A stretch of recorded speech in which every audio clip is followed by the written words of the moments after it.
Good morning, everybody.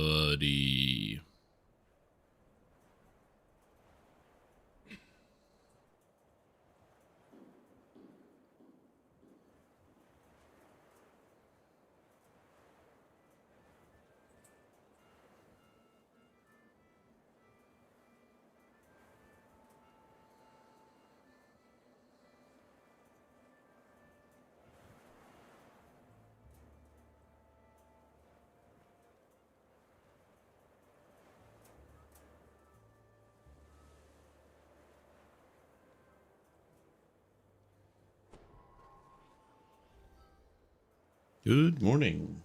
What's happening? What's going on, everybody?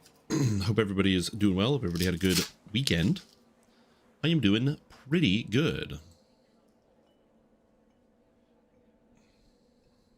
Doing pretty good.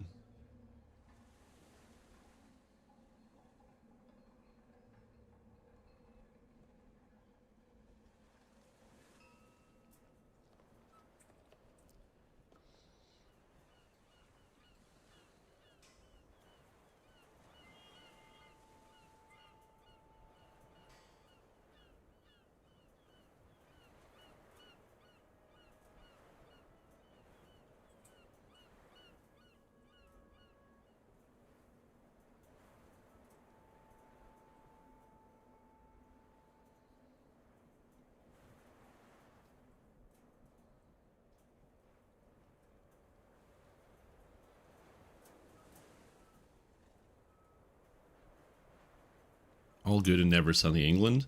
Yeah, it's pretty snowy out here. It's been snowing pretty much constantly for the past 24 hours, which is one of the best parts about living in Canada, is that like the past 2 days, because of the polar vortex, it was like hideously cold and like minus 40 degrees outside.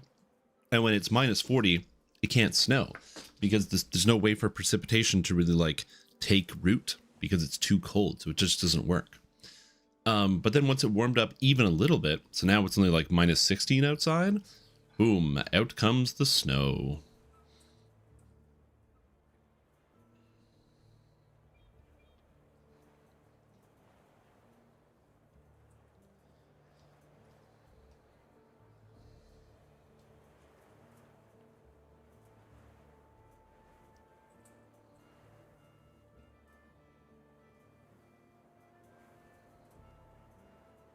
That's right, Monday stream.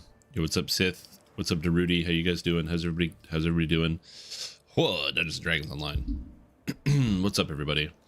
Hope everybody's doing good. We're gonna had a nice weekend.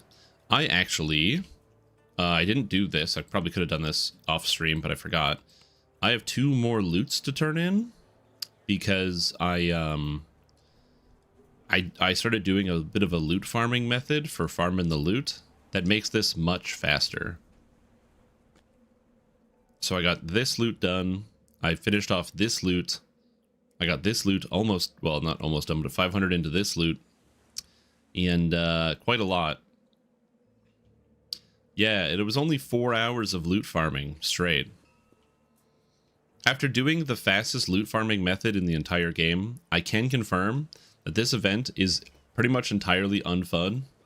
But, you know, it is what it is. Oh my god, I'm slow and tired. Anyway, I gotta turn in some loots. I have to be wearing it, right? You wear it, and then it says I have a loot to turn in. Wow, I got a summer half cloak. Wow, I got a mount. Granted a mount fit for a knight of our court. Wow. Hey, Quen Toxic, welcome back to the stream team for 65 months on a 65-month streak. Appreciate the support. That's over 5 years. Can you believe it? That's right, over 5 years. Also, unrelated, but in my own Discord, I posted a section. It's called the Stream Clips for Member Berries, and that's because I have difficulty remembering my own life. Like, I don't remember the things that I do ever, and so the goal of asking people to post clips in there is basically when you take a clip and you think it's funny, or if you have old clips that you think are funny, that you remember from the stream, feel free to post them there, because I literally don't remember any of these circumstances even happening. So for me, I actually just get to watch it from the outside. Again, my memory kind of sucks. So it's a good way to be like, oh yeah, I remember that. Oh, well, because I've been streaming for years, and some of them are very funny. Here, I'm just gonna pick one that I have not watched yet. We'll watch it together as a group. You guys get to watch. You get to watch old Shrim Tom. Again, I have no idea what this clip is about, but we're about to find out. I'm gonna move me over though. I don't know what this is. Great. Just message one of those people and say, hi, can I join your guild? Any of them. Just pick this person, Senior Fister. Maybe not Senior Fister. Maybe pick somebody else. I'm gonna be honest. That was a bad call on a name. No, I was not Why looking was at it the stream. Senior Pick Fister? somebody and say, hey, can I join your guild? And then they'll invite you, and then you just get shitpost. Just unbelievable. Senior Fister. Yeah, just ask somebody to invite you. Like this guy. Don't message Senior Fister. Leave him alone. Anyway, yeah, good. It's good to go back to clips of like me saying stuff or doing stupid things. So it's been fun to like relive that. I don't remember that happening. I have no idea when that happened. I don't remember when that clip was. Obviously, there's a Christmas tree behind me, so you know, it was around Christmas time. But other than that, couldn't tell you. Yeah, there's so many good clips.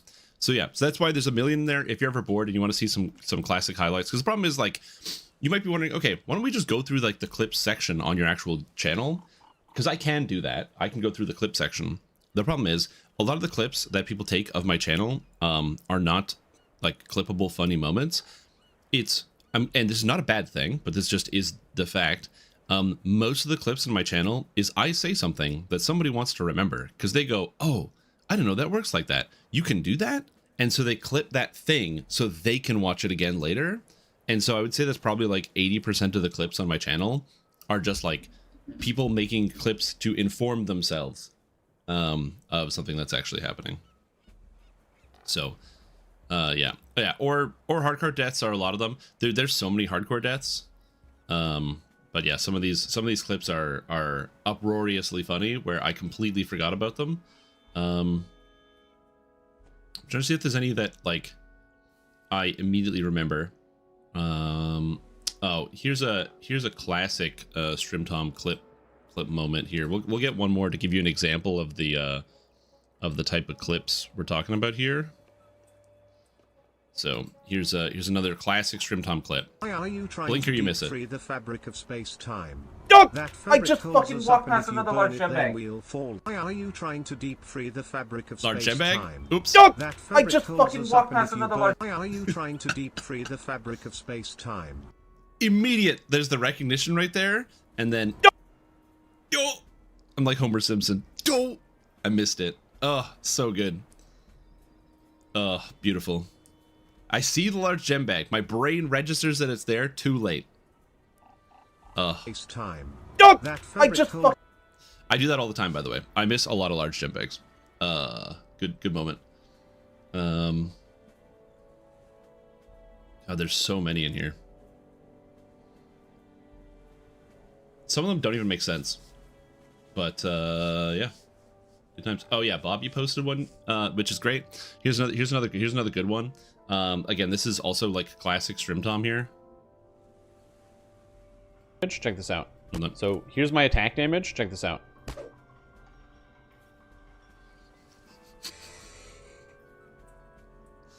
I'm gonna be back in just a sec. Hold on. Oh shit, that's really funny. I don't know why this happens, but it happens so often where I'm like, yo, check out this like cool thing, whiff, and just roll a one. That happens so often on this training dummy. There's like 10 clips of like just different times where I'm like, oh, here's how this mechanic works. And then I just whiff the skill. Even more annoying is, you guys don't realize this. Sometimes during beginner basics, I'll like have a section where I want to like just show off like, oh, this is how an ability works. This is how a thing functions.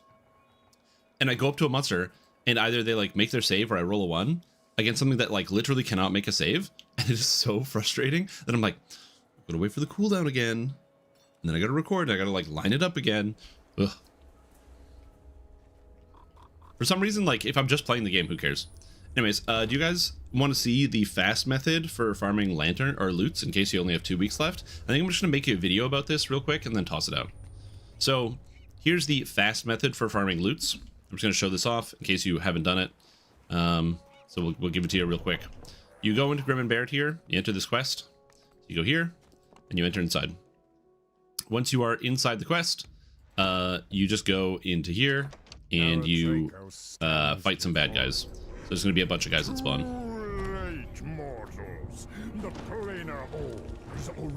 It's pretty simple. It's pretty straightforward. And you do this. You may have found a faster option. If you have a faster option, that's amazing.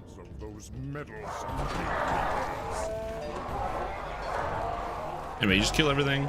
Once you've killed at least 10 creatures, which takes like almost no time at all, you just get them all dead. Boop, boop, boop, boop. This is obviously harder if you're doing hardcore, but you kill all the creatures, and then once everything is dead, you wait for your lantern or your moat to spawn. If you're doing this solo, the amount of time can range pretty heavily. Sometimes it spawns within 30 seconds. Sometimes it spawns after like 5 minutes. So you just kind of gotta hope you don't get that unlucky. When you just sit here and wait. Eventually the moat will spawn and then you kill it. But then once this is done, you can then go and step outside, run Haberdasher to reset it, because the moat spawn rate only changes after you complete a quest. So I actually don't think this is going to work to spawn, because I just logged in and you can't spawn a moat when you first log in, so I actually don't think it's going to spawn one. Oh, I don't have this equipped, so it's definitely not going to spawn one. Anyway, you get your first moat to spawn, and then you come over here. You just leave the quest because it's really fast, and then you go ahead and you book it right around the corner. You go up to Haberdash. Whoop. You run Haberdasher, you complete it, which resets your moat counter, and then you go back into the quest. Yeah, you can also do Dino Crisis, I guess. I didn't even try to do Dino Crisis. How fast is it to kill 10 creatures in Dino Crisis? Excellent question. I don't know. I guess you don't have to wait on a door, which is nice. You step out of the camp. From deeper in the wilderness, so we can just like go real quick and then just blast these guys. Yeah, I guess it's nicer because then you don't have to wait. You just go whoosh. Cool. And that's it. And then that's enough creatures, and then you just wait. Yes, this one works. So Dino Crisis is probably faster. Ooh. Yeah. Another way you can do it is if you have friends who want to help you. You can have somebody run Haberdasher without actually having everyone else be around there. Reaper mode's worth more than Elite? No, it's at Reaper modes, so the moat spawn rate, there's 3 different types. There's a green, a blue, and a purple. The greens give 5, the blues give 10, and the purples give like 50. So you want to get as many purples as possible, and the spawn rate is based on the difficulty. So if you play on like normal, it's almost all greens. And if you play on Reaper mode, it's mostly blues, and then you kind of like a 50-50 split on greens and purples. So you just get more points, just generally. You don't technically get more points from actually being on the difficulty, but you do get more points because of that. Anyway, so that's how you do it. I actually, again, I don't think I can get a moat to spawn because I haven't completed a quest today. But yeah, you just run a Haberdasher and you go. I wish this was not the best way to farm it, and I don't want it to be the best way to farm it, but it is unfortunately the best way to farm it. There's like no better way to do it than this. So yeah. Oh my god, there's more clips just being posted in the Discord constantly. Oh, great. All right, hold on. Let's see if there's another funny clip. You guys are funny. Let's see. I'm gonna watch another one. Because again, I don't remember my own life. So let's get this prepped here. All right, so this is me playing Elden Ring. And I believe this is my first playthrough of Elden Ring. And it's titled "You Think I'm Slow" video game. You think I'm slow video game? Like I'm not gonna figure out on your little Dark Souls secret? Yeah, I'm smart. I'm smart. Oh, this goes nowhere. This goes nowhere. This is Oh no, it doesn't go nowhere. This is a secret room. No, it goes nowhere. That goes nowhere. Okay. I don't remember that happening. But yeah, you know what? Good times. This is why it's good to record yourself entirely on YouTube. So yeah. Yeah, it's a secret. Very secret, yeah. Does it reflect what you get? Elite is 10, Reaper's 12 for blue. Oh, does it actually increase the amount of points you get? Oh, even better. Yeah, also, weirdly enough, XP potions also affect how much you get. So that's another thing you can do there. So you can just get some XP potions. Again, another way to solve that problem. Why do XP potions affect how much progress you get from loots? I don't know. I have no idea. Good way to incentivize people to like buy loots. Couldn't tell you. Anyways, I have some keys. I got 2 keys yesterday. I'm just gonna go run them real quick as I can. What's up, Braddock? How are you doing? How is your day going? Let me get these out of here. We will continue on with the solo guided artificer because it's been pretty fun so far. But yeah, if you're ever bored and maybe you're like newer to the stream and you want to see, people are only posting good clips in the stream clips for Memberberries channel. It's only good clips. You can see things that will just definitely be funny clippable moments, and almost exclusively they are moments that I screw up because I'm an idiot. So good times if you want to check that out. New to the game, YouTube videos were a great help. Hey, glad to be of service, Braddock. Yeah, I still have quite a few videos I want to post, but I had quite a few things I had to get done today over the weekend that kind of got in the way. So I'm still working on some stuff. Yeah, like I'm not saying you have to go watch all of them, but there's now like 90 clips in that channel. So if you're just like bored and I'm not streaming, you can go and relive. Some of them did make me laugh out loud. They were so funny. Actually, that reminds me, there was also something I wanted to show you guys that made me laugh out loud. Am I slow? Do I have movement speed on? I feel slow. Do I feel slow? Movement. No, I have movement speed. I just feel slow. Oh, I don't have feather falling. That's why I feel slow. It's not that I'm actually slow, but yeah. Is Lich Avenger? Oh, the Lich Avenger's in there, baby. You better believe the Lich Avenger is there. You think I would cut out or like not include the section where, for reasons I cannot explain, we decided to go into Ghosts of Perdition on Reaper 4, knowing that there were Lich Avengers that use Arcane Tempest, they hit me for 2,000 damage? Oh yeah, baby, that was a good time. Ah, that was sick. Yeah, that was a really stupid moment for sure. I have no idea what I was thinking or what any of us were thinking. It was just one of those like, yeah, of course this works. This is a good idea. And then no, it's not a good idea. Fun way to kill time waiting for people in quests and raids. I don't think that would be a fun way to do that, but you know, to each their own. Everyone have their own opinion. The problem with PvP everywhere is that even if you have good intentions, unless you have the ability, like it would have to be something where it's disabled by default, so that way it would have to be something you have to opt into, because if it's not disabled by default, you will just have people instantly killing low-level players constantly because they find it funny. So that's one thing you have to make sure you do. And then if it is like only turned off by default, the only people that would turn it on are the people that are also just going to instantly kill people. I guess you could just make it a situation where, like, when you resurrect, you just don't have any death penalty. So if you're bored, you could do that. But we already have Tavern Brawling. So if you just want to do that, you have Tavern Brawling. So, like, I don't know why it would need to be everywhere. Like, I would need a pretty good argument as to why it should be something that would need to be everywhere, other than, like, the designated zones where you can PvP people already. Where's your autograph book? I don't know. Yeah, it would, if you had a situation where it was like PvP, where you could like straight up PvP anybody you wanted at any time, people would just play an Aura Warlock and go run around in Korthos and stand on people and cause people to quit the game. And you might be like, no, dude, people wouldn't do that. There's no way people would do stuff like that. Yeah, people would totally do stuff like that. As somebody who's played a lot of PvP style games forever, people absolutely do that. Back in the day, because I'm an old man, I used to play Asheron's Call 1. And there was a server called the Dark Tide. And one of the hard parts about Dark Tide is that there would be people who would be camping the starter area. So the second you left the starter area and like walked through the first door, you would get killed repeatedly. And it was basically rite of passage to have to escape the people who were 100 levels higher than you, killing you instantly. It was a really fun, really good game design. And yes, people would still do that right now. To other people, intentionally, because they want to.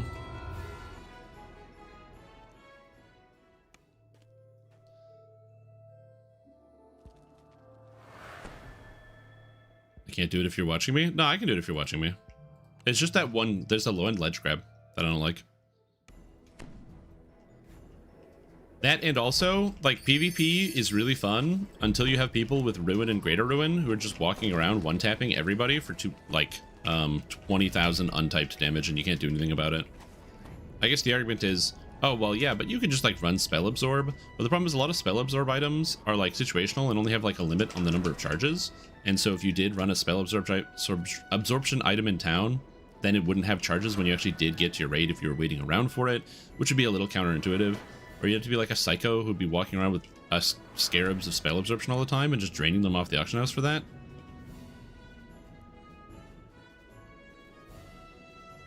So yeah.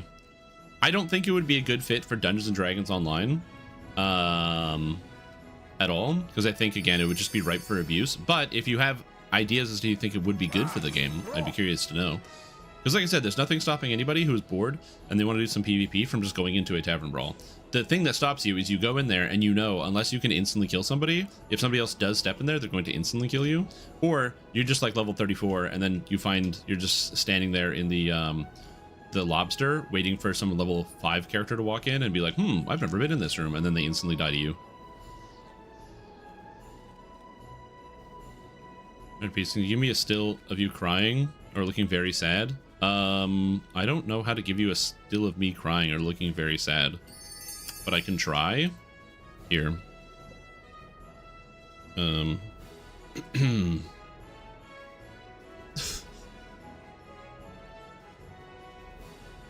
you go. Yeah, there's a lot of Elden Ring clips because I was tanked almost the entire time.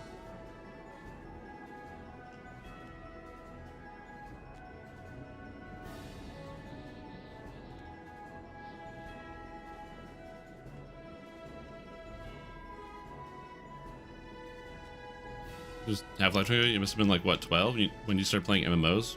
What was your first?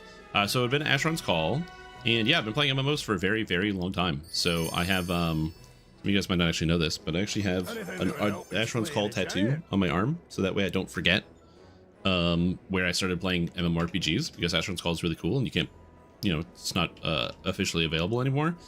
So if it was, I would definitely be playing it right now. Yeah, I started when I was very, very, very young. I remember playing Asheron's Call for the first time when I was the tender age of 6, because I was a 90s kid. And then, yeah, I just kind of grew up with it. Played a bunch of Asheron's Call, other games. Like, I've been playing Dungeons & Dragons Online for the last 20 years. So, like, the 20th anniversary of Dungeons & Dragons Online is upon us, and I've been playing Dungeons & Dragons Online for 20 years. Because I started in the beta, because they gave out, like, beta keys to a bunch of people who were already, like, long-time Asheron's Call subscribers. So I got the chance to play in the beta, and it was an experience and a half. Oh, the bot actually remembers. Look at that. I haven't done Drink Souls in a while. Probably for the best. My liver needs that. No idea what they're going to do with that still? No, I don't know. But it's for content. Oh yeah, I got a unicorn here. Yeah, so for me, it's just a, I just want to make sure I don't, like, forget you know, my origins and where these things kind of came from. You know, I want to make sure I'm always reverent to the places that got me started. Plus, also, I will say I do like to include tidbits of pieces of information or things from my playtime playing Asheron's Call. So, like, one of the greatest examples is I can show this off. Actually, I don't know. I don't. Is there a will this work? This website is functioning? Oh, baby, this website's functioning. Okay, great. So in Asheron's Call, there's a bunch of different spells. The spells go all the way up to level 8 now, but they were only level 7 spells when I used to play back in the day.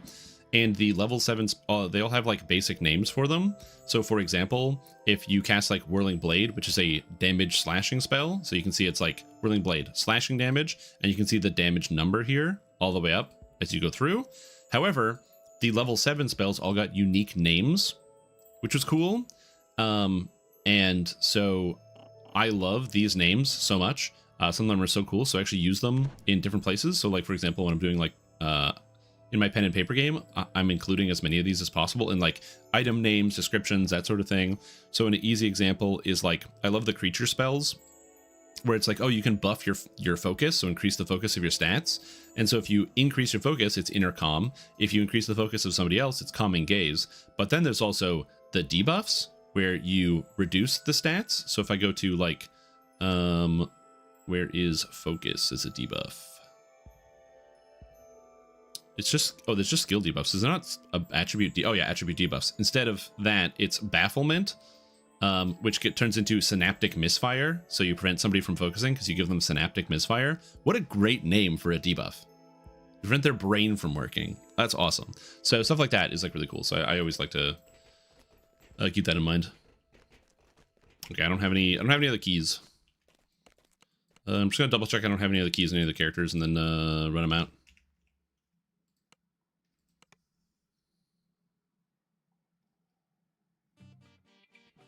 Wow, what a first message. That's sick. Anyway, I get some more keys. Synaptic static in 5e. What's this?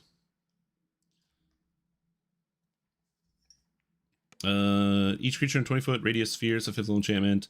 Must make an intelligence save. Creature can't be lowered. Take 8d6 psychic damage, half as much on a successful one. After a failed save, a target muddled through thoughts for 1 minute. During that time, it rolls d6 and subtracts the number rolled from all its ability rolls. Oh, wow. It's kind of sick.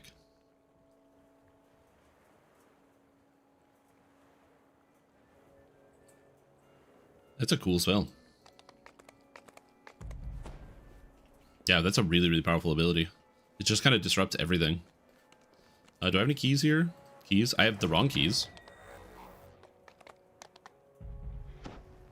Alright. We have Night Revel's keys. I don't need these because these are going to expire. I have 5 frozen keys. Let's go run them.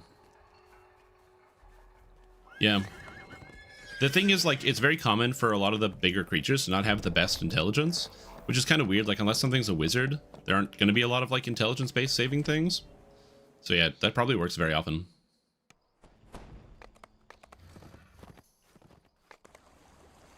Yeah, int saves are kind of weird.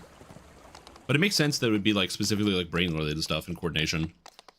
It's, that spell is very reminiscent to me of, like, it's basically, like, Symbol of Pain on legs. So it's like Symbol of Pain where it gives you, like, a big minus on all your stats, but then it can also do, like, secondary things. It's pretty neat.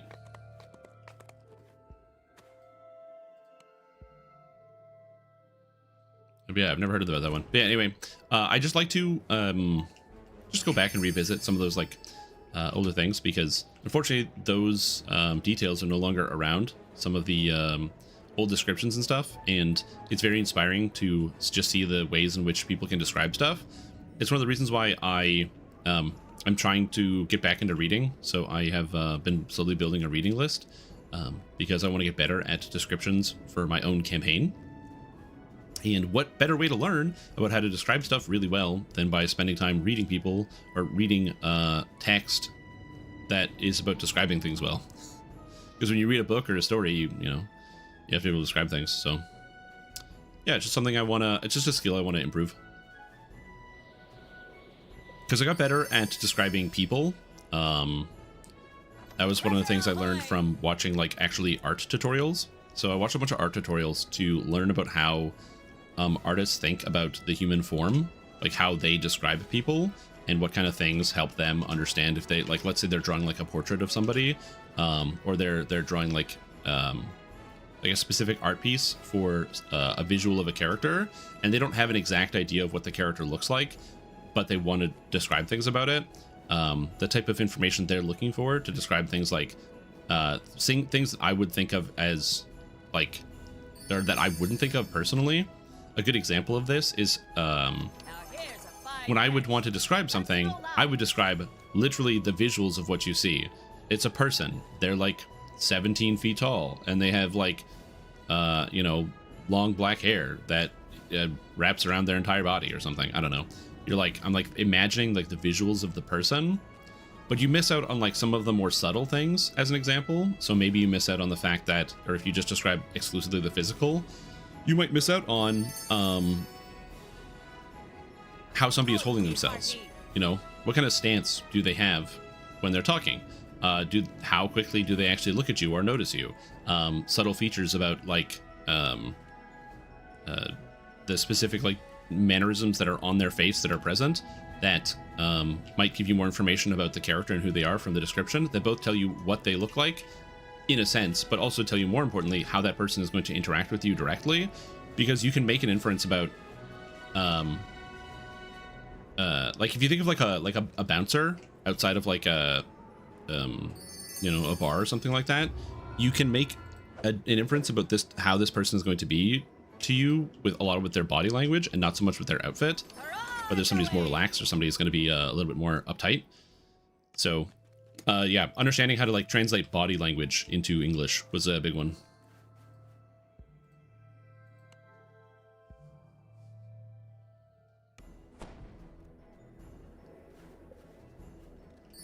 Massively dropped off over time. Yeah, I used to read a lot when I was younger, but then the internet happened, and I spent all my time online watching online video and reading a lot of just reading a lot of like nonfiction online. So, which is to say, text. Oh man, you know, when I was, I don't know, 13 or 14, I discovered forums for the first time. I was like, oh my god, you can just chat with people whenever you want on the computer and make friends on the computer. That's sweet. And then I got the chance to meet millions of people on the computer.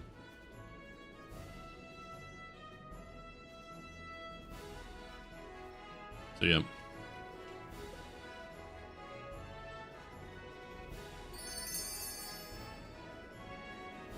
Are you doing okay, man? Do you need something? Is there something I can help you with?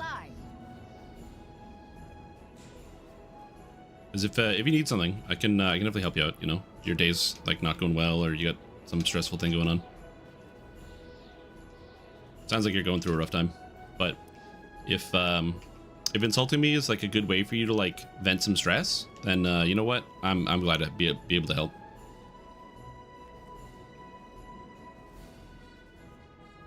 But yeah. Yeah. Anyway, I don't know. Art is something that I've never been traditionally very good at. So like I am not really good at drawing, as an example. But that's also partially because I don't have the drive either. I just like, I've never really wanted to pursue art. So, you know, the pencil has never called to me. So unlike some of my friends who can like quickly sketch something down, because of like years of practice, like they grew up like wanting to draw and wanting to become artists. Some people always get really confused because like, man, I wish I had this like talent. And it's like, yeah, you know what a talent is? You just have to do something for 10,000 hours and eventually you will get good at it if you just put your mind to it. Like in frame, you can probably see that there's like a keyboard next to me, and someday I do actually want to learn it. It's my girlfriend's. She is a quite a skilled piano player, but I am not. I know music theory, but I don't know piano. But I figured like, I play a lot of video games, can move the fingers, so I can do it.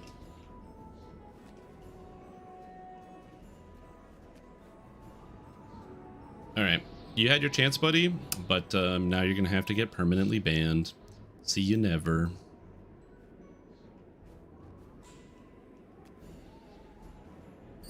Hopefully whatever's going wrong in your life that put you on this path changes. Good luck.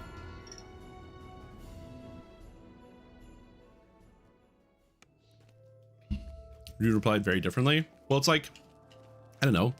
You have to be in like a pretty dark place to start screaming at somebody you don't know on the internet. Like that's, I'm like, think about this. How often do you go to somebody you don't know and just start harassing them? And like, you don't do that. Because like most people just don't do that. Right? So, it's like not a healthy behavior.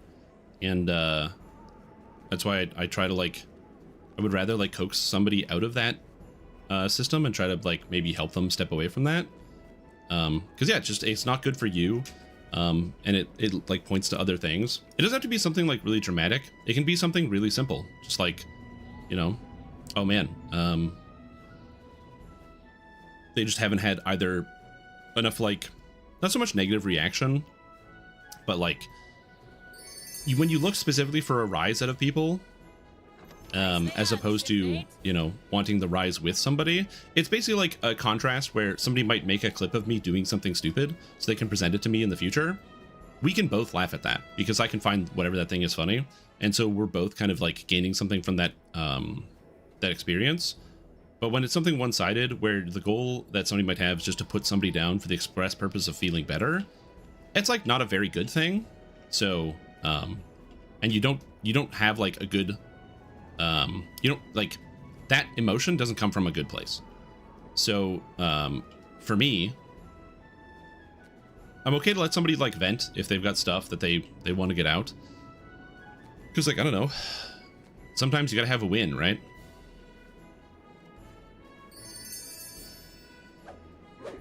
But, yeah, I just, Let's see God smile on us. I like to give people the benefit of the doubt that they can come over to the other side of things.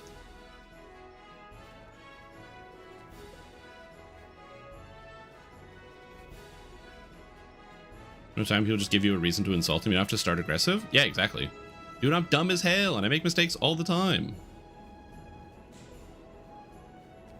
What a crazy thing to make a new account for. It's, oh my god, I'm so washed up. Never mind, I hit the marker, we're good.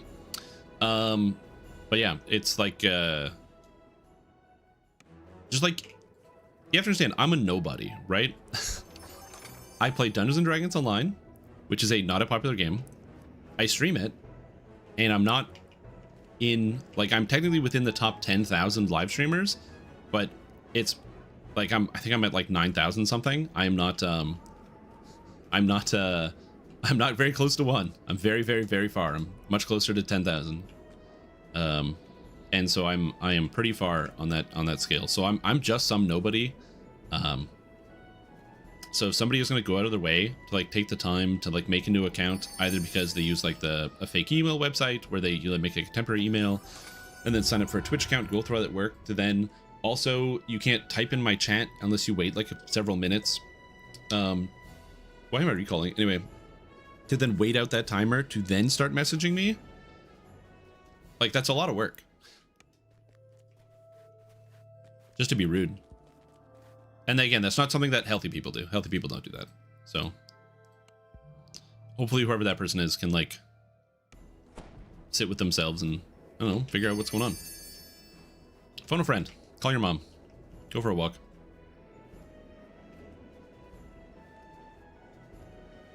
Patience feat? No, it's the compassion feat. For me personally, I think a big thing for me is like compassion. Like if you don't understand somebody, just like take a second and try to understand them. Try to see what's up. I'm not perfect at this, like a lot of you guys know. Sometimes if, oh no, I'm so washed. Sometimes if I'm in like a weird or bad headspace, I can, you know, have worse reactions to stuff. But yeah, like I said, general rule of thumb, just treat people with compassion. You never know what's going on in somebody's life, so you never know. So that's why I give people like multiple chances. So like one message, somebody's gonna hurl an insult at me and they don't know anything about me. All right, no problem. They don't know anything about me. Maybe they get a chance to learn. You know, I was talking about like art and how cool it is to express yourself. So maybe they might like get softened up and join the conversation and be like, oh, actually, art is cool. I used to draw when I was a kid. Or like just, you know, think about, oh man, you're taking the time to learn from another craftsperson to learn a new skill. Huh, that's a good idea. Maybe I could do that. Or just enjoy the show of watching me fall repeatedly because I'm bad at this. But when I'm still being insulted 4 messages later, it's like, well, I tried.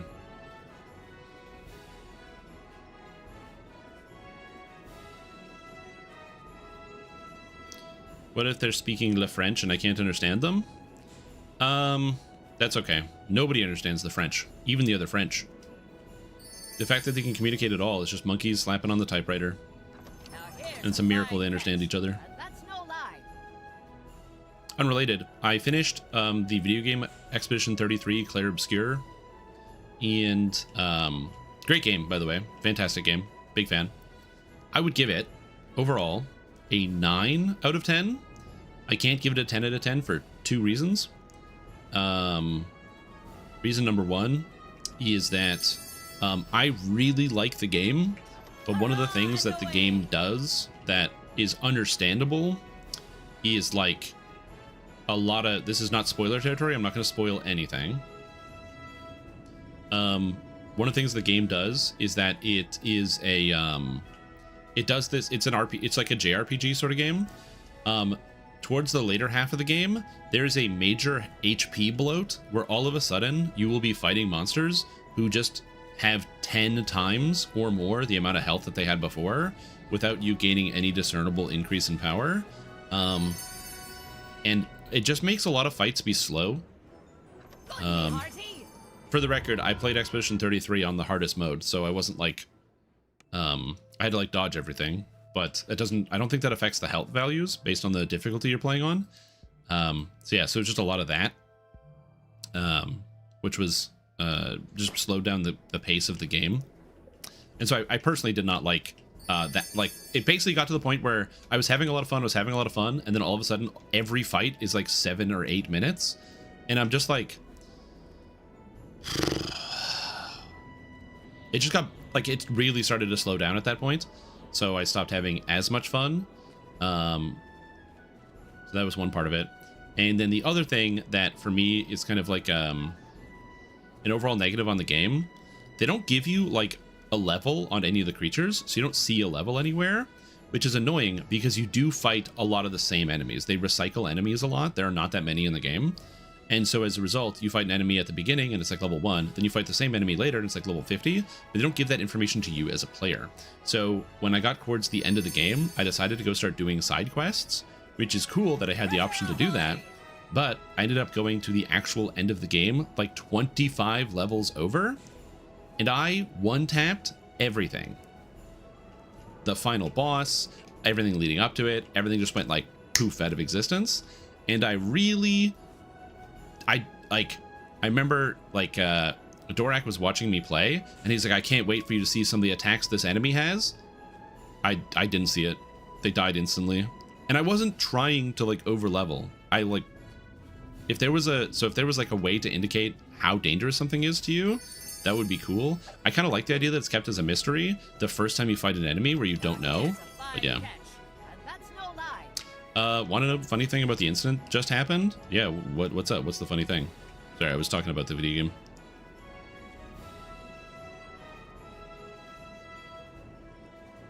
Reason for health boat, I feel, is after you get 99 damage cap is removed entirely. Oh, no. I do agree with you, right? That the damage cap is removed, so you do get the ability to, like, go above that.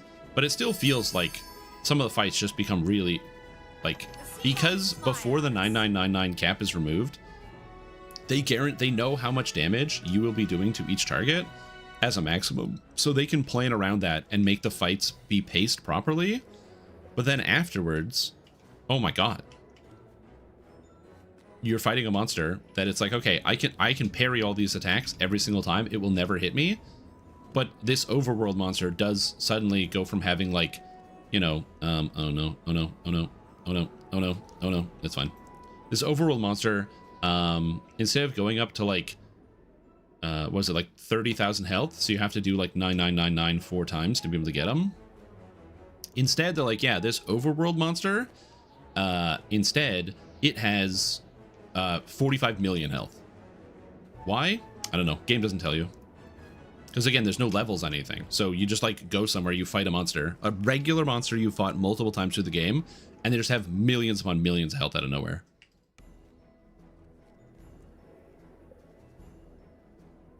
They have nothing to do with each other? I mean, Court Event presumably would announce it, but yeah.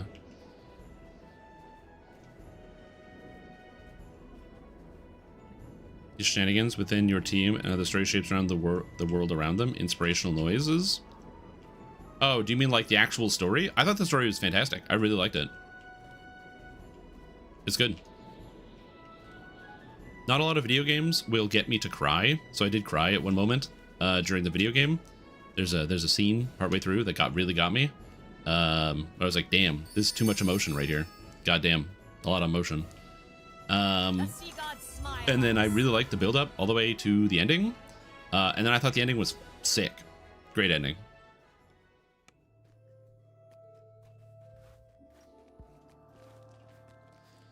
Super tough and you just one tap them. Yeah, that's exactly what I'm saying. I don't know how many keys I have left. Oh, I'm out of keys. There we go. I was running all of them. But yeah, I really, really enjoyed the game. So like I said, those are my two problems, is because they don't give you information about what level enemies are. It is very easy to find yourself either going somewhere you're not supposed to at that point and spend like an hour fighting a regular group of creatures you've already fought. But yeah. In the least spoiler way possible, I chose the good ending.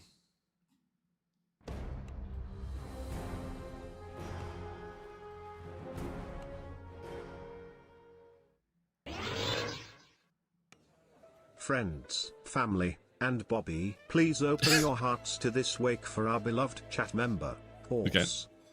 Oh no. He is alive and well, but has deleted his Twitch account and shall watch on in the proverbial heaven of this stream. True, yeah. That being the YouTube multi-stream.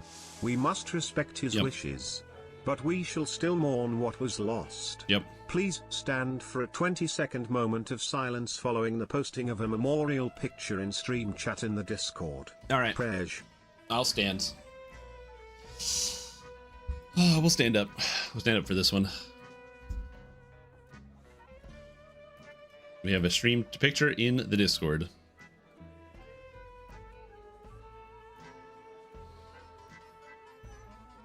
Yep, true. There's me being sad. Press F to pay respects to Horse. We hardly know him. He's gone.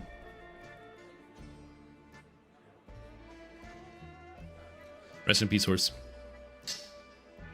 Well, technically, rest in peace, Horse's Twitch account. It's over.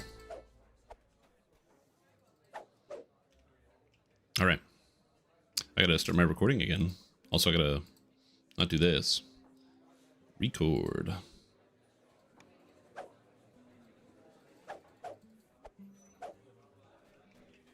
All right. We can get back to solo guided artificer playthrough, which is good. I don't think I have anything else I need to immediately change. I still don't have a trinket. I'm tempted to do a tiny bit of farming, as there is one creature that can drop 2 trinkets. So that would be out of the desert. So that would be the Sands of Menectaren. But let me look this up. We're going to look up the Sands of Menectaren. Sands of Menectaren. Because in here, there is the one creature, Palamuk the Scourer, who is a Mephit. And his chest can drop the Bloodstone or the Dusk Heart. Both are excellent trinkets for this character. I can use both of them. So I believe I will go give it a couple of tries to see if we can get either. I'm only going to give it like, I'm going to give like 2 kills on it, and then we'll go from there. So I think that's what we're going to do, is we're going to go check out the Palamuk the Scavenger. For those of you that are just catching up with the solo guided artificer and what's happening, hi, my name is Strimtom. I'm level 12 on my solo guided artificer playthrough. I finished off running Lamordia recently, so now my character is in fact level 12. We've got, in terms of gear breakdown at level 12, again, this is solo only, so I'm not using any items from the shared bank. I'm not specifically like, I'm not going out of way to get any resources from any other players. If I do buy something, it's off the auction house. I don't tell chat what it is, so no one can post something that I can use later, and I do it using only the money that I have on this character. So you could emulate this experience here. In terms of what I've got, I have a Barovian Bastard Sword. I got this from the Mists of Ravenloft, as this is a free item if you've done it the first time, or like when you walk in. If you do not own the Mists of Ravenloft, you'll just have to use a regular Bastard Sword, but this weapon is very good because it's free. I farmed out the Shnodi's Hand Cannon without realizing I farmed out 2 Shnodi's Hand Cannons. This is pretty much the best rune arm you can get for leveling, so it's quite good for what I want to do. Then my ring here, oh right, I'm on the ship. Why am I doing this on the ship? The ship is laggy. Oh god, I gotta get off the ship. I can't even move. No. Free me. Okay, I'm gonna get off the ship and then we're gonna keep doing this. I forgot how laggy the ship is. DDO is basically lag-free, with the one exception being the airship. The airship is still a complete and total nightmare. Alright, now that we're not on the ship anymore, we have 2 rings. My first one is a Dire Nullified Ring of Magnetism 61. With the goal here adding the magnetism, because I add electric damage onto all of my attacks thanks to the Thunder Shock Imbue on my weapon. And yeah, it just gives me a bunch of extra damage. So that's why it scales off spell power. So that's why I want the magnetism. On the other side, we have the kinetic lore reconstruction. This is also quite good. The kinetic lore is great because it gives me crit for my Strontius hand cannon, and the reconstruction is healing for my character. Then we have gloves of combustion and repair amplification. So again, Strontius hand cannon damage scaling and repair amp for myself. I got the bug kickers from the quest, the covered culvert. This item isn't amazing, but it does give me deadly 3 and combat mastery 3. So it's nice, just 3 extra damage, and then +3 on my trip save, which I never use, but sometimes it works. Then we have death block bracers of fortification 3. This prevents me from getting instant killed. That gives me some fortification, which is nice.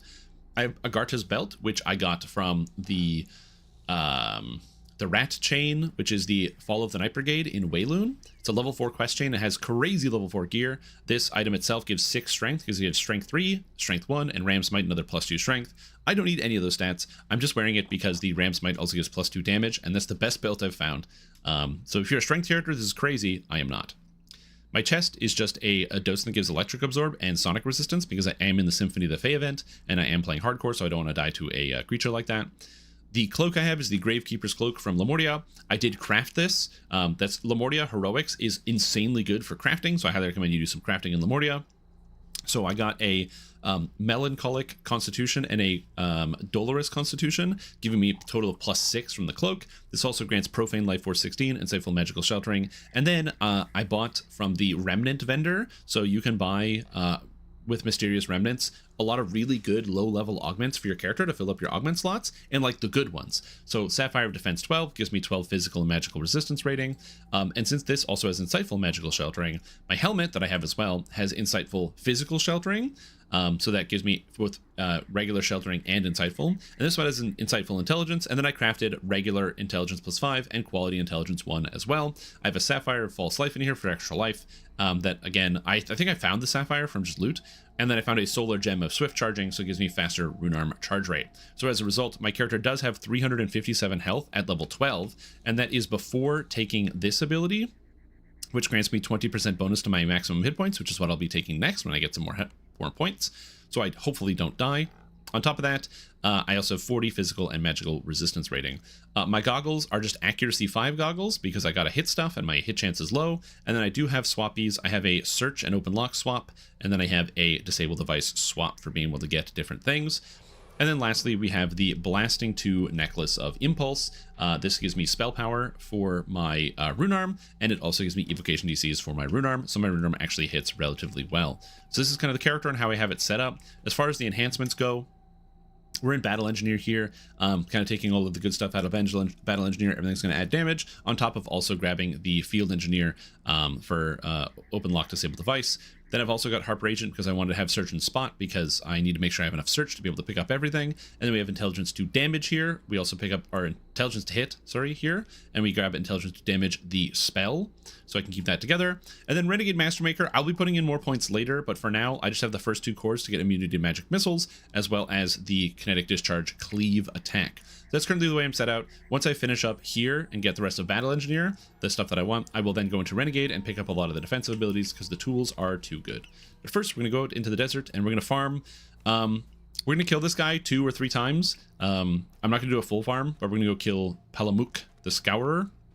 And he always spawns in the same place, and he's pretty common. So we'll see how this goes.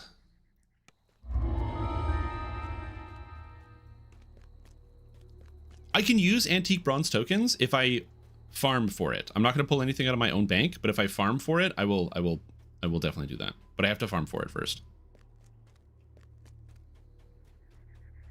Hey Stream, did you say there's 2 more weeks of the Fae event? I thought it was done this Wednesday. Is it not done on February 3rd? I thought it was done February 3rd, but hold on. DDO Fae event. Symphony of the Fae. Yeah, through February 3rd. So the website says February 3rd.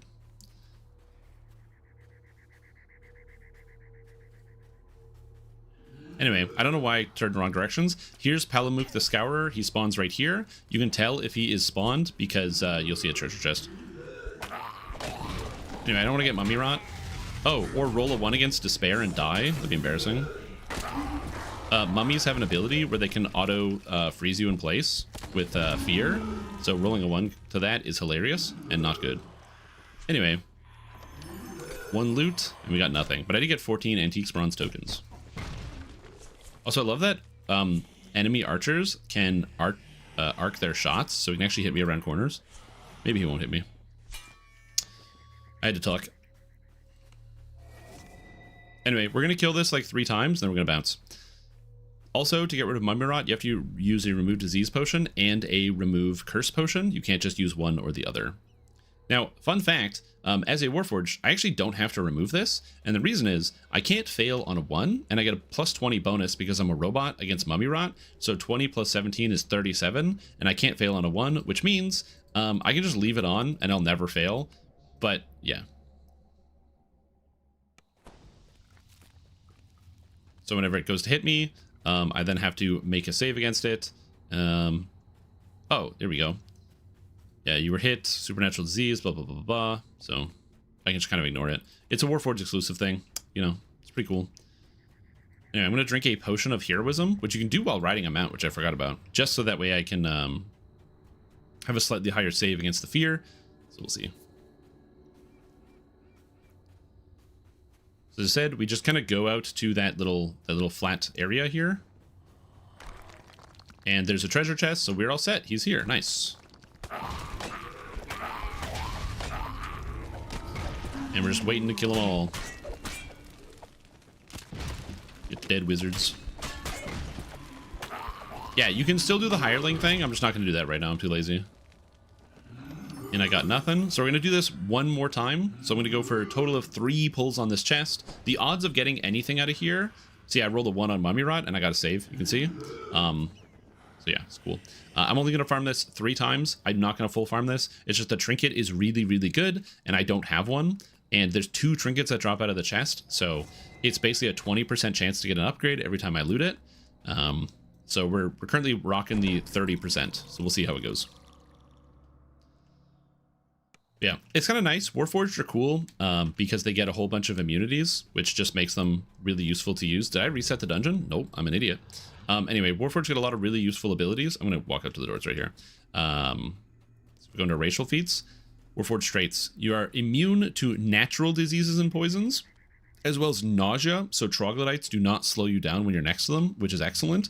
On top of that, you get immunity to paralysis, which means hold monster won't do anything against you. Similarly, the drow poison that you might fight from Underdark drow doesn't affect you at all either. And then you also get a bonus to saving throws against magical poisons and diseases, which is very, very nice. And again, you don't fail them on a 1. Warforged just get a lot of built-in immunities. You do have to deal with the frustrating part of half healing, which as an artificer, I don't care because I just repair myself because I am in fact a robot. But for others, it can be a task that they have to deal with.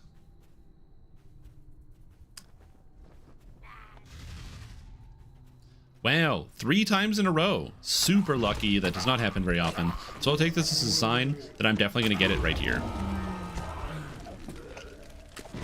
Sweet. Trinket. Okay, I got nothing. All right, so we are moving on. I don't want to farm this all day, but I did just want to see if I could get it. They're unhealable on High Reaper. I wouldn't say that. A lot of healers get so much spell power and go so over the top that you can heal anything. So, for example, my Warlock, who is not a healer because it's a Warlock, I have a good amount of healing spell power on it, but I'm not a healer type character, so the only heals I have are the Healing Pillar from Exalted Angel, as well as the Mass Cure Wounds. I did a raid over the weekend where my Mass Cure Moderate was healing everybody for like 5,000. Because I just happen to have, like, it's just healing. It's just a big number. And so, yeah, healing people for 5,000 turns out quite good. Is my bread and butter? It is. It is. But we're not gonna beat the dead horse. I'm just gonna quickly bank a few items that I forgot to bank out of my inventory. Oh, I also have a crossbow here to make sure I always have a crossbow at all times, because having a crossbow is good. So I'm just gonna bank some gear that I found that I think is cool. So if you're like, oh, Strim, how come you have like a crossbow in your inventory? How come you have a shield? Shield is for when I need to go through dangerous traps. This doubles your physical and magical resistance rating against those traps, so it's quite good. Since I actually have it, it's nice. And then the crossbow is for when I need ranged, which does come up from time to time. Okay, Buckle of Secrets is the rare, so we're going to bank that. Downcast Cowl. I'm not using this. Actually, this is just a horrible item. I'm just deleting it. What a horrible item. And I believe there's a necklace here. The socket chain is pretty cool. I can't use it, so we're going to bank it. I possibly could have crafted it, but I'm just trying to fill up my inventory. Oh, and this item I don't need anymore. This blasting necklace, it's garbage. It's cool.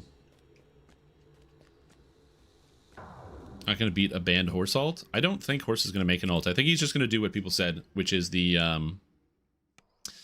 people are going to just use or he's just going to use YouTube, which is what a lot of people do.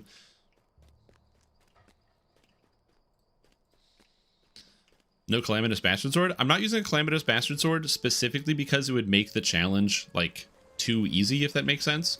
If I did use a Calamitous Bastard Sword, it would just one-shot everything, and it would kind of like offset the entire challenge of the playthrough. So I don't want to deal with that. Beguile the Bard. I'm grabbing another hireling because I want to have some cool hirelings. Are there any cool Warforged hirelings? Just Barrage at 13. So you know what? We're going to take Beguile, who is a bard. Beguile defies the stereotypes of construct that does not understand other intelligent beings. He can enthrall them with an aptitude that exceeds that of many other bards. Will he actually do that? I have no idea. But he does have Inspire Courage. So that's kind of cool. So we're going to grab a bard hireling and go on our merry way. We're going to head back to Ravenloft and start working on some of those quests because Ravenloft is fun and it's a good time. You mentioned you recommend farming Green Seal because they're more modern gear that can achieve 80%. I wonder what gear is generally good to keep farm past lives. For example, I see Borderlands, TWE. So in my personal opinion, this is what I generally will use. If you are okay with doing some farming, you can make a Ravenloft or a Lemordia set from Chill of Ravenloft that can cover almost every single stat in the entire game and use that set on one character. So you can just do... Oh, I need actually to go to House Kundarik. But yeah, you can just use that on one character. So you can cover everything, and you can have a level 8 gear set that goes all the way up to level 30 and never need to replace a single thing. That being said, my personal way that I hold on to gear is I kind of just bank everything. But the gear I use most often is I use pretty much nothing until level 5. At level 5, I use a mixture of Feywild gear and then specific crafted items. Like, for example, I have like Charisma is hard to get at level 5. There aren't a lot of good level 5 Charisma items. So I use like I have a ring that's like Charisma 4 and Sheltering as an example. Something simple that does a lot of good stats. And then I save pieces I find interesting from like, and that I think I'm going to continue to use. I'm refilling my potions real quick. But yeah, pieces that I find interesting and then I know I'm going to continue to use up through the level cap. Buy another 100 haste potions as well. Haste potion. You're gonna notice me buying a lot of haste potions. That's because they're really good. So we're just gonna keep buying hundreds of haste potions. And then Ravenloft is another good gear stop to grab stuff. So if you want to sort it out easy, you can make a 5 set with Feywild and other pieces, then a 10 set with Ravenloft and other pieces, or like Barovia. And then a 15 set with Sharn and other pieces. And then around 20, honestly, most of the 20 gear you don't need, and all this stuff is like the craftables. The best level 20 stuff is mostly the weapons. I'm talking about the stuff you get from Arcane Ingots from Keep on the Borderlands to give you all of the actual caster stats that you need, as well as some of the unique level 20 weapons, like the ones from Evening Star, like the Stout Oak Walking Stick, which has disgusting critical damage, or the... this is the wrong place I'm going. Or the... Cormier Knight Sword, or a Purple Dragon Knight Sword, or whatever it's called, that has insane damage as a longsword. It's a longsword that has a D10 and gives extra multi and a whole bunch of other stuff. So it's a bunch of like really crazy level 20 weapons, plus also any of the like epic crafted items. There's a lot of really good epic crafted weapons that you can get. So overall, I would say that that's where I would go. And then outside of that, you're good. I think any item above level 22, you don't really need to think about at all until you get to Legendary, because most of those items will give you minor stat increases that could be good, but probably don't matter. Probably.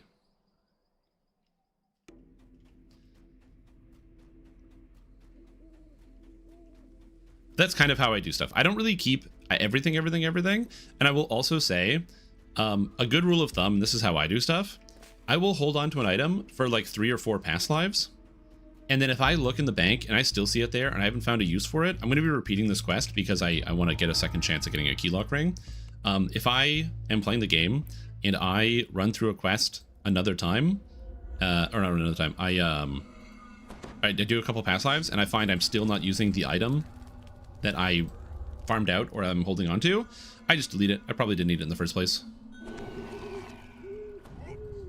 Alright, we have Beguile now, who allegedly casts haste and has enthrallment, an ability that I don't think exists on Bard anymore. Can you enthrall? Yeah, you can. You can enthrall. Spring from nowhere.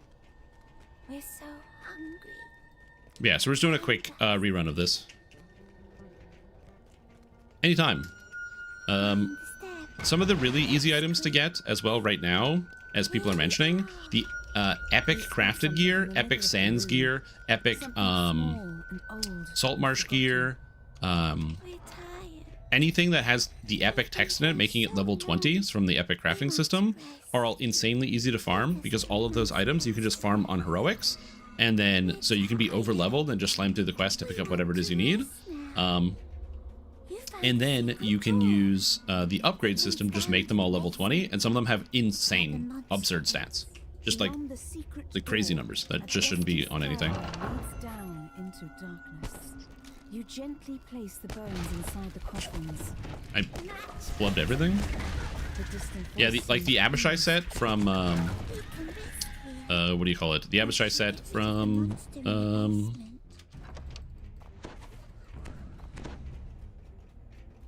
Chronoscope used to be in a set that I never really used that much because it was a lot of things you had to do. But then I started using it a little bit more specifically because the Abishai set also now grants, or there's like new items that you can add that give different stats, like quality stats, which is nice, secondary stats, which is nice. So I've been wanting to use the Abishai set more, I would say. Yeah, the Elder stuff. The Red Fen stuff is super easy to get as well. And the Raven set is really, really nice. Gives really good stats.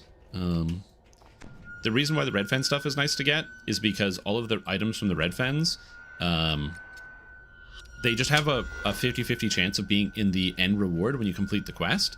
So you just run the quest, then go to the quest giver, and it's a 50-50 chance to be on that list. So if you don't get it, you run it again. Yes, you could lose 8 coin flips in a row and then not get your item. But at that point, that's when you go, okay, the game is giving me a sign. That sign is stop. And you go from there. I can hear something. It's like the game is saying I shouldn't be doing what I'm doing.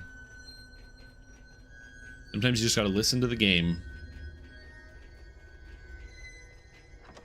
On top of the desk, you find a prized key. Goodbye, Elizabeth Durst. No, my blade of armor. Also, you will notice that I'm casting all of the elemental resistances. It's because individually I want to cast them so I have extra elemental damage reduction, because stuff like these formless wraiths who are currently beating up on a rat. Also, there's a rat in this hallway. Pro tip, don't ever kill this rat, because the wraiths will try to kill the rat, and they'll aggro onto the rat instead of you, which is really good. If you didn't know you could do that, you can do that.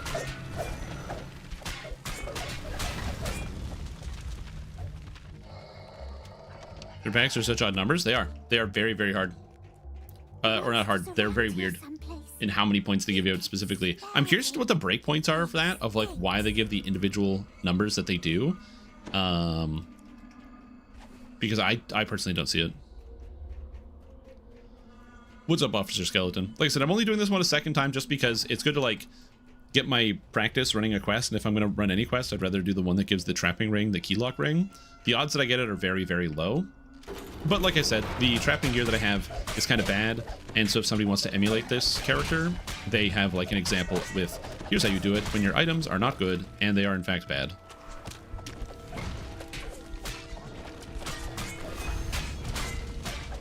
Nice, get him out of here.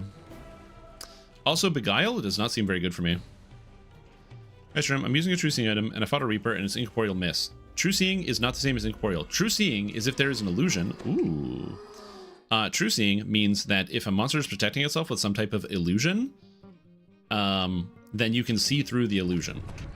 So what I mean by that is, let's say a monster uses displacement to make it look like there's 2 copies of the monster in one place, so you don't know which one you're going to hit. True Seeing lets you know that. Incorporeal means they're like a ghost, which is to say they're like half in reality and half in another like dimension. So the way the incorporeality works is whenever you attack them, sometimes when you swing your weapon, they're actually in like an incorporeal space where you can't see them because they're like ghosts, and the other half of the time you attack them, you actually do hit them through their incorporeality because they're actually like gearing up for an attack. That's kind of how they math it out.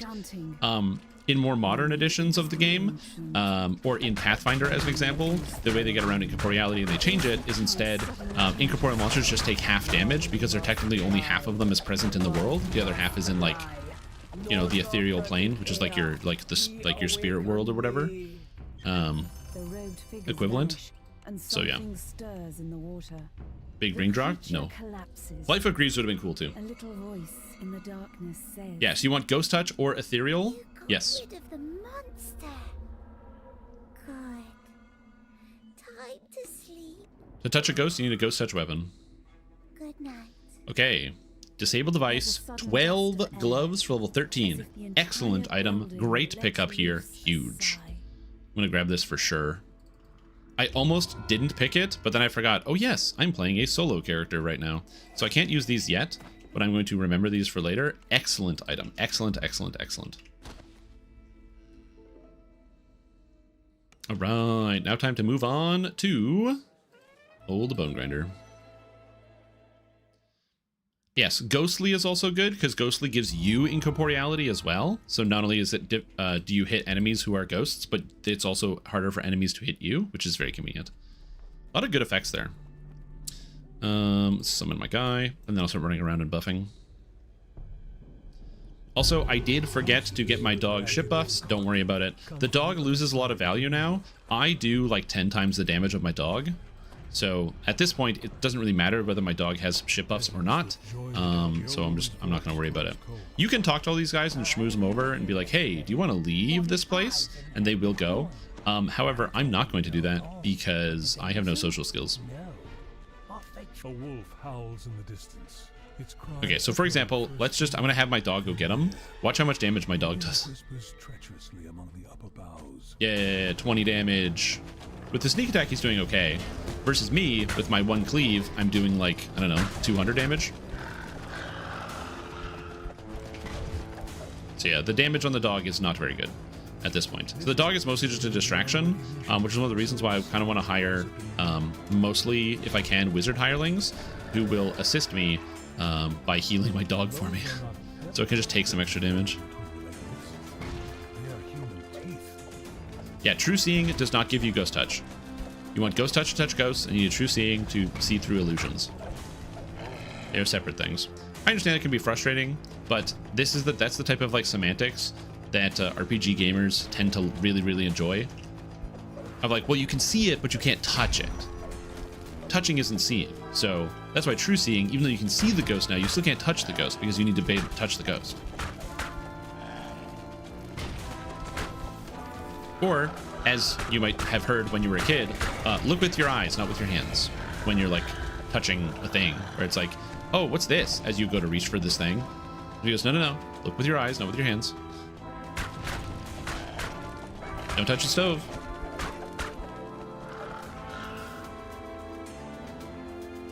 Also, there's lots of monsters that respawn in here. The basic premise of this quest is don't get tripped and kill the will-o-wisps first. If you don't have magic missile immunity, you will die in this quest. So obviously this build has magical missile immunity built in. So you should have it, but if you don't have it, you'll run into trouble. Also, something that people figured out, killing all of the wisps is what causes, whatever her name is, Irina, to spawn. Or no, the child. Irina's the other person. But the other child that's missing. You have to kill all the wisps. Valentina, there she is. That's just it. Once you kill all the wisps, it spawns. Some people don't know that, so I thought I'd just give you that information here in case you're like, oh wow, I never knew that. Hey, now we got one of these. So I'm gonna do the thing I'm supposed to do, which is summon a flame turret, because the flame turret is a massive distraction. If so, then the women of the windmill are not what they appear to be. Nor are their paths. Rats. Because again, the flame turret is a huge distraction. Monsters love eating the flame turret. Okay, this guy's not that dangerous. He does greater shout me, but I don't really care. He does. Everybody does, and we're all good. I don't have any mass heals yet. I probably should get like a repair mass at some point for healing my guys. Do I have repair mass yet? Repair light mass. I do have repair light mass. I might take that. We'll see.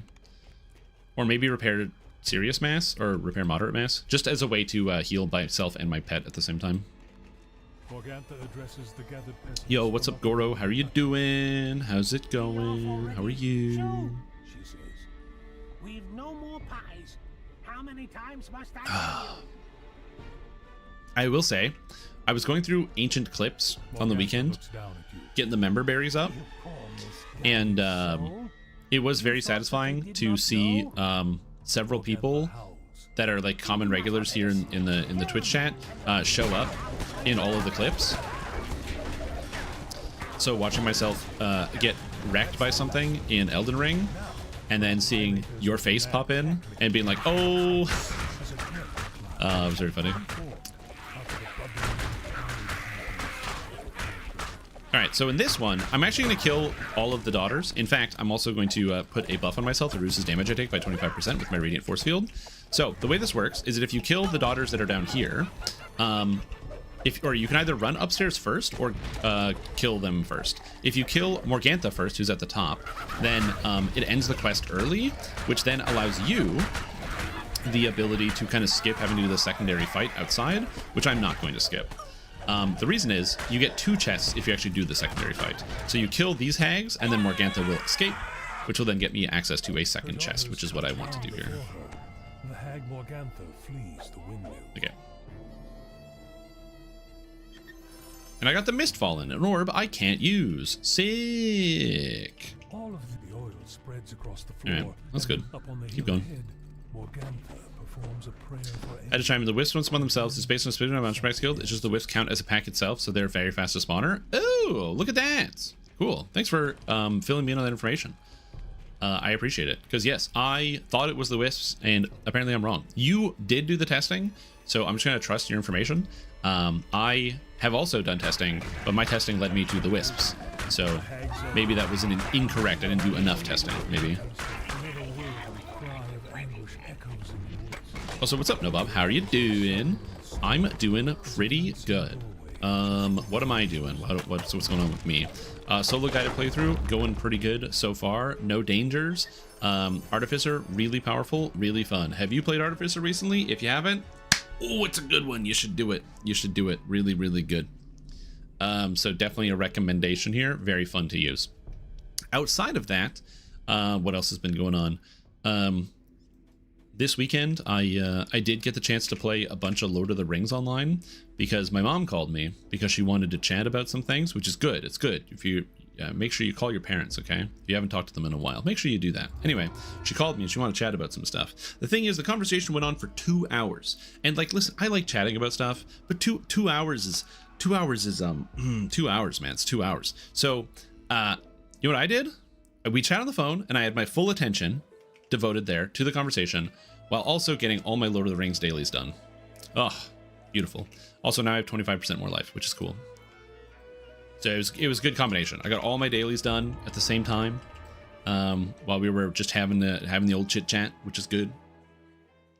I should have both my captain and my lore master ready for when the dungeons possibly come out either this week or next week, which is exciting. I'm looking forward to that. I got a faction rep done, so that's very satisfying. I did some farming for the loots in DDO, which has been good. So I farmed out a bunch of the loots here, getting some more XP. So that's been fun. Well, I wouldn't say been fun. It took a bunch of hours, but farmed out some more of that, which was good.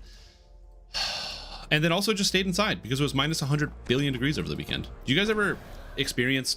Did you guys? Hopefully not. All of you were safe from the polar vortex out there. But yeah, it was cold.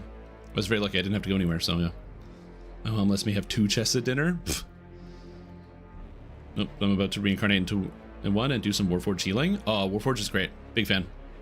And the Warforged healing, one of the cool things about Artificer is that starting at level 3, you actually get the mass spells. You get Repair Light Mass at 3, Repair Moderate at 4, Repair Serious at 5, and Repair Critical at 6.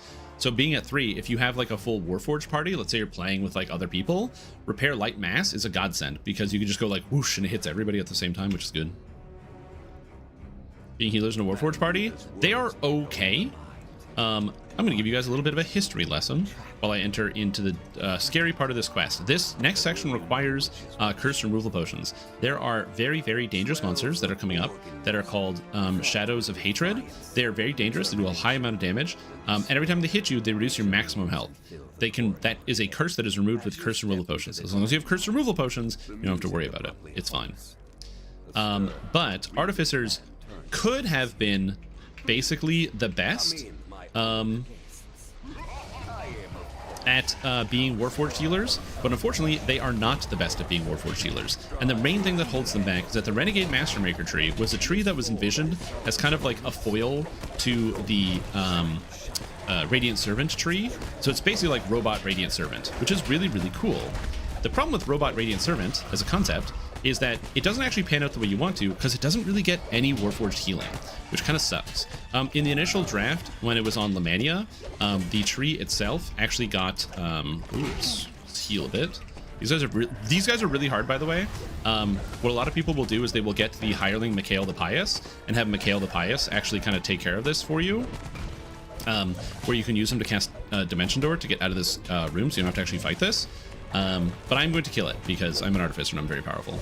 But yeah, the tree initially had cure spell-like abilities in it. So for example, right here, you could take, instead of the admixture, you could take like Cure Light Wounds SLA, there's like a Cure Serious Wounds SLA, and those things would make it more mana efficient. The problem with Renegade Mastermaker is you just don't have as much mana as a lot of other characters, and so healing gets a little bit more difficult. Oddly enough, they make sick positive energy healers because of all the healing positive SLAs they get. So it's kind of a disappointing point. There's even a spot here where they could just put an SLA that never made it.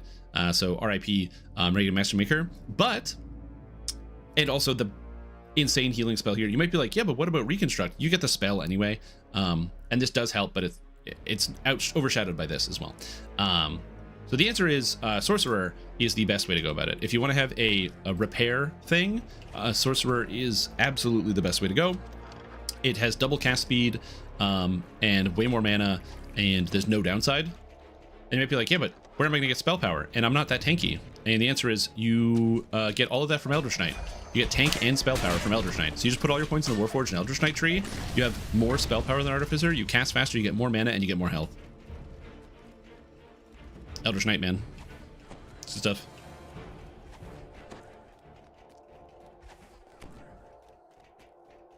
Yeah, Renegade Mastermaker is a really cool tree, and it is very, very powerful. It just isn't a repair tree.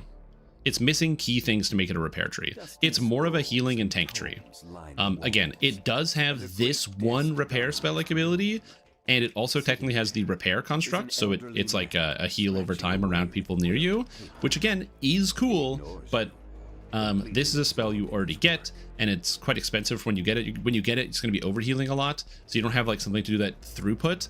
That's pretty much the issue, is that you don't have anything for the moment-to-moment throughput, which is what you really need out of the Renegade Mastermaker tree. For example, clerics get Cure Moderate Wounds spell-like ability from Radiant Servant, or favorite souls get Close Wounds, things that are low mana cost, low healing, but good for maintenance. Warforged does not get that, and so you'd rather just have a bigger mana pool. Out of curiosity, is there a way to make the dog strong and you just support him? No. Yes? Maybe. Okay, so the answer to your question is you cannot just make the dog strong so you can support him, but you can make the dog strong separately. So what I mean by that is what you can do is you're able to get an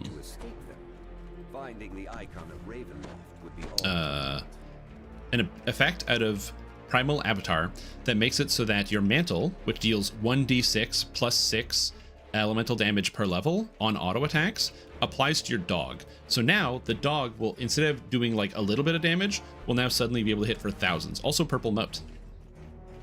I didn't even notice this was here. Woohoo! Hopefully this is not too scary. We'll see what happens. I'm going to cast my defensive spells and we're going to go on it.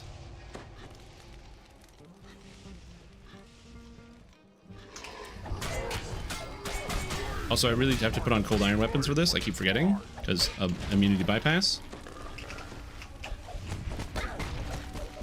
Egg Hunter. This thing can be quite dangerous if it gets me with the wrong spells. Fortunately, they use a lot of paralysis effects, and as a Warforged, I'm immune to paralysis, so I don't have to worry about it. Also, this should be quickened. Whee! Nice, purple moat done. Yes, that is one of the downsides. I am talking about a lot of other stuff. If you're watching this as part of the solo guided playthrough series, and you're like, how are you navigating through Strahd's castle? This is a really confusing quest. This may take you a long time. I wouldn't say skip this quest, like learn it, but yeah, this is a confusing one. This is probably the hardest part of the entire playthrough to follow, because I can't really explain to you where to go, other than you kind of just have to already know where to go from doing this quest a million times. My biggest pro tip is that at the beginning, you come right here. This upper section is a total waste of time. There's nothing up there. It's like cool optionals. So if you want to explore the quest, you can. So if you're not playing on hardcore and you want to follow along, you can definitely explore this entire place. There's a million shrines, and you can deal with all the traps, secret doors, and all this other hidden stuff. But if you're doing this hardcore, yeah, you might turn a corner and die.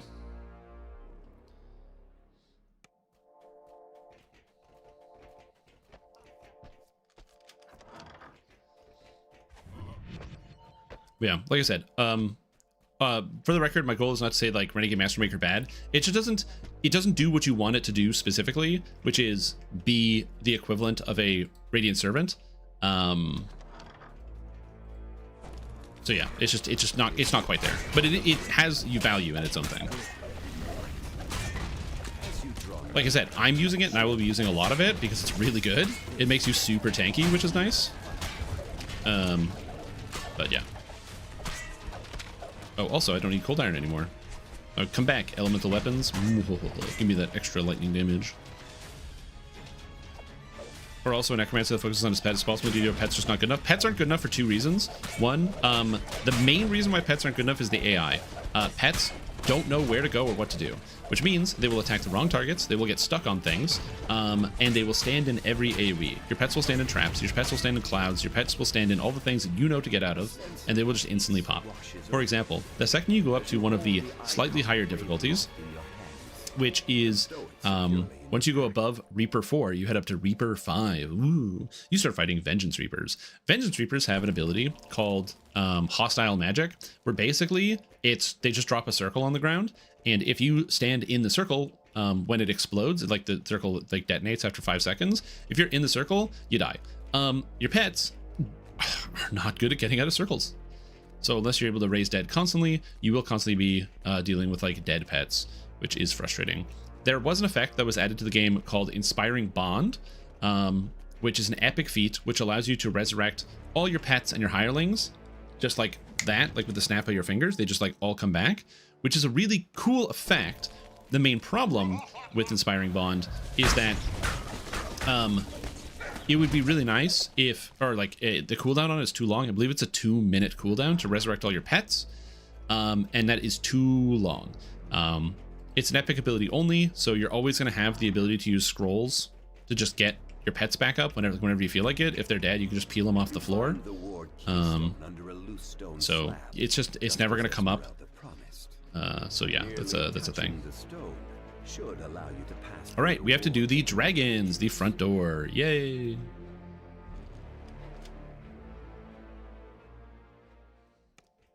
And some of you might be wondering, okay, but how come they just don't make the pets? All right, and the second thing is also none of the numbers on the pets work.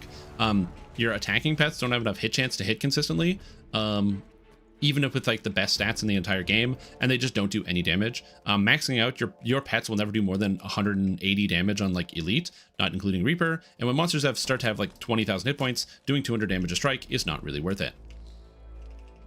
All right, I'm going to show you how to get through this next section. Okay, this is the dragons part. It is very spooky. However, there's actually a way around this that will help some of you out. I'm not, this is not something I recommend everybody does all the time, because it is a way to outsmart the dragons using your terrain to your advantage. But some people, they may not agree with that exact definition. If this changes in the future and you cannot do what I'm about to do, just, you know, try it first. But first, we come over here and we aggro some dragons. Whoosh. So now we have dragons here. These things are very dangerous. They hit very hard and they constantly knock you down. So you want to be very careful about these. However, what you can do is you can kind of climb up on here And then when the dragons are like attacking you, they actually miss every time because they're too short, but you can still hit them. So you can kill the dragons without actually putting yourself in any danger. If you're on hardcore, this is the best way to do this. And I would highly recommend doing this if you happen to be on hardcore, but bear in mind that may change in the future and you may not be able to do that. But it is a very simple way to solve that problem. Now, because I'm sure some of you guys will want to see it, I will actually fight the dragons for real. The problem is they have a knockdown if they tail whack you, so you gotta be very mindful about that. The tail swipe has a cooldown, so it's not impossible to avoid, but this is where the pets really come in handy. And the rune aren't being able to deal damage the second I get back up. You can block the tail swipe if you're fast and you don't get knocked down, but you have to block it. With the keystone in hand, you step through the Charming illusion goggles. Bad for me, good for somebody else. The icon of Ravenloft. So cheesy. Like I said, I want to provide that information to other people. I feel like if you're going to do a solo playthrough and you've struggled with the dragon fight, you might continue to struggle. So I want to give people the options to improve that there. Now, I still need more XP to level up to 10, so we're going to have to do some more 10s. So we're going to go do more quests. So other 10s. I hate the 10s, man. I really hate the 10s. It's like the worst quest range in the entire game. What's a good 10? I didn't even read any of the items. It's a bad habit. Okay, don't do that. Make sure you read the items. All right, we'll go do Ataraxia's Haven, and then we might do a hard 10. We'll see. But we'll go to Ataraxia's Haven. Newcomers because you hate yourself? Yeah, we'll see about newcomers. Vault of Night. It's very difficult to solo Vault of Night. In fact, it's actually impossible, so I cannot do it. I'm also not flagged, but good question to begin with. Good question to begin with. Vault of Night is a raid that does have a minimum of... Technically, you can do it with 2, with insane requirements. Insane requirements, but it is technically feasible with 2.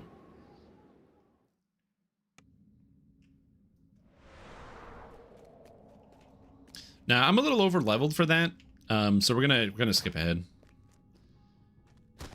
I kind of skipped Vault of Night by doing Lamortia, which, by the way, can recommend. Vaughn 3 has a beholder that is unbelievably dangerous, and Lamortia doesn't, and also has really cool, better gear.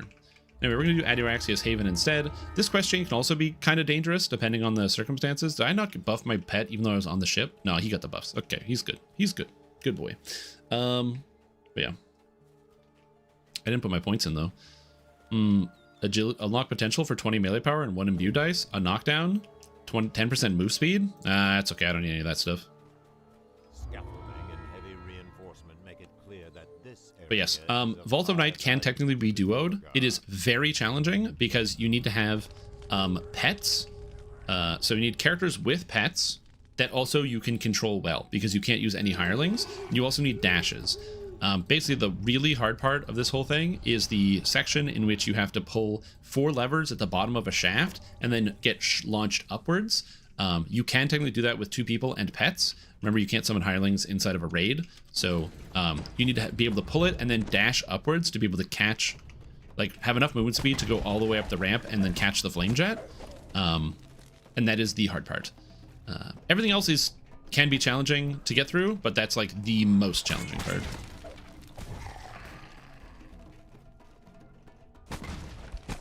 Yeah, you did these a long time ago. Guess what? That's called level 10s. There's not a lot of good 10s. Most of the 10s are tied up in like leveled chains. So Cult of the Six, for example, if Cult of the Six and Grey Moon was just a level 10 quest pack, that would be amazing. Same thing with Threnal if it was just a level 10 quest pack. But Threnal is 8, 9, 10, and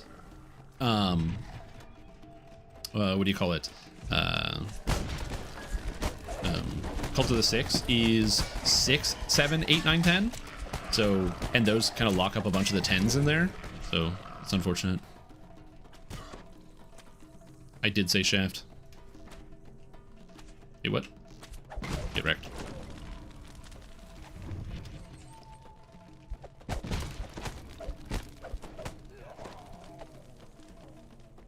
Wolf run speed? Yeah, it is. And snow slide helps you out tremendously, because you can just snow slide up to the top and you get the pet.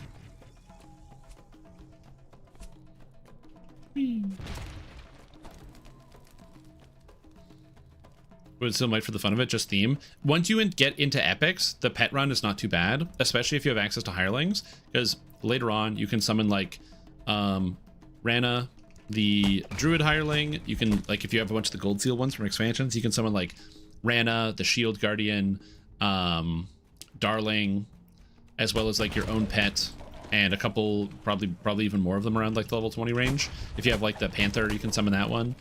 And then you get the effect from shared bond at 23 that allows everyone to scale off of your primal avatar mantle. And then you can actually have a reasonable pet build at that point. It actually does sort of function. The problem is outside of that, until you get to level 23, yeah, let's just say it is not an inspiring playstyle. That is a remnant, and I actually need those for buying augments, so I'm going to pick that up. I would describe it as a thing you can do. Maybe not the best thing you can do, but a thing you can do nonetheless. Rust monsters. I forgot there was rust monsters. Oh god. I forgot there's rust monsters. I didn't summon bolts. Summon bolts. Ooh! The reason why rust monsters are dangerous, as a Warforged, if a rust monster hits me, I have to make a save or I get stunned, and if I get stunned, I just sort of die. Anyway, back to work. My melee. Wow. And that's why we have the crossbow, just in case. I'm not a crossbow build. I don't want to be using crossbows, but rust monsters scare me. And that is why we still have a crossbow in the inventory, and you just keep the best one you can. You don't need any bonuses, because most monsters you can kill, especially if it's a single target. So yeah. Also a moat. Ooh, exciting. I love that these guys just kind of pile into me. They just all run to their death. Very satisfying. They don't have to. They could go other places, but nah, they're like, yeah, let's just go in a big pile and then I'll die. Which works out very well for me. Where's another guy? Oh, get him, dog. Yeah, he's got the trip. The dog can do some damage because of its sneak attack. So, you know, that guy he crit for 90, which is kind of satisfying.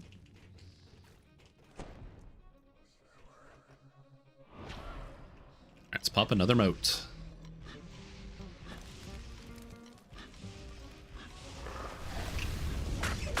Also, I forgot I need to have cold iron on my weapons, or else I'm not doing any damage. Then we have the Dryad here. I'm gonna cast the Force Field so I take less damage, and then beat this guy up. Get out of here, Dryad. Whoosh. Adding cold iron onto my weapons through a spell is so incredibly valuable. It makes the moats dramatically easier. Something I completely forgot to do when I was first doing this. It is super, super, super good.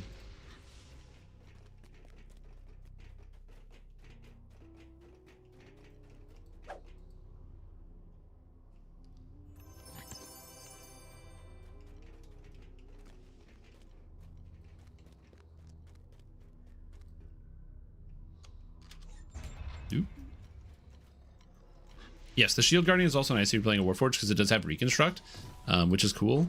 So it will protect you, and that's nice.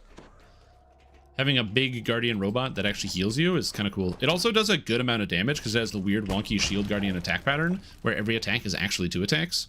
Why? I don't know.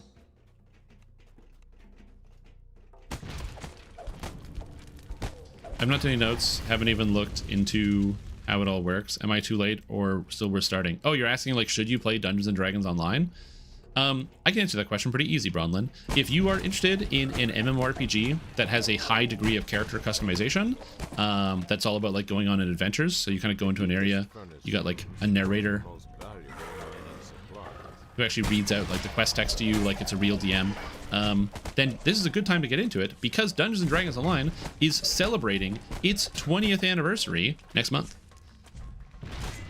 And as somebody who's been playing for the entire 20 years of Dungeons & Dragons Online's history, I can confidently say that right now the game is in currently the best state that it has ever been in. There's so many fun toys to play with, so many cool different types of character classes, ways to build your characters, so much customization. You can make many, many, many different types of characters work. It's one of the most diverse, like, people use the term meta. DDO doesn't really have a meta, but it's got the most kind of most amount of character diversity I've ever seen. I feel like every time I join a party, there's always like entirely different people running entirely different characters. The game has had these like horrible lag problems over the past like 7 years that they've pretty much entirely erased, which was like really, really recent.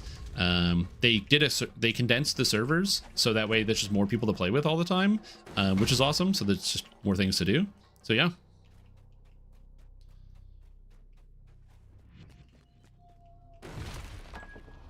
Wee. Oh, damn it. Oh, should you do moats? Oh, you're asking if you're going to do the moats for the event. Well, the answer is if you want anything. You have 8 days to do it, and there are some farming methods that can actually make it work. I'm going to use feather falling for landing on this, so I don't have momentum, so I slip off the pipe. You definitely can complete... If you super farm it, you can get it done. There's a fast farm method that will take you about an hour and a half per loot, and getting at least the softcore ones, all 5, it will take you like 7.5 hours, but you can get it done. Of the most brainless mind off farming possible.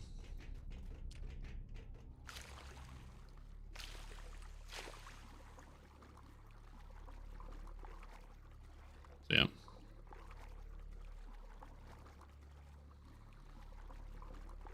You need to know? Oh, you enter into either Grim and Barrett or the quest Dino Crisis. You kill 10 monsters to hit the threshold to be able to spawn a moat. Then, once you've hit the threshold, you kill the moat. Then you leave, you go to Haberdasher, and you complete the entire quest Haberdasher, which resets your moat timer. And then you go back into Dino Crisis, or Grim and Barrett, whichever one you prefer. You get 10 kills, you wait for the moat to spawn, and you do this until your eyes start bleeding. Yeah, Legendary is the easiest one to do it, because if you just have a juiced up Legendary character, it's very fast.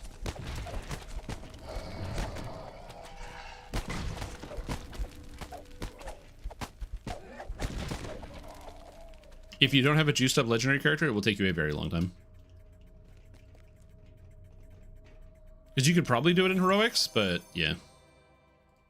I ran everything on Reaper mode because Reaper does increase the amount of power you get from each of the moats. So you get more durability on it, so yeah.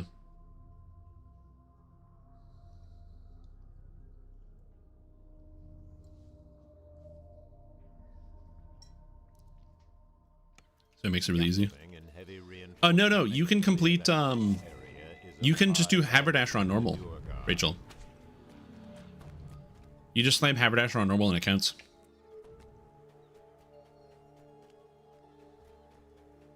And then you go into the other quest on Reaper, you spawn a Reaper mode, then you just do Haberdasher on normal. It's just any quest completion.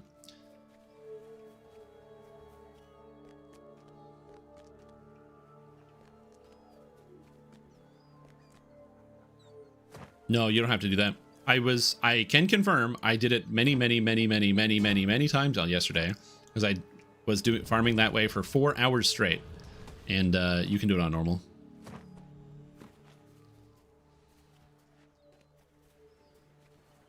Interesting. It was working yesterday when we did it. I can't speak to the experience that you're having. Weird. This isn't letting you get your proc. Weird. And you're going into the quest on Reaper mode after the refresh? Strange. Strange. A wound. The Durgar confesses that the keys to the lighthouse have been stolen by Scrag. The Scrag, a band of sea trolls, that is really weird. You use Sawpot and do it on Reaper? Yeah.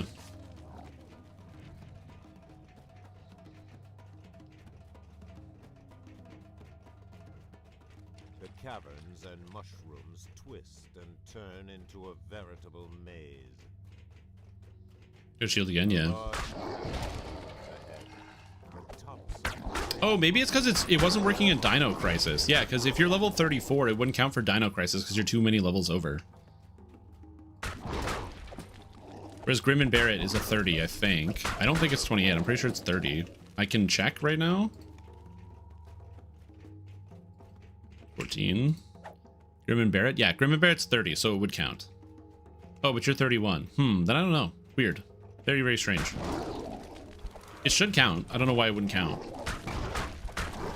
Also, we got 1 key. This quest, by the way, all you're doing is looking for 2 keys. Once you've found both keys, you can leave. Also, the location of a key is indicated by trolls standing around. I do way too much damage for this quest.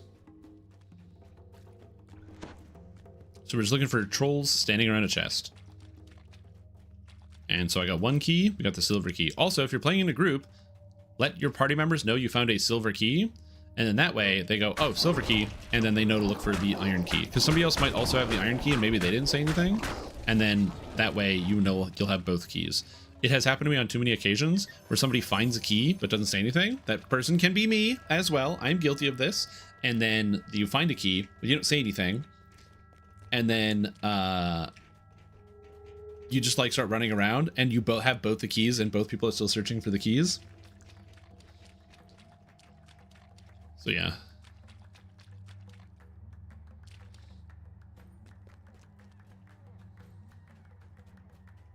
The Scrag Shaman could. The Scrag Shaman. Combo? We just dodge the combo. We're all set. More treasure. Come on, good gear, good gear. Nope.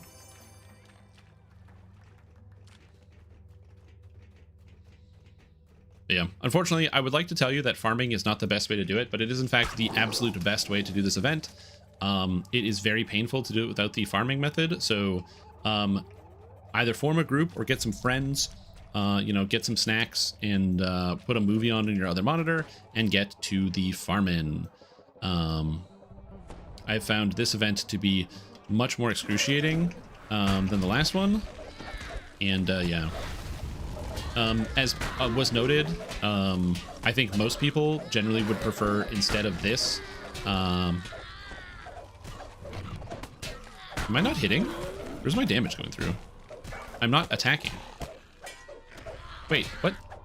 My attacks aren't counting? Oh, they're in the water, I can't hit them! Oh no, the monsters are in the water, I can't attack them! It's a bug, they're too short and they're in the water. Oh, the goblin despawned because he's too short and he's in the water! Anyway, so fun fact, if a monster's character or like center of mass is too low, you can't hit them when they're in water because they're counted as being underwater. For example, if you've probably had this situation where you can't hit an ooze when it's going through water because technically too much of the ooze is under the water. So you can't actually hit it, which is funny. Even though it can hit you and it's still acting, you can't actually do anything about it. And so I couldn't hit those goblins because they were technically under the water. But then when the boss spawned in, it was also technically under the water. And with a new recent patch, if monsters are under the water, they just despawn. So I got completion for the boss, which is really funny.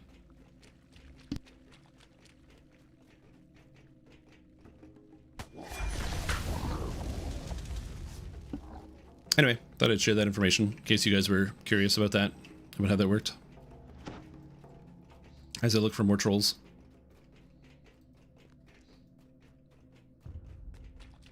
Oh, there's the other chest. Nice. See a bunch of trolls standing around a chest? And there's no boss. That's how you know it's a key chest.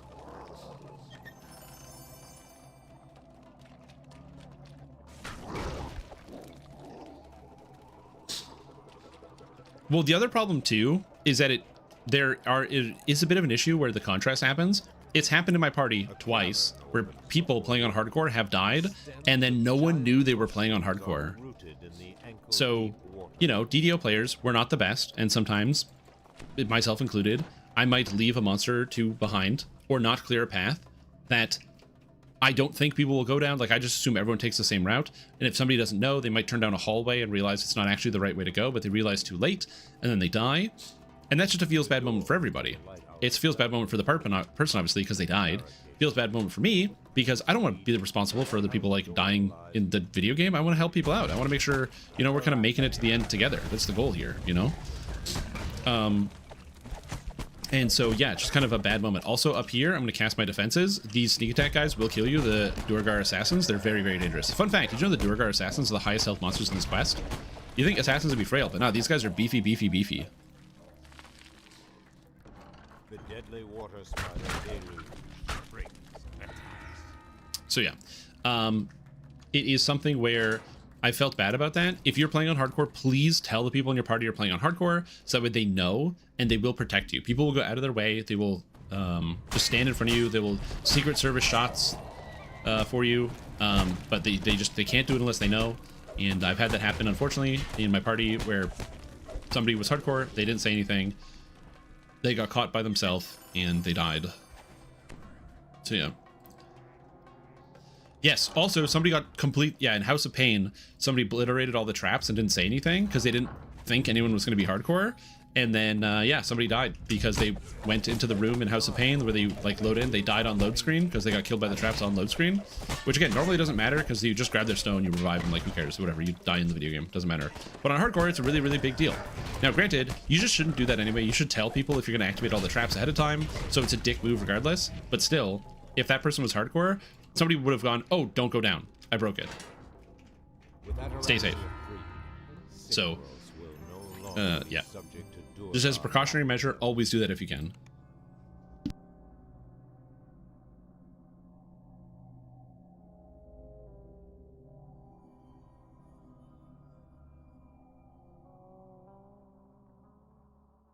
This tucked away cave entrance has etchings on the doorway that read, "For the Devourer." Your fortification makes them less dangerous. It makes them less dangerous, but not dangerous. I have 104 fortification, but stealth monsters get fort bypass equal to their CR. So it had like a 5% chance of critically hitting me. Or not critically hitting me, of sneak attacking me. But 5%'s a lot. Okay. Newcomers or black and blue?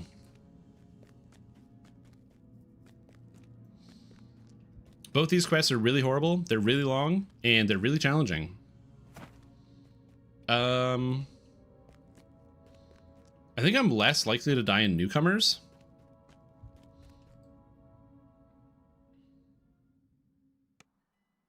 But I can't use my Bard Hireling. I have to go without the Bard Hireling because there's several pressure plate traps that in the event that my pets run over them, I will die.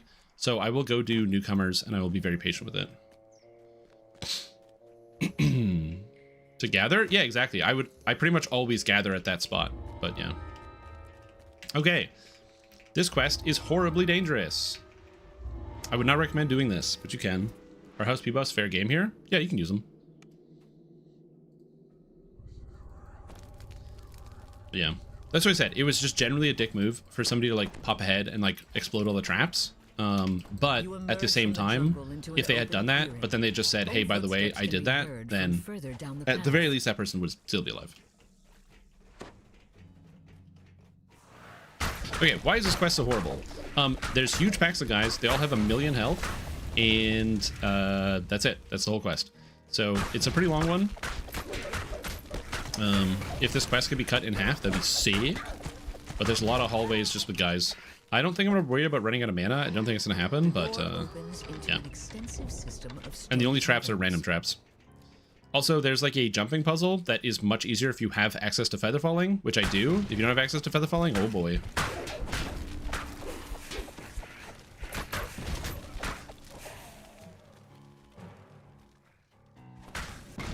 Or an air dash. An air dash also makes this ending section trivial, but you need to have an air dash.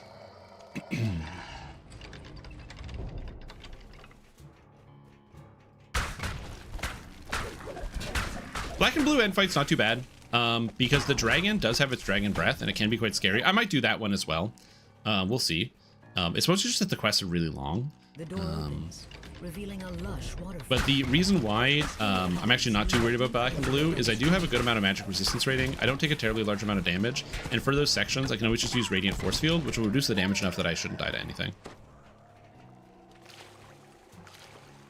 It's called 2022 Tumble. Yeah, but you need an air dash to get through stuff. I need a Mega Man X air dash so I can blast through the air.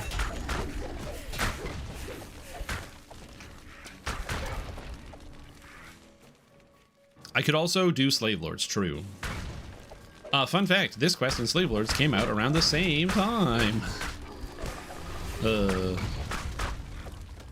Several giants have set up camp. You did a Veil of Twilight quest? It's been a while. These giants can be quite scary. I'm actually going to put a protection spell on myself because they can knock you down. They have an overrun mechanic where they can just suddenly decide, okay, by the way they're charging.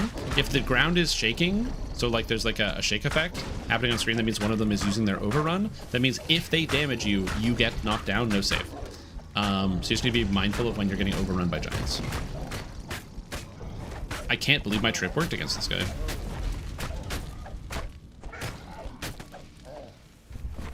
And this emote. Cool. Because my trip and the dog trip worked at the same time. It's pretty sweet.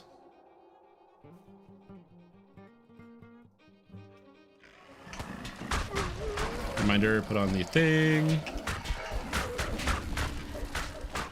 Watch out for the Howler spikes. Don't get too many stacks. I only have one stack, which is okay. Kill the Spicer Beast. One of the things that is dangerous about Displacer Beasts is they can paralyze you with their tentacle slaps. Fortunately for me, I am immune to paralysis because I'm Warforged. Unfortunately for me, this guy healed back to full health. Other fortunately for me, there's a lot of shrines in this quest, so I'm probably just going to hit almost, not every shrine, but I'll be hitting a lot of them. Make sure I keep my mana and my health up. What a dangerous room, man. What a dangerous room. I can also stand to be like a little bit more attentive to my actual health bar. I do find sometimes I will wait till I'm like under half before I start healing, when I should heal like way sooner. But it's just a bad habit that I have.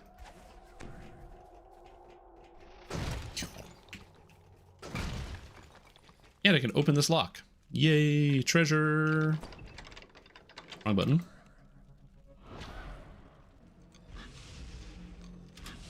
It's the turret's guarding my escape, that's all.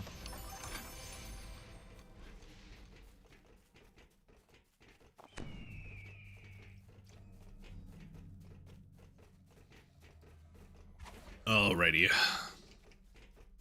So like I said, this quest will take a long time. I'm probably going to hit, I wouldn't say all the shrines, but I will be hitting quite a few. Just to make it go a little bit faster.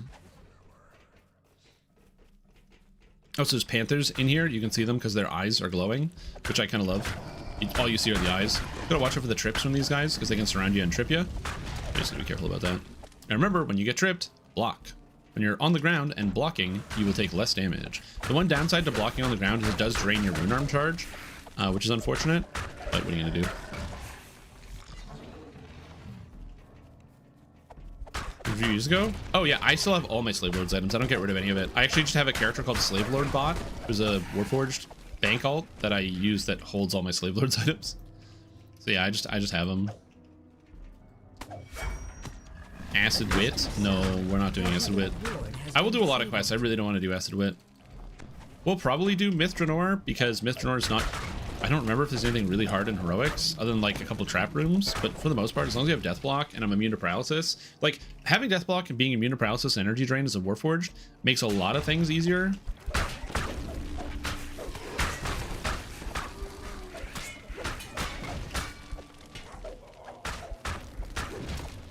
Alright. I'm going to use this shrine here because I'm under half mana and I don't get another one for a little while, so we're going to shrine against my better judgment. Minor Kobolds, kill Mama. Again, we'll see. It depends on how strong my character is feeling. What I should have done is spent points in my actual enhancement tree instead of not doing that.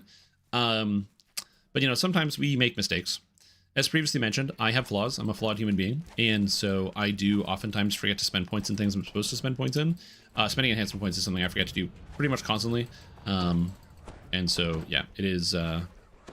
if you're watching and you're like, damn, Shrimpom, that's crazy. You're not even putting points in. I would like to tell you it's because of a cool flex where I'm actually just too good and I don't need the points. But it's actually I'm stupid and forgetful. And so I just don't do it out of sheer negligence, which is awesome. Where did I put my curse spots? They're here. With the magical barrier dispelled, you can... Is my live stream stuttering? On my end, I've had 0 drop frames or problems. So, yeah. Got OTK'd? True.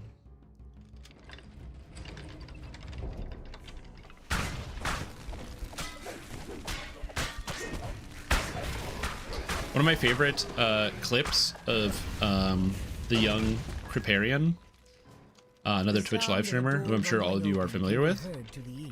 Somebody asked a question to him where they're like, why do you say OTK when one turn kill is the same amount of syllables? And he pauses for a moment and he goes, you're banned, dude. You're banned. Get out of here. You're banned. A guttural groan and collapses. That clip is so funny to me because it's true. People say OTK, which is not faster than one turn kill. It's the same amount of syllables. It takes the same amount of time.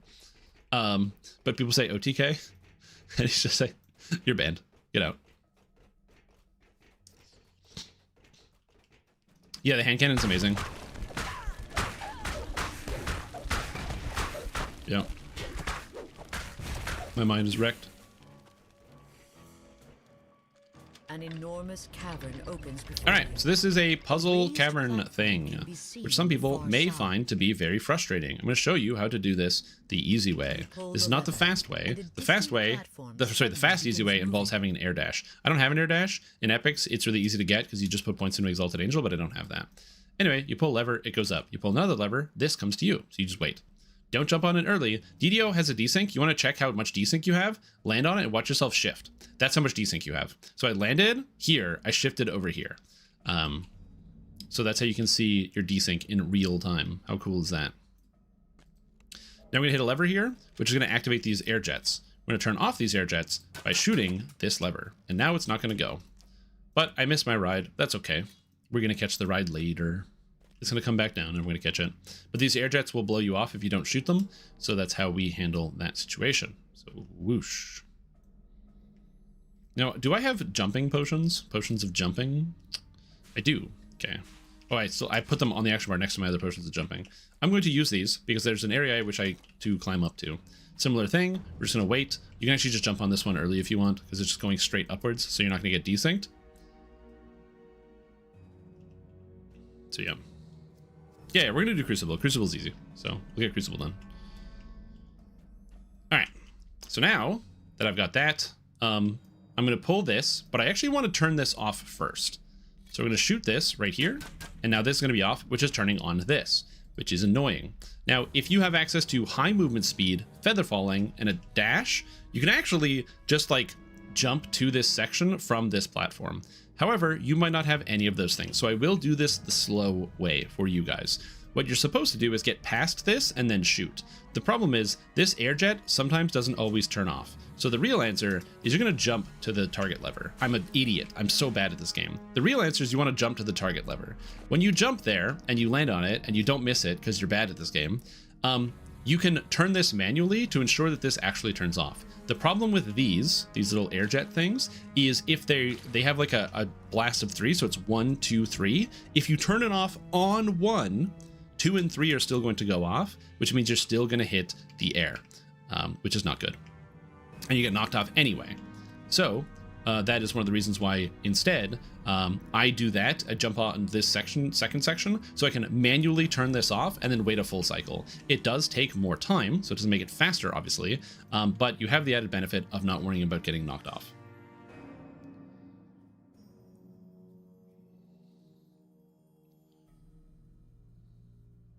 Yes, you can get boots from Lamortia if you wish, the propulsion boots. Fun fact, the propulsion boots from Lamortia are an artifact in Legendary, which makes them totally useless. But in Heroics, they're just a regular item. Whee. So we jump on this. Alright, we're not going to screw this up this time.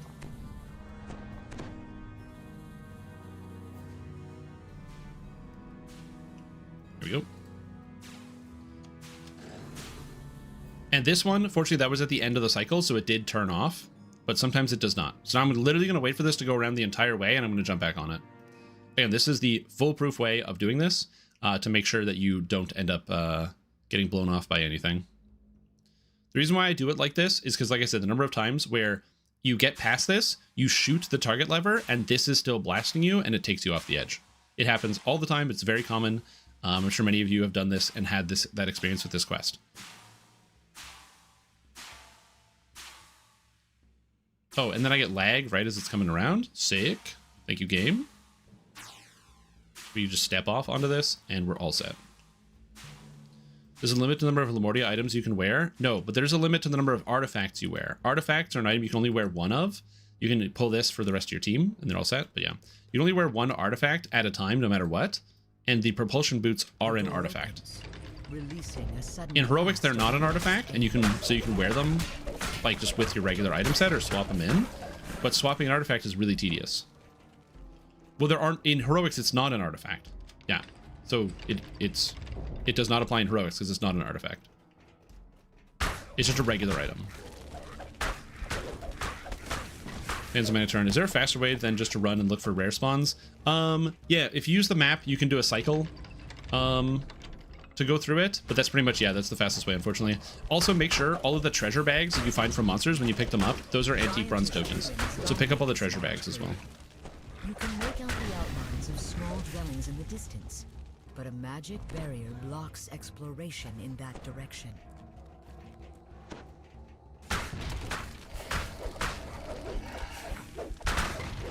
Yeah. Show me a trick for this quest. Ooh, that's exciting. But yeah, picking up the treasure bags is something a lot of people don't do. Like, many of us just stopped picking up treasure bags decades ago because you don't really need the collectibles for anything other than Kingdom crafting, and once you get a good supply, you're just kind of done. Like, if there's a treasure bag... Is there one here? No, it's just corpses. But in the desert, they're very nice to have. Also, I believe the sands tokens are tradable, so you can, like, trade them with your friends if you want.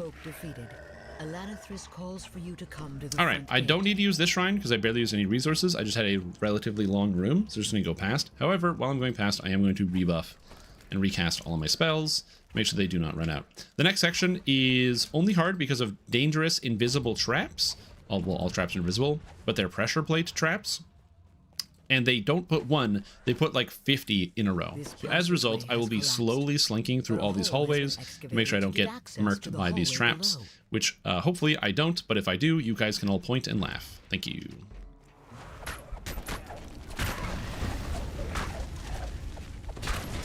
Oh, that's a bug.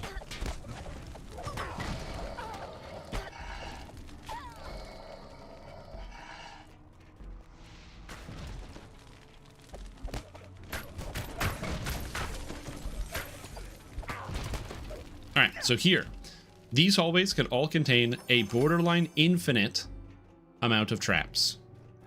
And so I'm going to hug the walls. I'm also going to tell my dog to entirely chill. Because if I hug a wall, I'll only ever run into one trap at a time. The monsters also can pop the traps. So because they ran over, I know it's safe here. But yes, they are also random. You might be like, well, why don't you just memorize the locations? They're random too. You're going on passive now because you ran out here. I have a good amount of reflex saves, so I should be okay. But yes, we're just going to hug the wall here. Again, might seem silly. I promise you, it's not.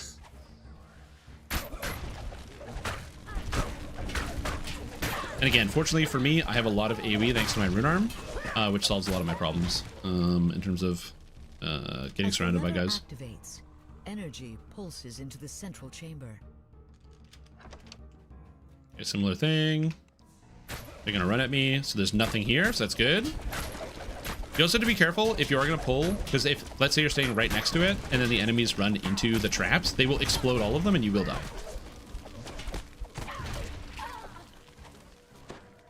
There's almost always some on this corner. Almost always. Yep, there's a bunch here. But I don't know where all of them are. And there's no monsters here, which is good. So now I can go and just disable this one so I can get around. Let me just go this way.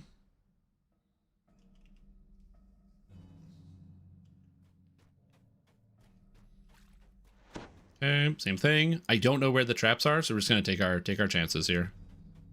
Okay, perfect. Good. Phew! Through that section. The traps are not over. That is just one section of the traps. Yeah, completing Sans quest can also help because you can get the bronze tokens from any chest in the quest. A good example of a chest or a quest you can run is Offering of Blood. There are a lot of chests in Offering of Blood on the side paths, and they can drop bronze tokens as well. And also the quantity of enemies in Offering of Blood, since there are infinite enemies. You could technically farm for materials if you just like have an Aura Warlock and you AFK in the first room, I guess, and then just have enemies run into you and die, just the scorpions over and over and over and over and over. That could probably work. I'm not generally advocating for like AFKing an entire quest. but it could work.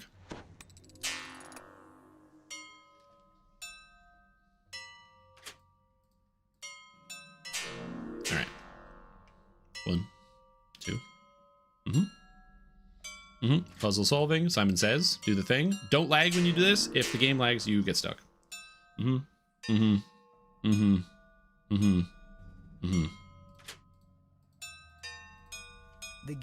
problem solved.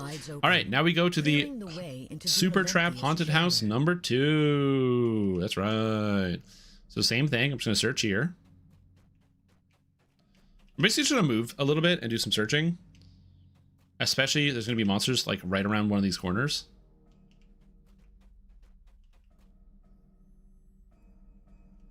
Okay. Okay, I think we're good here. Also, Ruru was slain. R.I.P. Ruru. Boo-hoo for Ruru.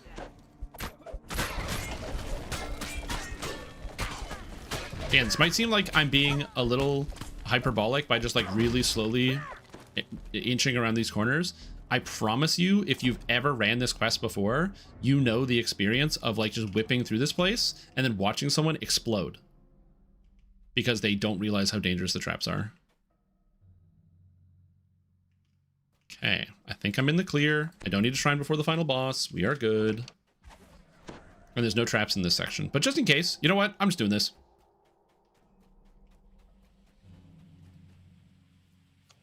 Dunalenthia stands stiffly on the platform above. All right, this dragon is kind of dangerous. Also, we're not supposed to kill Dunalenthia. We're supposed to kill Orlanth.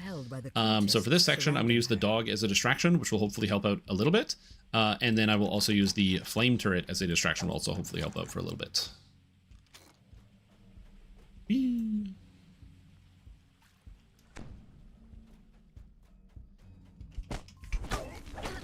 Kill the archers because I don't want to deal with them. Okay, and then I'm not going to attack anything, but I am going to summon the flame turret, which is going to eat some distractions. And then we're going to cast the damage reduction. We're going to get rid of the curse. And then we're going to start going on this guy. Unfortunately, I think I aggroed Dunalenthia against my better judgment, which is what I said I was not going to do. But it's fine. Orlanthi falls. No, leave me alone, dragon. And I leveled up. Nice. You guys want to see me do black and blue anyway, so I can show you how to do it? Fun fact about this quest. Earlier in the part, I mentioned that there's like named items that can drop from specific quests. This quest has 10 different items, which means you have a 3% chance when you open up a chest to get an item you want, which is abysmal. And when you can only open up this chest to get loot 8 times per week, well, basically, if you see a cool item you want and it comes from newcomers or black and blue, don't get it.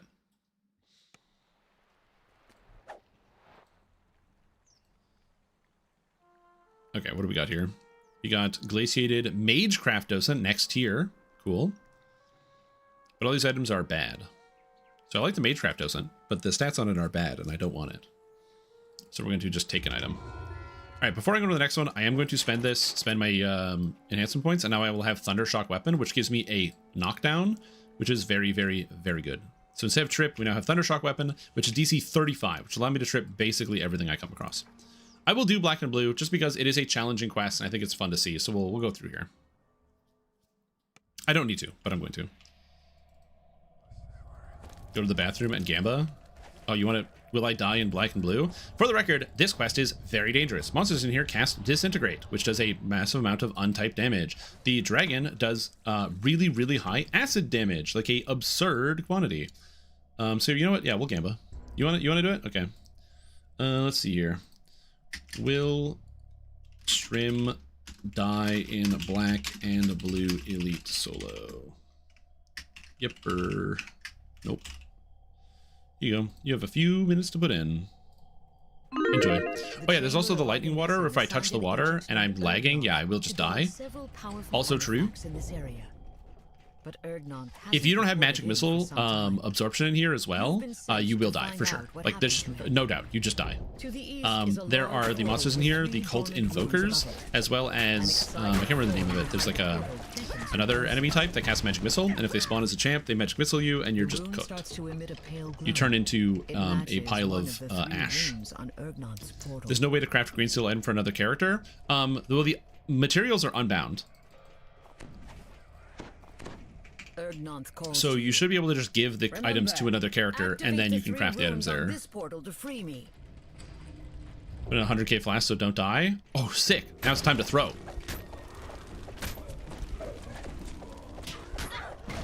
Yo, 2,000 bits I'll throw for so you can get all the sun flasks.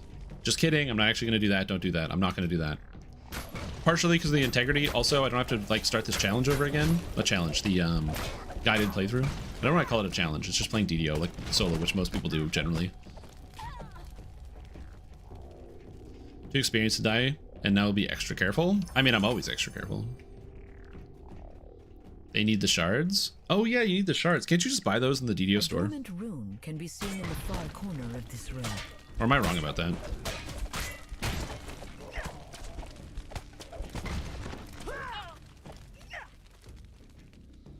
Hear me out, as he says yes. Wow. Oh, Devil Assault. True, yeah, you can get the shards from Devil Assault. I forgot about that too. Is this actually a secret room like Dark Souls 2? Oh, Dark Souls 2. There actually is a secret room in the electric water. You guys want me to do the electric water secret room, which involves me literally going under the electric water? I'll do it. It is a very cool secret room. Oh yeah, right. Moats. I forgot how the last quest took 30 minutes, so I didn't really notice that. I completely forgot that like moats were a thing. Yeah, Devil Assault's really horrible. Old iron.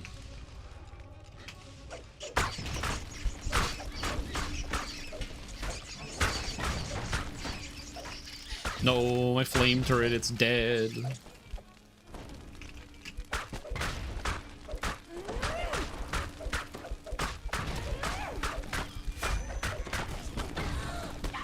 Yeah, says the Dryad, as I kill it.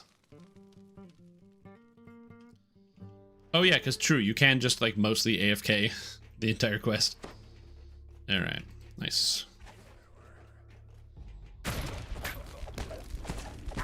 Yeah, Devil Assault is not a very challenging quest at this point. You, other than the fact that you have to talk to people and there's like some ranged guys, you could almost do it on an AFK Warlock. But there are archers that come out and they don't run to you. Alright, so this next room has a unbelievably dangerous acid dragon. It is imperative that I do not die to it, because that would be super embarrassing. It hits hard, but it's also the acid damage over time because it casts Black Dragon Bolt, which normally is not a dangerous spell. But when it cast by a dragon, turns out it's actually kind of good. With hires? Oh, true, you AFK and you just have hirelings that run around. To be sealed by a solid wall of stone. Yeah, if you're not looking at the screen, you don't realize, oh, I'll go on an elite. It's level 6. You don't realize the 18 that shows up. The ground rumbles. Yeah. Reading apparently really clutch ability. Of this ruined amphitheater all right. Now the site of a dark ritual PR cultists and a fearsome black dragon. Shock and awe. I don't care about that. You missed me. Block. He wants to go after the thing. Block. When the dragon switches, always block. And he's gone. Nice. Thank you, flame turret. You guys ever did know that flame turret's actually really good? The dragon took 2 swipes of the flame turret. But yeah, when dragons flip, blocks, you don't get knocked down. When dragons tail swipe, blocks, you don't get knocked down. Basically, if you see a dragon moving and they look like they're gonna hit you, block. Second artifact, if you'll slow these damned intruders. Ergnonth shouts. Quickly, into the passage. I'll get the ritual completed when you fix this damn door. At the end of several aqueducts.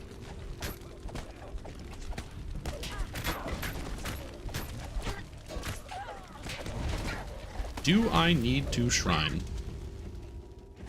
Nah, I'm fine. Flame turret has low health.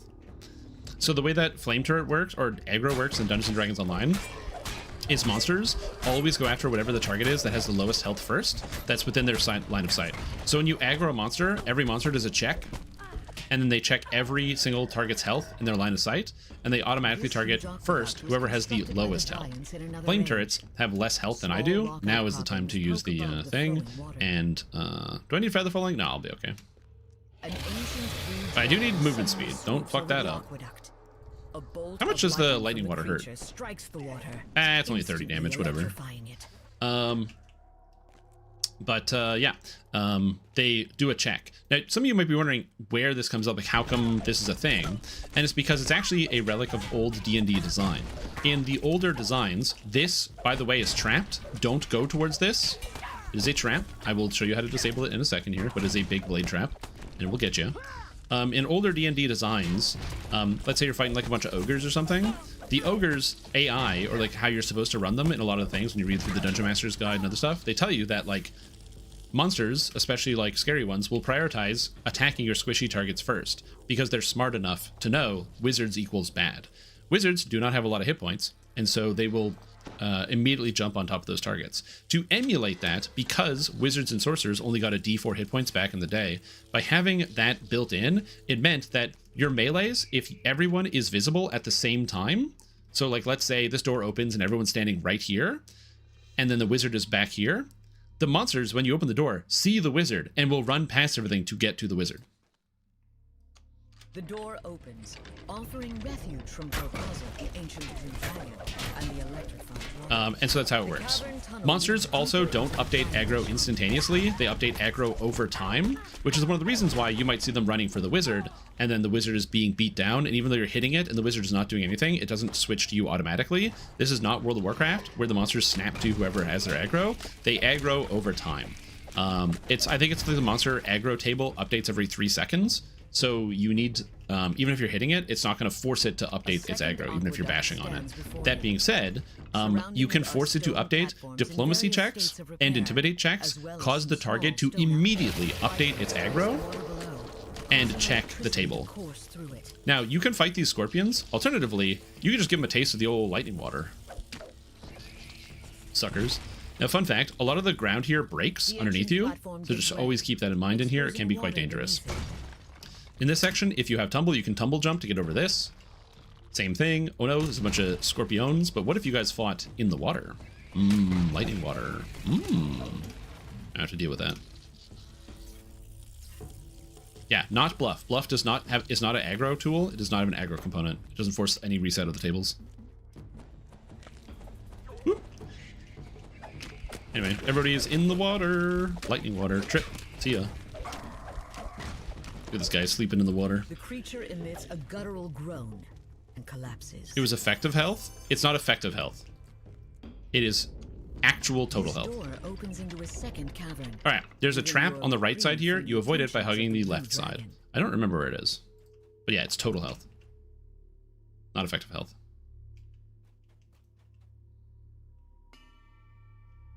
I know there's a trap, but I can't find it. Maybe my skill is too low?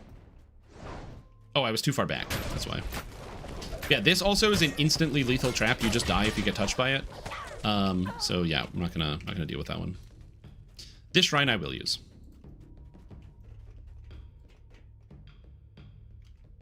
Oh no, I understand what you're saying. You're saying it checks this one. I'm saying it doesn't do that. The aggro table was designed before effective hit points was added into the game. This effective calculation was added way, way, way later in DDO's history, and they didn't update how aggro functions. It is just a raw hit point determiner. That's it.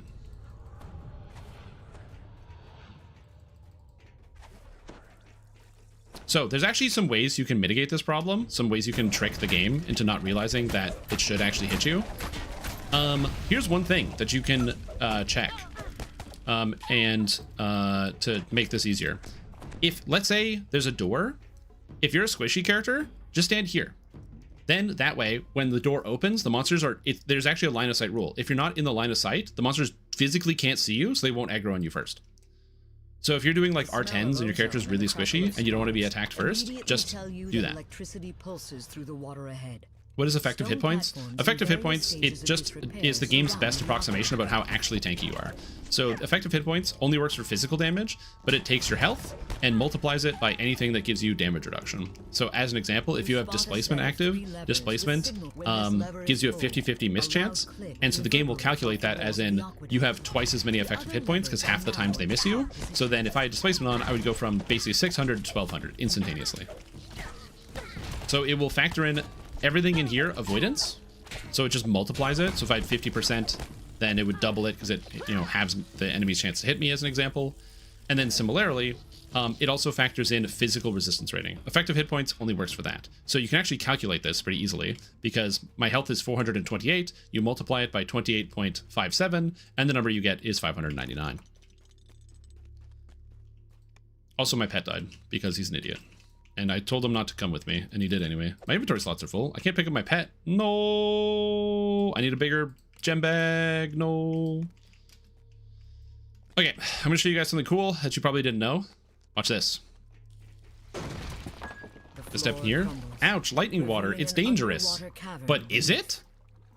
There's an air pocket to the south of this flooded cavern. You can see a cultist excitedly inspecting some kind of Interesting. Secret underwater tunnel.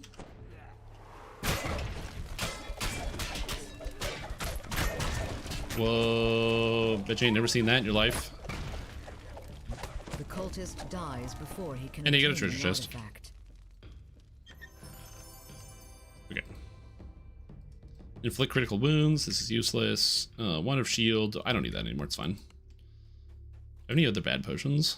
I will take a tiny bit of lightning damage when I come out of the tunnel, but that's fine. I'm not going to drink potions of wonder because those cause you to die. I have to sell. I have a lot of good stuff.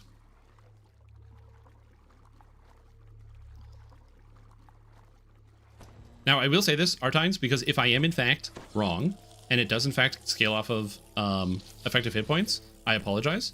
But it is possible I am wrong. I don't believe I am wrong because they haven't updated the damage formula in many, many, many years, or the threat formula, or not, sorry, they've updated the threat formula in terms of how monsters calculate aggro, but they haven't, as far as I know, there's been no ever patch note that talks about initial aggro and line of sight, which is not something that would come up. And having done tests, I can verify that it does seem to be the case, to be based on hit points and not effective hit points.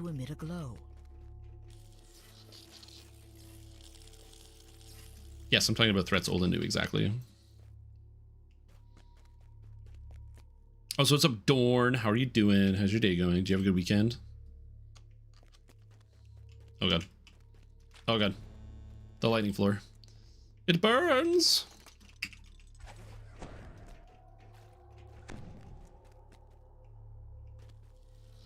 Again, this quest is also quite long, much like the other one. But you know what? They're harder, and I wanted to be able to show how cool it is that you can do these quests.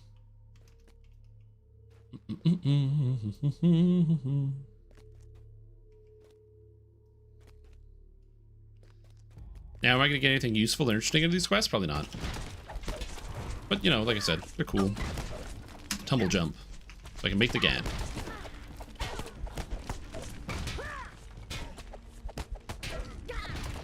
Almost there. Fun fact, these archers don't move, so if you skip them, it doesn't affect your red alert, so you can just ignore them if you don't want to.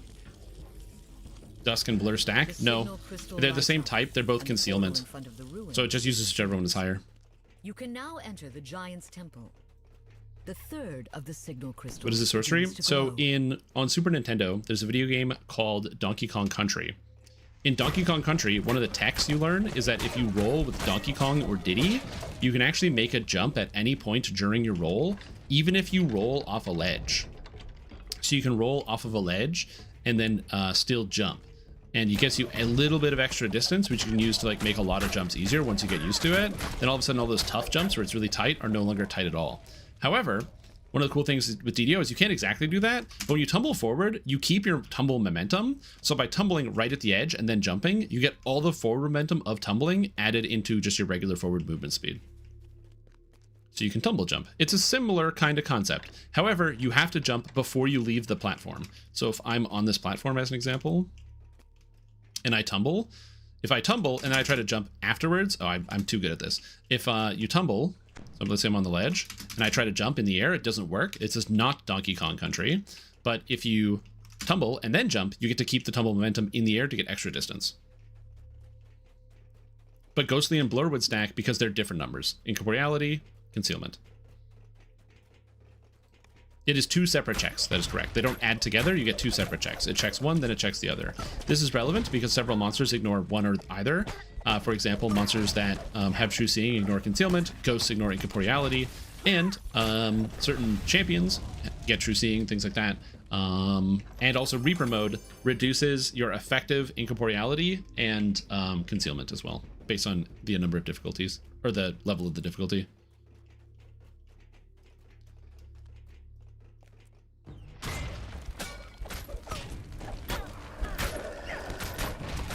Yeah, I will admit, Fangdude and Moya, my shroud crafting knowledge is a little shaky because it has been 15, actually more years than that. It's been like 18 years since I've shroud crafted. But maybe somebody else might have an answer to some of the queries you have with regards to shroud crafting. That is not my area of expertise. All right, dangerous room. Dangerous room. Time to go to the dangerous room.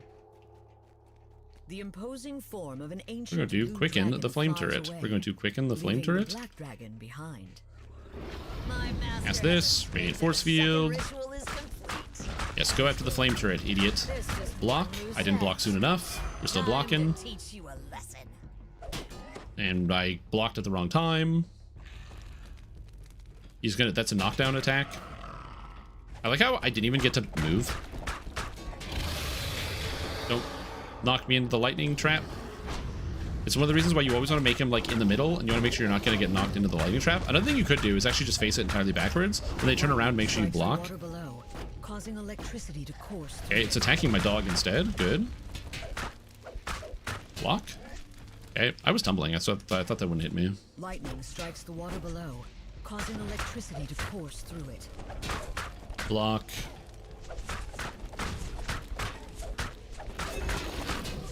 Lightning strikes the water below. Okay, it's not gonna be attacked. That's not a big deal.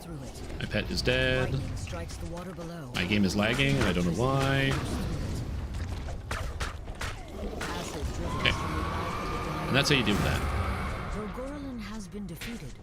You can't help but wonder what the blue dragon took with it when it escaped. And can I loot this chest without getting hit?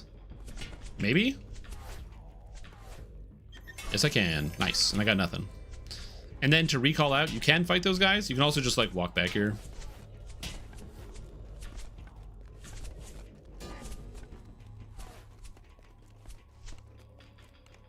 And now they can't shoot me.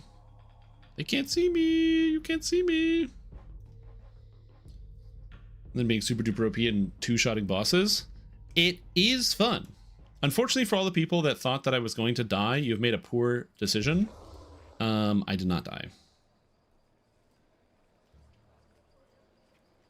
So thank you to all the people who believed in me, who thought I wouldn't die in that adventure. You were right.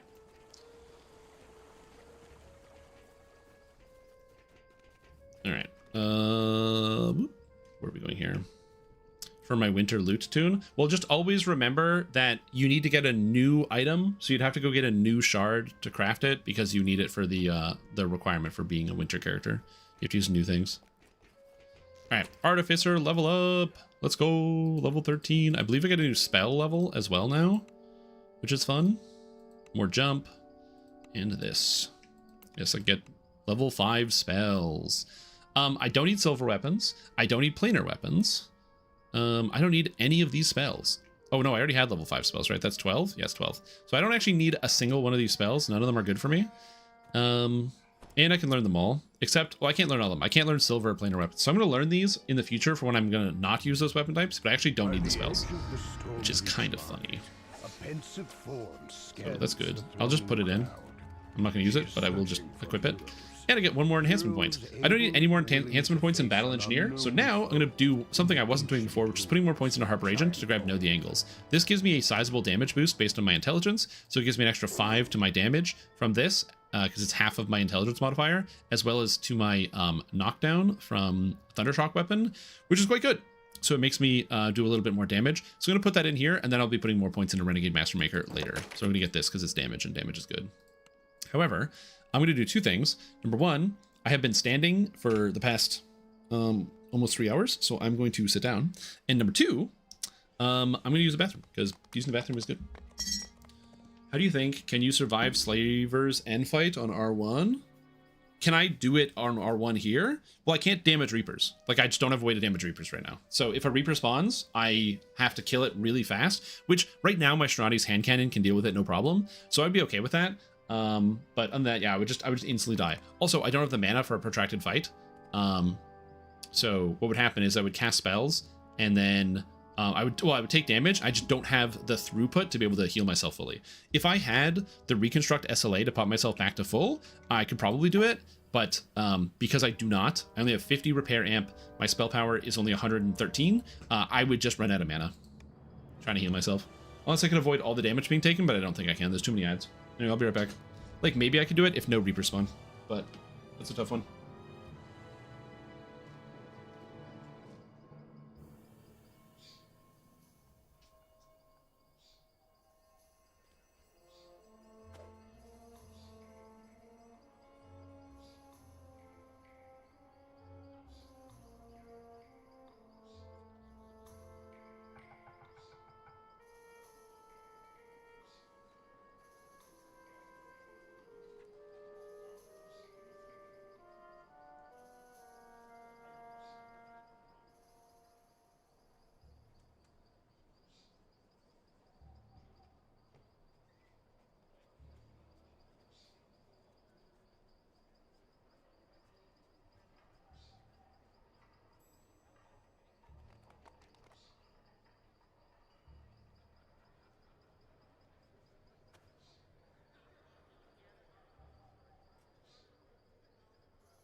Oh, okay.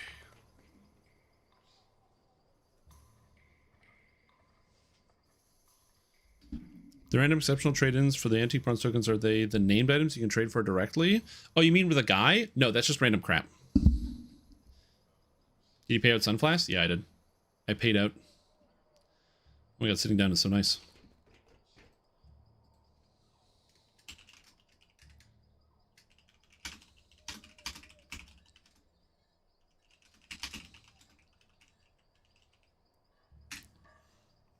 All right.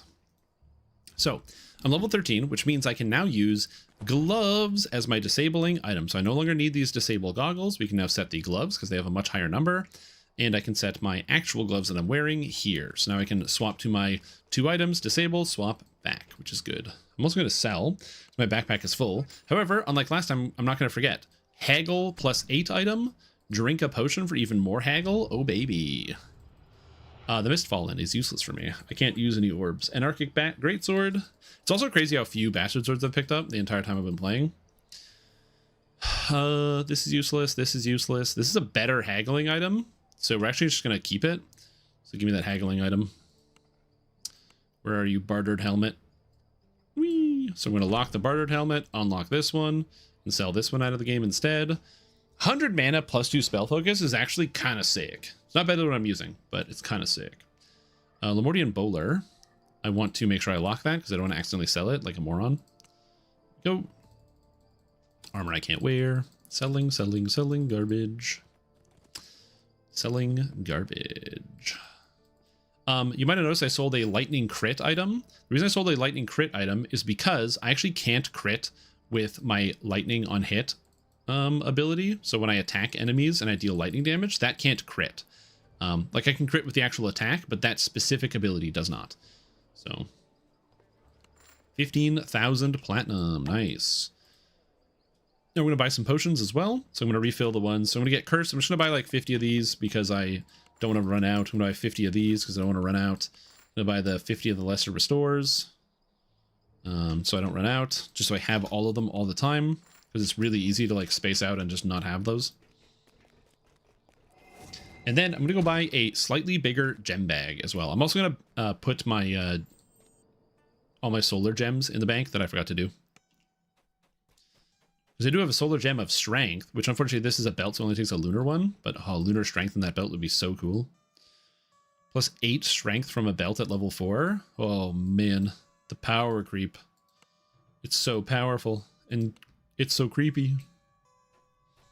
If you did not know, sun and moon augments can go in your crafting storage, which is a great place to store them. Unfortunately, it doesn't have like an actual visual interface, which would be really nice. It'd be very cool if there's a visual interface for all of the items. I was actually, so I've talked an endless amount of shit about the inventory system of the video game Guild Wars and Guild Wars 2. I think that the inventory looks really, really bad. It's very difficult to distinguish between items because the game does not do a good job of informing you which item is relevant for which category. So as in a simple example, if an item is equipable or usable by your character, it has a blue background, and every item in the game has this. If an item is not usable by your character, but is for some other purpose, it has a different colored background. So the event items have this, or ingredients have this like orange background. This spell component has this kind of gray background, and you can kind of see at a glance quickly.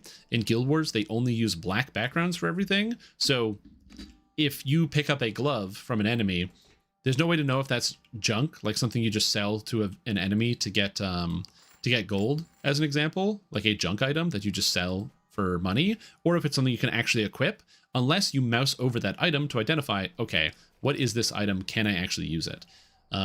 Which to me is like a pretty poor system generally.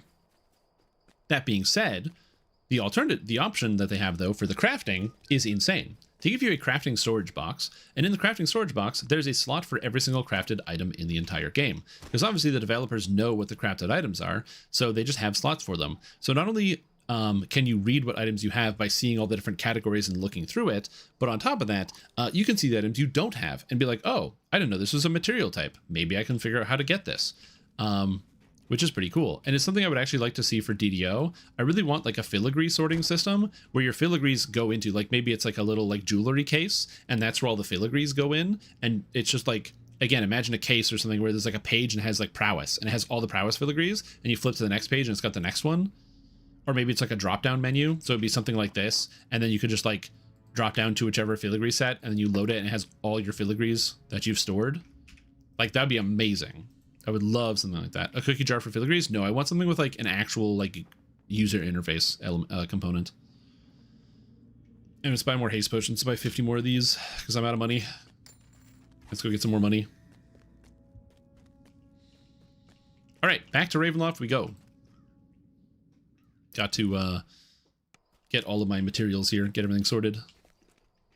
You might notice I'm taking a lot of stops to check my inventory, refill on materials and other things. If you are somebody who's been playing this game for a long time, you have a character with multiple past lives, you might just run screaming through every single quest, not really thinking about checking inventory, checking to manage individual thing. You go to a vendor, you hit probably sell all except for the things that you've locked, and then you move on from there. Like I said, for me, I like to make sure I have all of my materials squared away so I don't have to worry about it.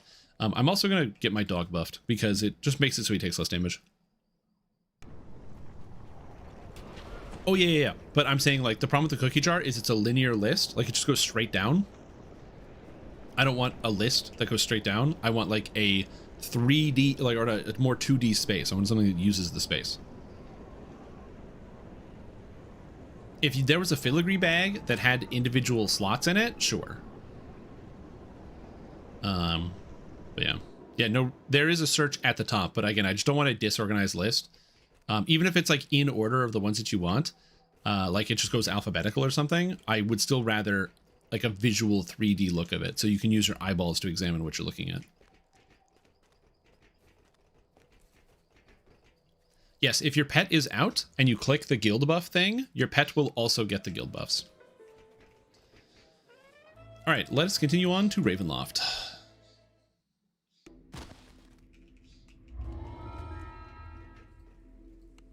This quest has the option for me to die instantaneously from a laser, so I'm not going to get lasered, as I said I'm not going to. Also, I forgot to buy Barrage, the wizard hireling, so I'll buy him next time I'm in town. Because I did say I wanted to buy the wizard hireling.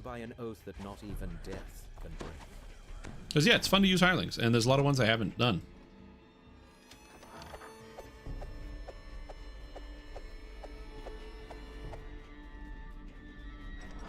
Lasers here are not dangerous anymore. Yeah, you can, as long as you don't stop in the laser, you're totally safe. However, there might be a circumstance in which you stop inside the laser beam and get lasered. So yeah, that's a thing. And I don't want to have that happen to me.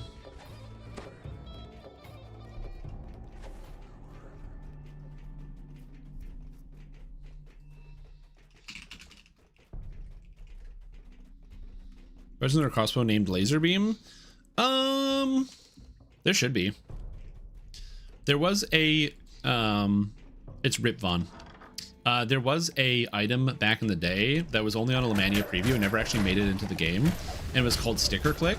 And it was a crossbow that had an ability where when you attacked with it, it built up charges.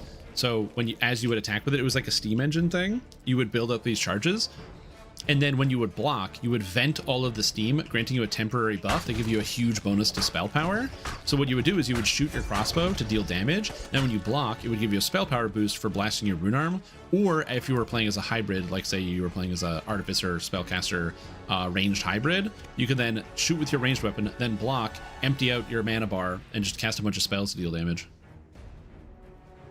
Really cool concept. Never made it into the game, although I do not know why. You might have also noticed I didn't attack any of those ghosts that were in that room, and that's because you don't have to. Due to a weird quirk, those things can't move from where they're standing. They also chain cast dispel magic, and they're really annoying. I don't want to deal with them, so I don't. Isn't that neat? Also, these guys are incorporeal. I still don't have a way to hit incorporeal targets, so I'm currently just kind of dealing with it. It's fun.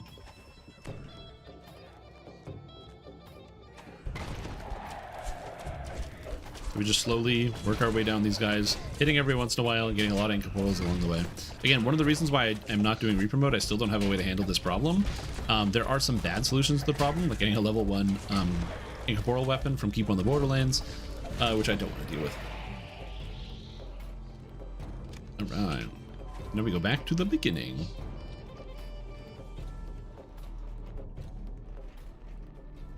Yeah, back in the day, there was a promo code that gave access to the Keep on the Borderlands, which is cool.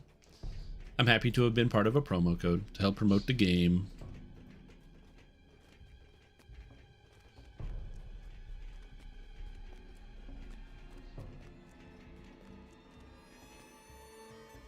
These drops got 4 dust carts. That's a good thing. Think about how many dust carts you have now. That's cool.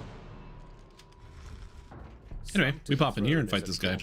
Most of the monsters in this quest are not terribly dangerous. But yeah. Oh, another thing, fun fact, if you happen to be running the event,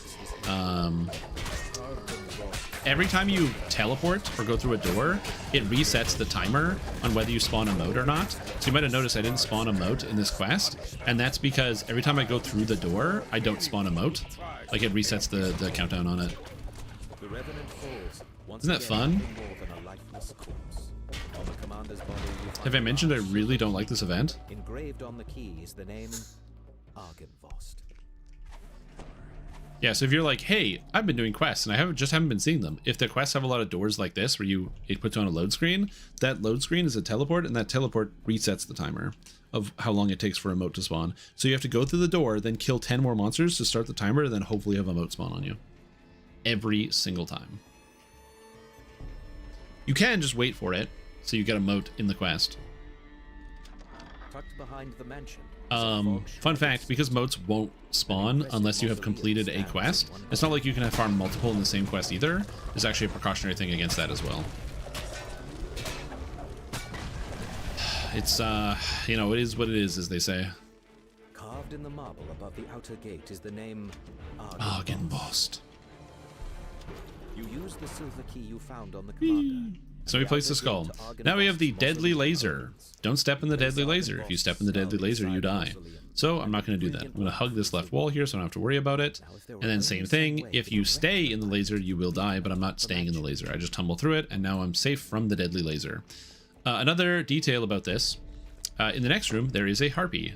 The harpy is not terribly dangerous. However, if it sings its harpy song and prevents me from taking actions, it can be a little bit more dangerous. So I just need to be mindful about that in this next room coming up. The sound of flapping wings comes from just beyond the closed Huge door. ingredient bag. There's a massive upgrade. No problem. Dominates the courtyard. Suddenly, that's me. Creatures fly out There's just huge ingredient bag, man. Also, the harpies fly upwards and then will like slowly descend to attack you, which is really silly. This one didn't even aggro. It doesn't even see me. Great. I'm gonna use my know the angles, because even though it's expensive, it's like the end of the quest. Die. And then similar thing. Do you not want to explode to these trapped tiles? Great. Do the quest backwards. Solve it backwards. That way you don't have to worry about accidentally tripping something active. And you can protect yourself the entire time. Just solve it backwards. That's the solution to all these problems. Always just solve it backwards. That way, you know it's not going to explode you. With a brilliant light that can be seen throughout the valley. You could Discord for community feedback? Yeah, of course. People do it all the time. Also, I got a Barovian repeating light crossbow, which is so much better than my light crossbow. Sick. I can't believe I just pulled a Barovian crossbow. Awesome. Cool. And I got a moat here because I was waiting while looking at my inventory. Even more awesome. Nope, yeah, people can post. I don't care if people post builder files. And people do that in the individual class sections pretty regularly because it's a good way to be like, hey, I have a build here. Does anyone want to look at X, Y, or Z thing to help me come up with an idea or figure something out?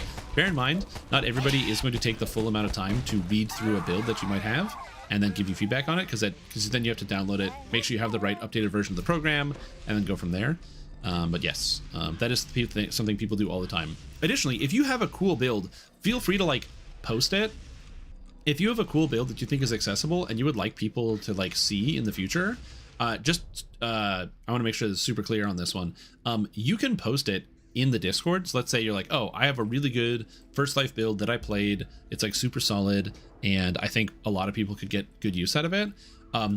Feel free to dump it in the Discord and then ping me.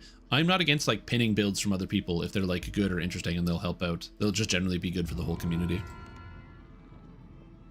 Can you give a list of the best meaty purchases from the DDO store? Oh, the best meaty purchases? Yeah, get the shared bank. If you don't have the shared bank is really good. And the shared crafting storage is really, really, really good. Those two things are really, really useful.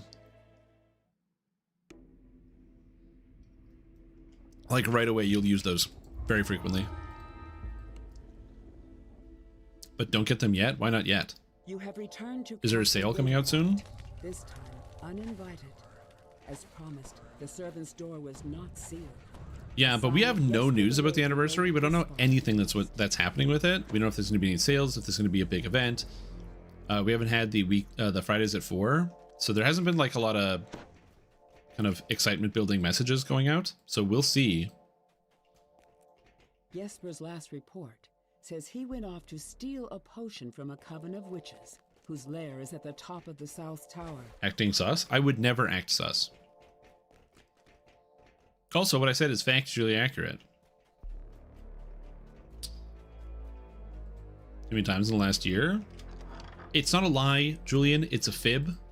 It's a fib. Okay, I'm fibbing. This is the South Tower stair. Following it, and fibbing is okay. To get you close to the lair of the old crones mentioned in Jesper's journey. A fibber? Yeah, I do that.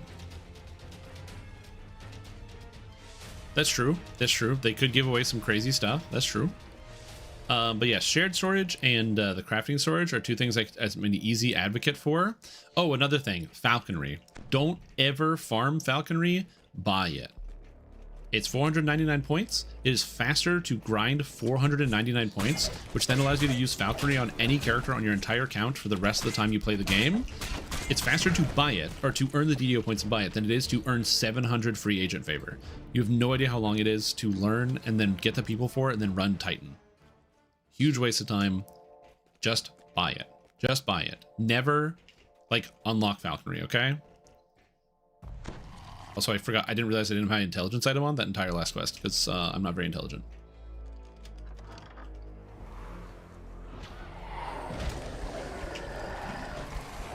So these guys chain cast Dispel Magic, so that's why I put down the flame turret. I just don't want to get Dispel Magic. Playing your Blight career, beginner, basic build, and wondering why the natural fighting skill, I assume extra HP. Literally it. Extra HP. You hit the nose right on the nose. And it hurts. You ever get like bopped in your nose and you start crying? That sucks. Like your eyes start to water. It's like boop, and then your eyes are just like whoop. Doesn't hurt, but it's like the nervous, or not the nervous stretch, it's like your nerves send the signal down. As you come to the it's just extra HP. You recall the password from Jesper's journal. You can also take shield mastery if you wish instead. But I just take natural fighting. Because you can get them sooner. Alright, in this room, a secret, if you are squishy and you can die to sneak attack damage, is you can hug the left wall here and you don't aggro the monsters. However, I'm going to fight all of them because I am not very vulnerable to sneak attack damage being a Warforged. I'd rather get rid of them in case I forget on the way back. Because the number of times I've seen people hug the left wall and avoid taking damage, and then completely forget that they did that on the way out, and then run into a bunch of monsters.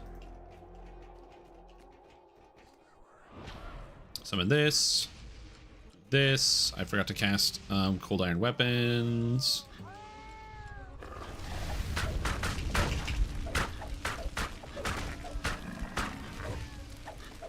And we got the Harpy Matriarch. This thing is dangerous, so I'm just going to cast my protection spell.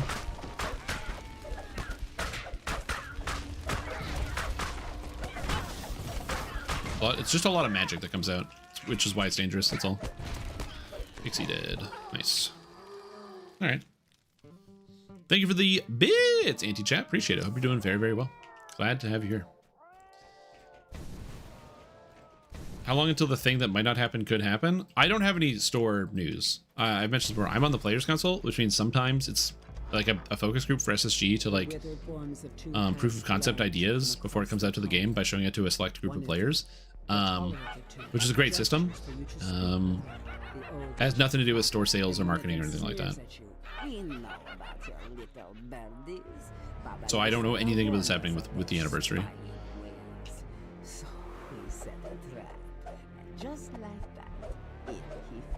Anyway, if you kill Drolga, she hasn't activated her methods, but fun fact, eventually the cauldron will become active, and when it does, you can say Gora, which is the word, and then when she tries to activate it to summon her own methods, it no longer functions and she doesn't summon any methods. If you didn't know that, you can turn it off yourself by using the magic word. Ooh. I think we need more meat for our pot, don't you? Can you farm most this week and use Grim and Barret, or is there a fast way? I just use Grim and Barret. Grim and Barret, then do the first 2 hallways, and then sit in the corner, because we had a hardcore person that was like, didn't want to die. So the hardcore person just waited at the front, and then we, once everything was dead, they just ran around the corner, picked up the loot, we went out, hit the haberdasher, came back in, and just kind of did that back over and over and over and over for about 4 hours.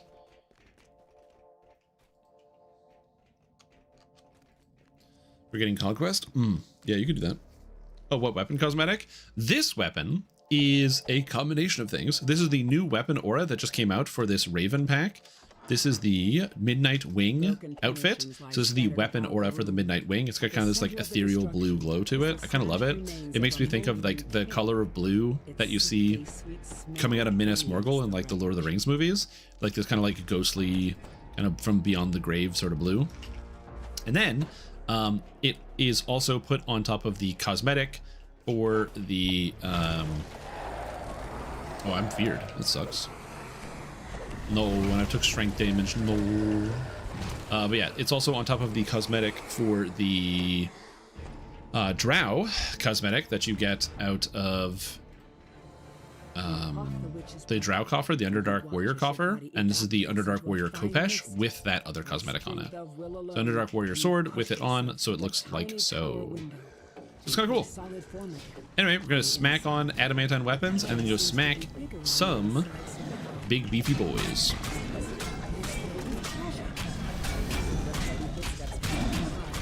They heal from fire, so I probably shouldn't be shooting my rune arm, so I'm gonna stop doing that.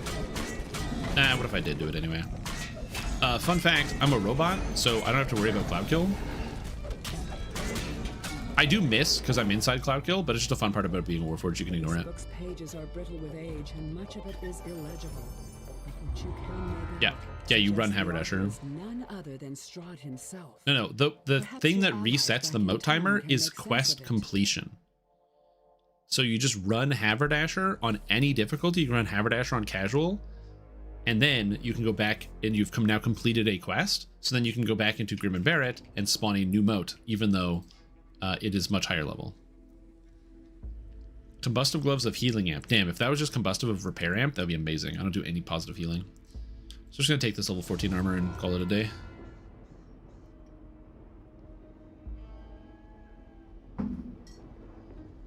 water.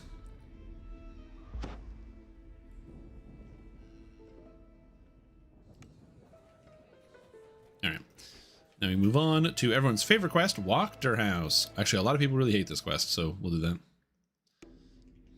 Yeah, the timing on it is you have to kill 10 monsters, and then after you kill 10 monsters, a timer starts where the moat can either spawn anywhere from 30 seconds after up to 7 minutes.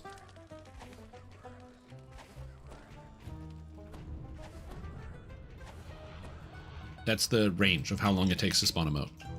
Between 30 seconds and 7 minutes. Lady Wachter and Baron Valakovich are plotting each other's demise. Can you afford to side with the lesser evil? And if so, can you tell which one that is? Alright, so this quest is quite dangerous. There are a lot of dangerous monsters in here, and the most dangerous ones are the blue Abishai. I will show you how to deal with everything in here. The answer is Thundershock weapons. Thundershock weapons will trip all the monsters, so I don't have to deal with the blue Abishai that much, but still, it is something that is important. That can be taken instead of the melee feats for HP? No, not really. You already have... I guess instead you could take like mental toughness if you really wanted to, but not really. If you have past life wizard, because you have a wizard past life, that is quite good. But outside of past life wizard, it doesn't matter. Or you could take more mana magic feats if you want. Because I believe in the build, it's like a human. This is the free one. So I recommend you take like maximize quicken and empower. And oh yeah, so this guy, blue Abishai, very dangerous. Knock it down, beat him up. Again, the blue Abishai are the most dangerous things. The blue Abishai cast Comet Fall, which allows them to drop meteors on you. The blue Abishai cast Heal. The blue Abishai turn invisible and prevent you from dying, and then you lose track of them. So you have to make sure you take them down, and that's what you use that for. That's what Thundershock weapons is for. If you have this ability at its 12-second cooldown, you save it for the Abishai every time. How do you solve these puzzles? You just press every button once. DDO, baby. This must be the dungeon under the Baron's Call that a DDO puzzle. It appears he has already taken a couple of prisoners. Oh.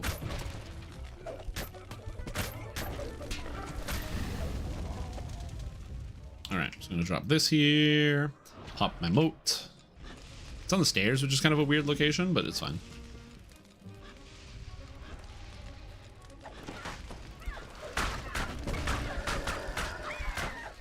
Okay, everything is dead. I have another dryad. I'm gonna do this to make sure I don't die by some freak accident. Nice, no freak accidents, we're all set. Again, I really like having access to Radiant Force Field and just being able to pop on whenever I want to take 25% less damage from all sources. It's very handy. Even if it looks like I didn't necessarily need it there, it's still just nice to have. Gives me a little bit of peace of mind. Alright, here's how you do this quest the fast way. Talk to this guy and say, hey, by the way, come with me to the basement. Do not follow him.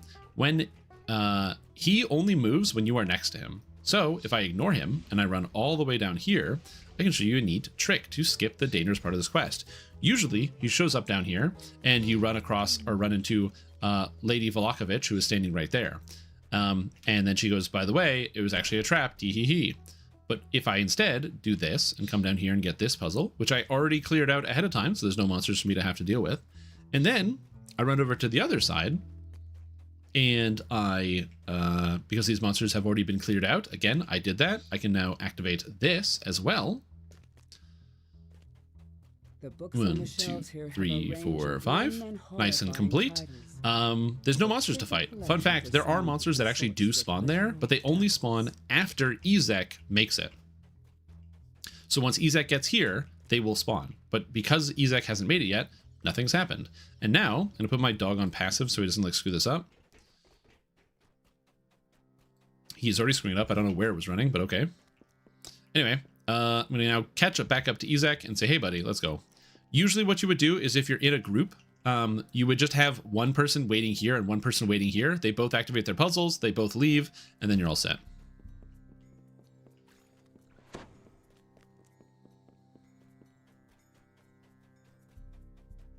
All right. And then he's like, what the heck? What's all this? What's all this then? And then once he starts walking forward, you're in the clear. So now I come over here to this side, and he's going to walk up and start interacting with Lady Fiona Vodker. What is this, sorcery and ambush? And now I can completely ignore it. Lady Fiona And that's it. So that's the trigger to spawn the rest of the monsters in the quest. And now I didn't have to fight anything. Isn't that neat? Alright, so I'm going to wait on cooldown for my... also, once you kill these guys, that appears, disappears, and you will fall in this pit. Then you have to fight your entire way back out, and the whole skip doesn't matter. On the right, there's a blue Abishai. On the left, there's a blue Abishai. I'm going to go to the right, kill the blue Abishai, and then go to the left and kill the other one. I'm going to get my dog, so it serves as a distraction, drink a haste potion, and here we go. 3, 2, 1. Blue Abishai, get the trip, he's knocked down, kill it, no problem. Next, blue Abishai, again, the most important and dangerous thing in this entire room. I don't have my trip, unfortunately. I got sonic blasted, so I'm dazed. I'm now afraid. Unbelievable. I got the knockdown, it's dead. Okay, everything is good. Again, that's the only dangerous parts. Everything else is not that dangerous. Even all the monsters hitting me, they're barely scratching the surface. But if the blue Abishai hits me with a Comet Fall, it's going to be for like close to 200 and knock me down. And I can't really recover from that, especially if I get like jumped on. Especially if both of them hit you at the same time. A stir this will cause once the news is known. And that's it. That is basically the rest of the quest. Nothing at this point, nothing is really that dangerous. You do have a monster type to fight out here called the Renegade Summoner. And the Renegade Summoners, to my understanding, were supposed to have some type of like special secondary effect or thing that they could do. But they actually don't cast spells. So instead, they just run at you and attack you, which is really funny. Instead, you just have this big, beefy 3,000 hit point guy that doesn't do anything.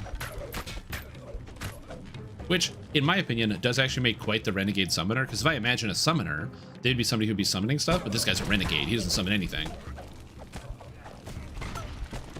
What? I'm not going to summon. I'm going to be my own person. You can't tell me what to do. Yeah, he summons Fist. Regarding caster pass, is it true the casters are gimped at the moment? At least with this was the sentiment of Post and High Reapers? Yes. Sort of.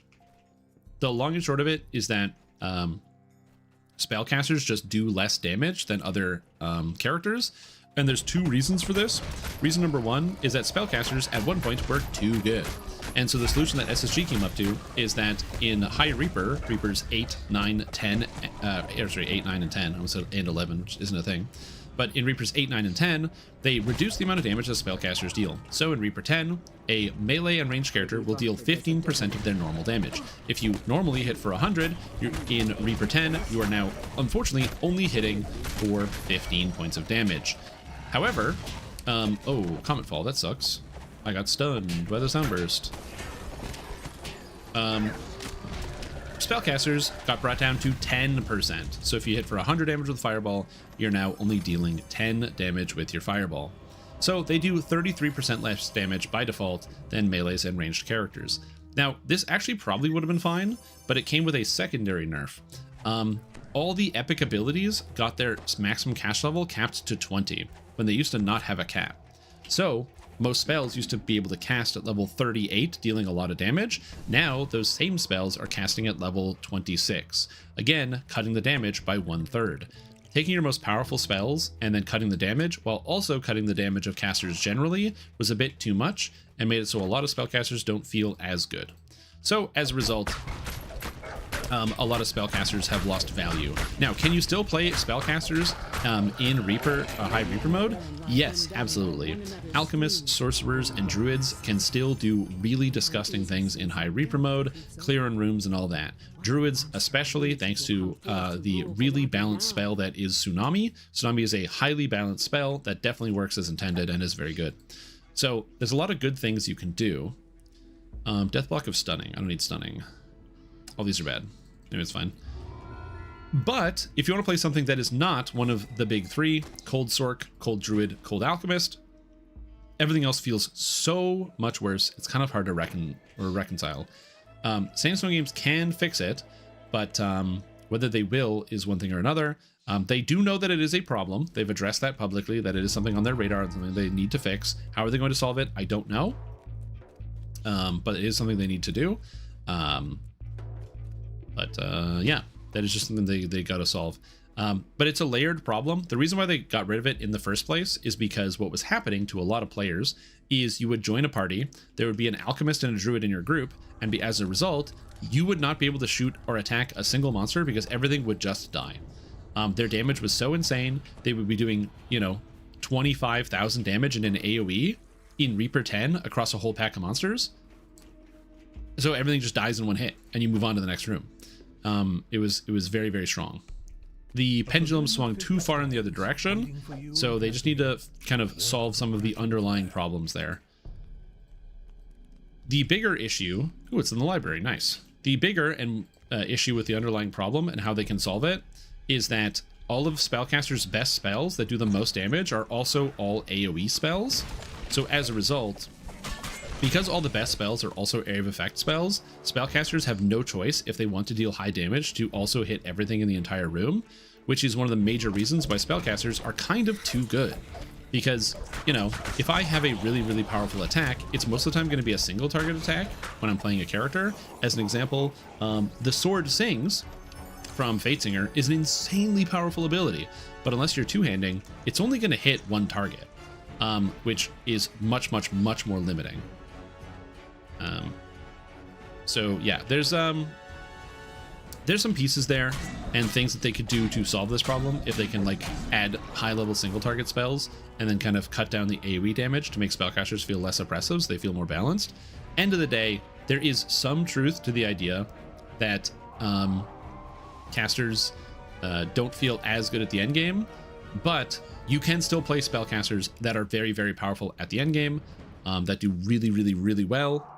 It's just good luck playing a cleric that is not an instant killer at the end game. Instant killers are still fine, crowd control characters are still fine, but if you want to do DPS, druid, sorc, alchemist, or don't play.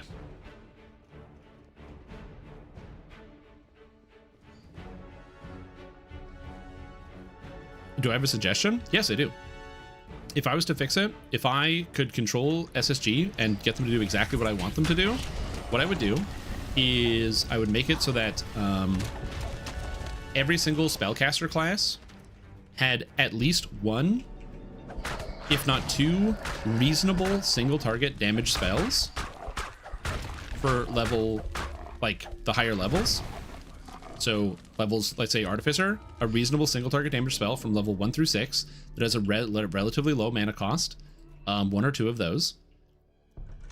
And then I would cut the damage of all AoE spells by 50% entirely. So I would make it so that if you have a 9th level spell, well, 9th level is the one exception. I would keep 9th level spells being powerful. Let's say you have a 6th level spell or 7th level spell, Delayed Blast Fireball. Instead of it being a d6 plus 7, it would be a d6 plus 3 because it's an AoE spell. And then the single target spell that's also level 7 would be doing a d6 plus 14. So it'd be doing double the level of the spell. So single target spells have a place and feel powerful, and they can snipe out a target, but it's not like they're just obliterating everything. AoE spells are still useful because a combo of AoE spells will still clear out a pack or add supplemental damage, which would be really good. And lastly, I would get rid of maximum cash levels because it's a frustrating and confusing mechanic that nobody understands, and the game is not designed around it. I like how Amber Temple's the fastest quest now in Ravenloft after the changes. The path that I took to get through here, you can take on every single character, for the record. So that's what I would do. Oh, and then the last change, all spellcasters have, or the big spellcasters have spell immunity bypass or damage immunity bypass. So if you're playing as a sorcerer, you just bypass cold immunity and all that other stuff. There are several spells here. These ones, Master of X. All of these feats are bad, pretty much exclusively. There's a couple ones that are okay, but almost every single one, like Master of Air, makes your Shocking Grasp, Electric Loop, and Lightning Bolt spells get max cast level. You're never casting any of these once you're at level 20, so it doesn't matter. Bad feat, doesn't do anything. What I would do is I would change it so all of these feats, instead of doing whatever they do, I would just get rid of maximum catch levels so that text doesn't matter here. And then I would make it so that Master of Air gives you lightning immunity bypass. Master of Alignment gives you alignment bypass. Master of Artifice gives you whatever bypass. Like, I would just make it so that it gives you the immunity bypass of that thing. So that way, some classes have it built in. So sorcerers, alchemists, druids, they get it built into their character class. So they don't have to take one of those feats or feel like they need to. Everybody else that is not built into their character class can instead take a feat as an option. So it just becomes a bonus for being one of those classes as opposed to feeling mandatory.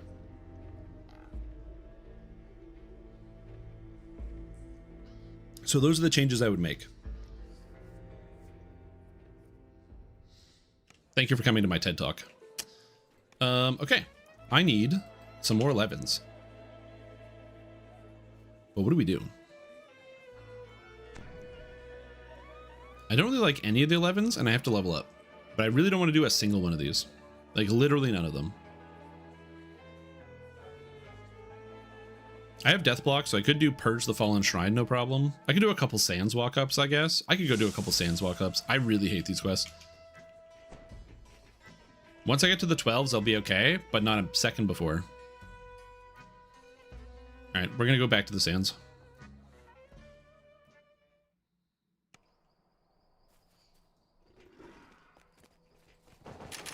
There are more things I would do to fix other problems, but just generally, I think that would solve most problems in the game with spellcasters. However, there is one problem that my solution does not solve, and that is the thematic problem. So what I mean by thematic problem, what I mean is, if you are playing Dungeons & Dragons Online right now, you might not think about it, but the theming of the game in terms of like how things feel is actually relatively relevant to your play pattern. If I am like, one of the things people complain about is, hey, why does a new quest come out and it's level 35 where I should be fighting gods, but I'm just fighting level 35 bandits? That feels bad, doesn't it? Isn't it weird that you're just fighting a wolf that's level 35? A wolf that can bite somebody for like 7,000 damage? Kind of sus, right? Wouldn't that wolf just take over the entire countryside? And the answer is, yeah, that's kind of weird, but it's a video game, so we kind of just deal with it. It's a video game mechanic.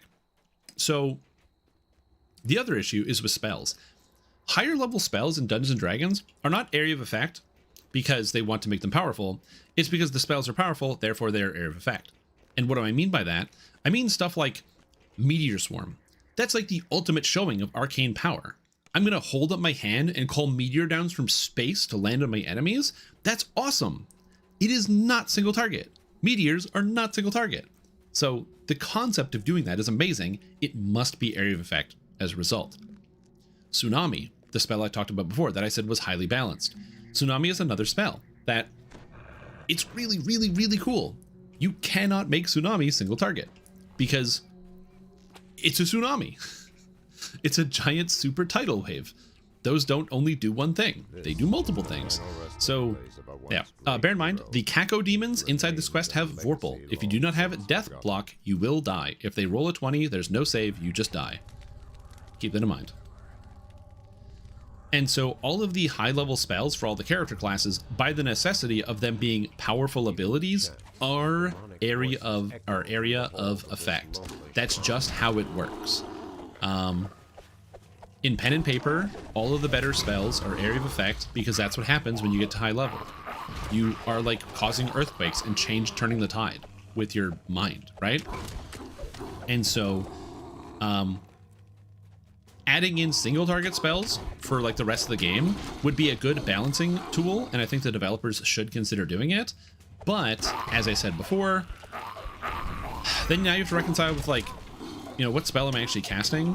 Thunderstroke is an example for, and Iceberg are two examples where the animation helps, but like, come on. If I tell you the spell Iceberg, it doesn't sound like a single target spell. It is a single target spell, but it doesn't sound like it. Even 0 Degree Comet, you would imagine is hitting multiple targets, but it doesn't. Which again, it's not me saying anything bad with the designers. It's just one of those, like, you hear it and you go, oh, cool, it's gonna work like this. And then you use it and it does not work like the way you think it does. And fall off for the splash, because that's not how DDO works. You can't do that. DDO area of effect spells in almost all cases can be ground targeted without a primary target. So how would you designate that you're actually like hitting a target with it? I like where you're going, Fubsy. If you could like select a target and then have it explode from that target, like a regular MMORPG. Like if you're playing WoW, that's how it would work, but it doesn't work in DDO.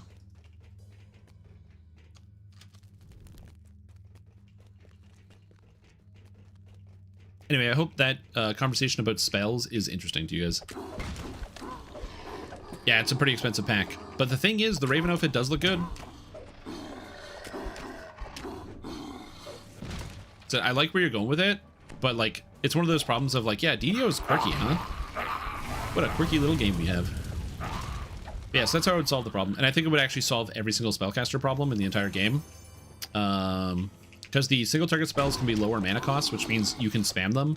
So you could have like your 5, 6, 7, and 8 level spells being something that you're actually like rotating through when you're fighting like raid bosses as an example. So spellcasters can deal reasonable amounts of damage during raids without running entirely out of mana. They still have to think about it, but it's much lower. And you can still have AoE spells feel powerful without them being overwhelming because they just don't do as much damage as a single target, but they still feel good because if I hit a bunch of targets with an AoE spell, I am effectively doing more damage than I would be if I'm using a single target. Even characters that can use Ruin and Greater Ruin are still casting other supplemental AoE spells because it's a good idea.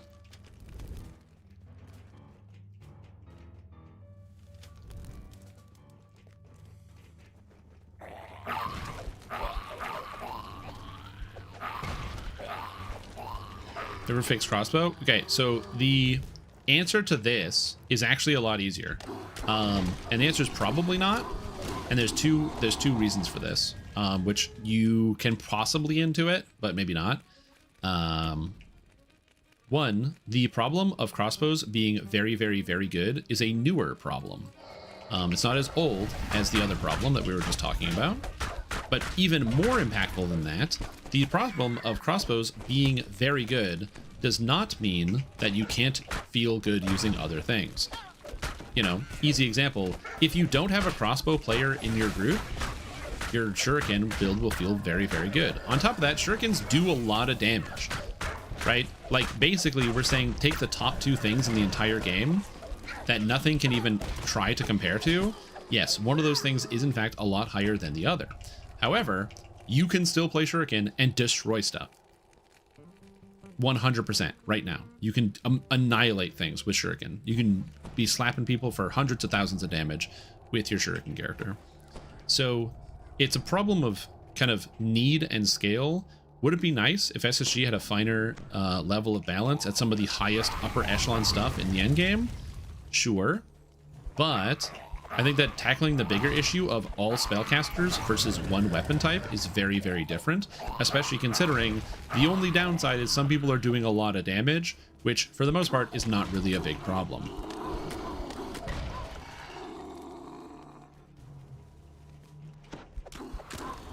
Like, you as a player have the agency to not use this weapon type or change to a different weapon type or change to a different style or strategy if you find it's too overpowered or you don't want to use it.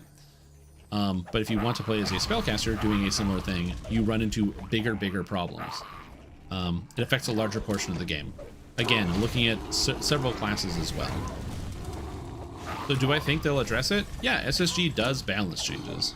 In fact, one of the most recent patches that came out, which I really liked, had a lot of really cool balance changes. Updated cleaves as an example, made it so you could actually use slicing blow as a real damage ability, which is just a weird thing to say in current year. So they do balance changes infrequently, but it was still nice to see.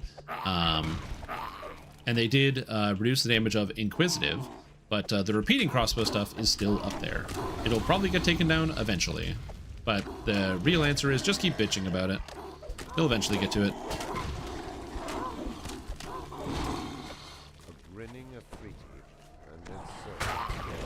I think it's one of the reasons why, like, when people ask me, like, how can I play this game for so long and still be entertained?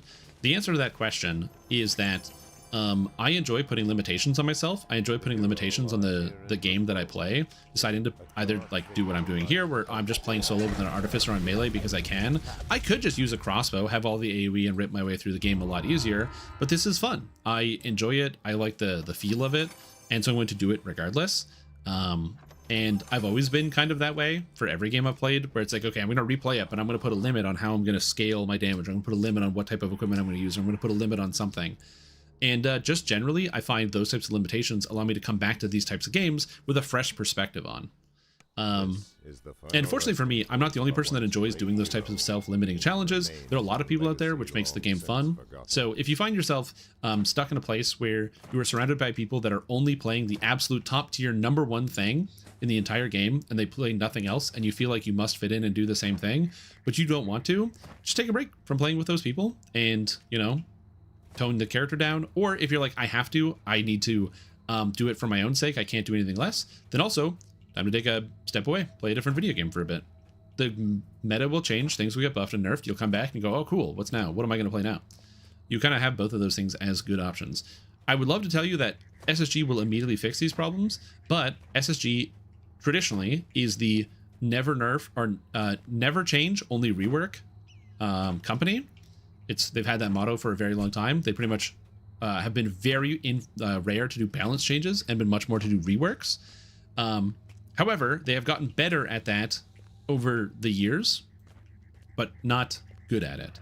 So this most recent balance patch that came out was a awesome change, really good for the game. I love it. It made so many things more fun. I wish more of those would happen.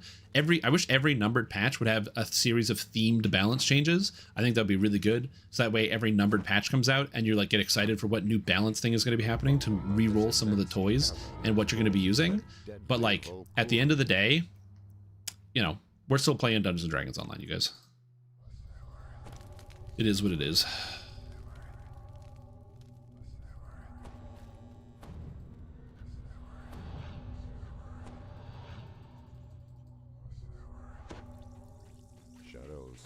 I mean, again, I understand what you're saying, Gragas God, but once you start talking about the balance in R10 raids, a thing that was never designed to be completable in the first place, it's like, you know, it just kind of is what it is that something is that powerful. They'll adjust it at some point, but, and this could be a controversial opinion, I really don't think that the game developers should look at balance at all in terms of R10 raids at all. Doing Reaper 10 raids is something that you could probably count on like your hands and feet, the number of people that have actually done an R10 raid before. When compared to the like 100,000 unique logins that happen in every month in DDO. It's such an insane minority of the entire player base, it's madness.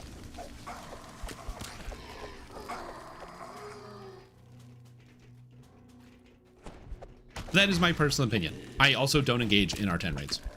Like, almost everybody. In fact, the majority of the player base doesn't even do raids. But every time I'm like, hey, guys, get this cool raid gear, a bunch of people are like, well, what if I didn't use raid gear? Also, I love the fact that this guy cast Dispel Magic on me and took off every single one of my buffs. That's awesome. I love this video game.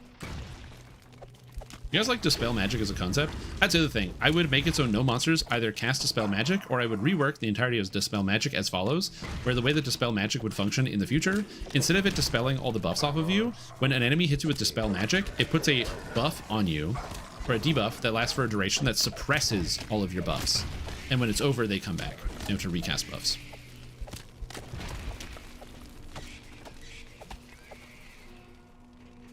So yeah. Where's buff? Is it enough? I'm gonna get buff to the slice and blow and hamstring changes. Yeah, like I said, it's one step at a time.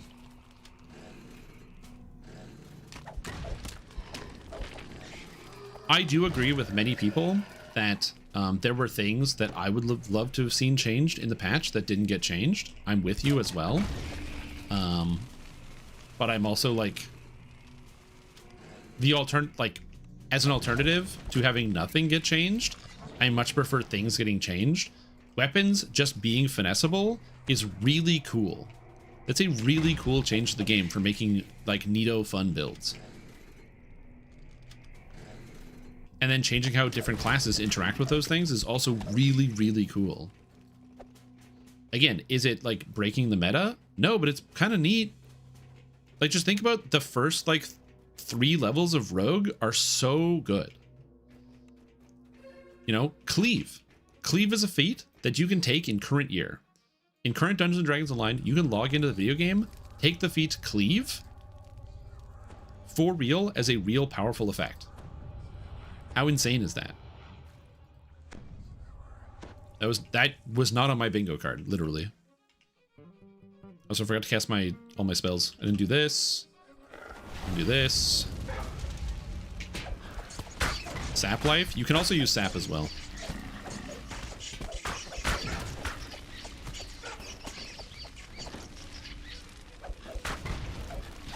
So again, I agree that there are definitely things that did not get adjusted. But I wouldn't call it a bad patch. It added a lot of really interesting stuff, and I am looking forward to more in the future. That's what I want. That's the message I want to send to SSG is this was good. Please give me more. Thank you.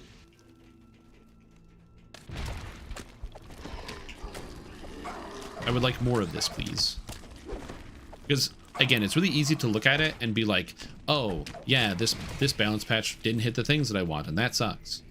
But also, the alternative is the norm, which we don't get a balance patch and nothing changes. Please give me more. Thank you.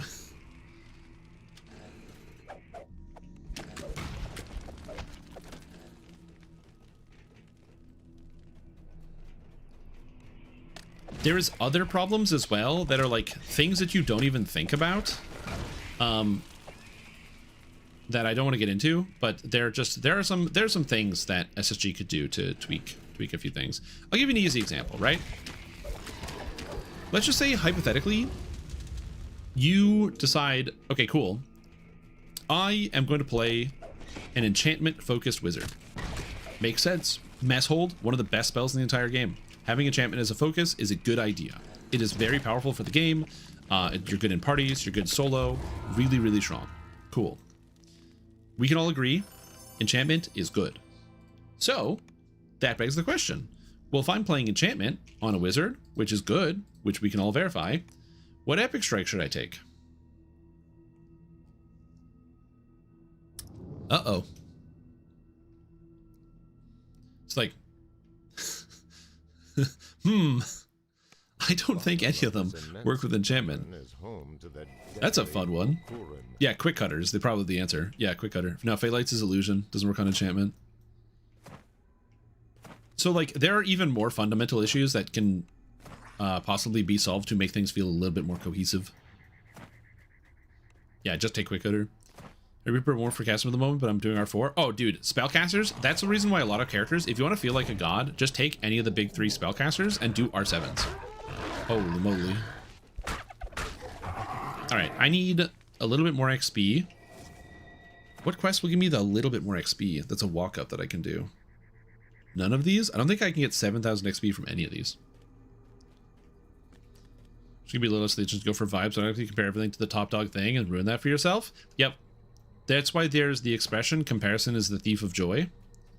Oh, Maraud the Mines! You're right. I have quests I can do. I have quests. I forgot about Maraud the Mines. I was thinking about all the other quests. Let's go. Let's Maraud some mines. The tombs don't give enough. They won't give me 7,000 XP. I love Maraud the Mines. True. Good call. But yes, it is also a difficult thing. It's not fair for me to also say like, I just want to make sure this is super clear, Gragas. I am not saying that your point isn't valid, because the way that you feel about something being overpowered and it feels like it's crowding out other things is a true feeling. That's an emotion you're having because you're experiencing something in-game that is happening to you. And so it's not fair for me to also say, well, yeah, just like change your emotional structure, just like wire your brain differently. So then that way you don't like feel bad when you're not playing a character like that, you know? Just go to therapy, I guess. No, that's not the solution there. So it's important that you also make your voice heard. It's like, you got to advocate for yourself. So, you know, posting on the forums or like in a public place and be like, hey, this is something that I would like to see change. This is a thing that is causing too much of a problem. Because the other question too is, and this might sound like really silly, I'm not saying anything for sure, but it is possible that the people who play Dungeons & Dragons Online might know how to make characters better than the people who make Dungeons & Dragons Online. This might sound counterintuitive, but the people that make Dungeons & Dragons Online will have, let's say they want to add a new ability to a character. So let's say they're like, oh, we're going to add a new spell. That might take 6 hours to hook up the spell, to get the art for it, the VFX, get the programming behind it, get its targeting correct, get all these other things, wired together for the spell to function. So you might think, oh, the developers obviously make the game. They should know the game better than I do. But the difference is the other people who are playing the game, some of those people are like me, terminally unemployed, who just can stare at the screen all day and put pieces together and test things. Whereas a developer might spend hours actually implementing that mechanic and might not understand the full ramifications of what's going into it. This is not me saying the developers are, I got Zoom!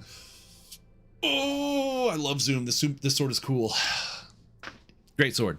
Fantastic sword. Not good for my character. I cannot use it at all. Great sword. Big fan. Anyway, the developers are intelligent people, but they might not look at things the same way that a player would, where they're looking for the every single angle. So, for example, when you say, oh, the damage per minute on a crossbow is 2 million more than the damage per minute on a shuriken, it is possible that the developers, the people that are making the code, do not know exactly why the damage per minute is 2 million higher on a crossbow build than on a shuriken build. So if you want that to be changed, I don't know if this has been posted in the forums, I don't read the forums, but feel free to go and post all of the math that indicates why one class is doing better than the other. You don't have to have a solution. You can just say, these are the key differences that make this do more than this, and it is too good. Many times, as a developer, they'll probably hear, hey, this thing is too powerful, man. Everyone's complaining. This thing is super powerful. It's overcrowding the meta. In a simpler game, like League of Legends, you just look at the abilities and go, yeah, the number is too high on this. It does too much damage. And you take the damage down, or you take the scaling down. In Dungeons & Dragons Online, there are a lot of moving parts in this video game. A lot of moving parts. It is not simple. Much like Path of Exile, some people will look at Path of Exile and they will go, yeah, Path of Exile, game is too simple. I'm too good at this game. Like, I just kind of crunch it like it's really easy. And the answer is, yes, you do. Because you're using information that has been built upon for the past decade from all of the players that came before, who have video guides, who have huge explanations about how to use each individual function, that have path of building. When people say Path of Exile is too easy, they mean Path of Exile is really easy when you can just copy a build that somebody wrote in Path of Building, go get the items, and figure out how to play it, and then do the thing. But I promise you, if Path of Building and sharing builds, as easy it is in Path of Exile, didn't exist, most people would not be able to get to red maps. It would be too hard for the majority of players that currently do Ubers and stuff. They wouldn't be able to make it. And the same thing is like happening in DDO. It might seem obvious to you why something is super powerful and super strong, but you might have the benefit of either being part of Discords where there are large spreadsheets of data that are not shared outside of that group so that people don't actually have access to all that information. So if that is something you want to see changed, I would highly recommend you find a way to properly and accurately put out that information. You also might not think, yeah, but that's not really fair. Why would I, the player, have to like write up some big script and description about how something works? Why can't they just change it? I did explain that, so listening to me is like the first thing I would recommend. But then the other thing is also, that's just kind of how these things work. It's video games are a collaborative process. People complain about stuff and the stuff changes. That's all it is. And the reason why I say that, and I put all this together, somebody who spends a lot of time playing this video game, am not the best player. I know this might come as a shock to my audience. In fact, if I was to compare myself to the top players in this game, okay, the people that are doing the R10 raids, I might be okay at the keyboard and mouse. I do not have the best builds, okay? I am not one of the best people that plays this game. I know, this might be a shock. I don't know how to do some of the things that people can do. Or some of the special hidden interactions, because in Dungeons & Dragons Online, there are a lot of things that say they do one thing, but actually do another. And if you don't know that, you're missing out. You're leaving like basically numbers on the table. So like I said, there's a lot of things I don't know about DDO. But with that being said, I know a lot of things. I've been playing this game for a very, very long time. Okay, I have a lot of experience with DDO. Like I said, I know a lot about this video game, but I do not know everything. I do not know why I have no idea why crossbow does that much more damage than shuriken. I don't know the math behind it. No idea. Oh, did I not use the loot? Whoops. Whoops. Whoops. I vaguely understand how much damage these things do, and I understand how ranged mechanics work, but the exact reasons as to why some of these function or why some of these changes are different, I don't know the exact answer. It just is what it is. Go for 8 hours. I can understand the actual issue is for me. I preventable by calculating 3 lines with 7th grade maths is not a special build. Yeah.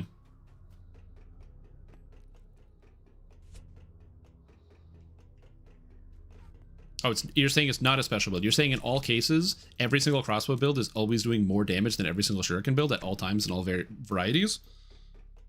And there's no reality in which you could build that any player might ever build a build that uses a shuriken that does more damage than another player who is also building a crossbow build.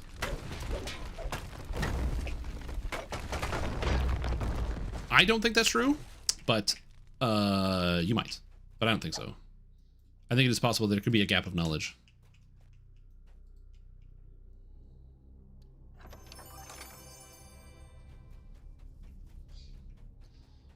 Flawless build concepts? Yes. That's true. You do have flawless build concepts. I can't wait to play some more sneak attack wolf warlock.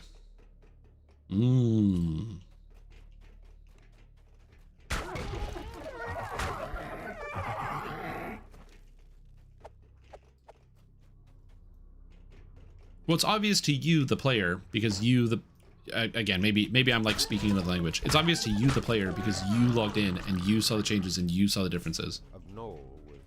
It might not be obvious if you don't know the relative damage numbers of how things are going apart in terms of like people act like there is like a big chart that has all of the damage. Like basically people treat DDO. Where's this? I'm gonna get you an example. I'm gonna make sure this is crystal clear so we're all on the same page and everybody knows what I'm talking about. Fuck me, dude. Where can I recall out of this goddamn quest? I just want to leave.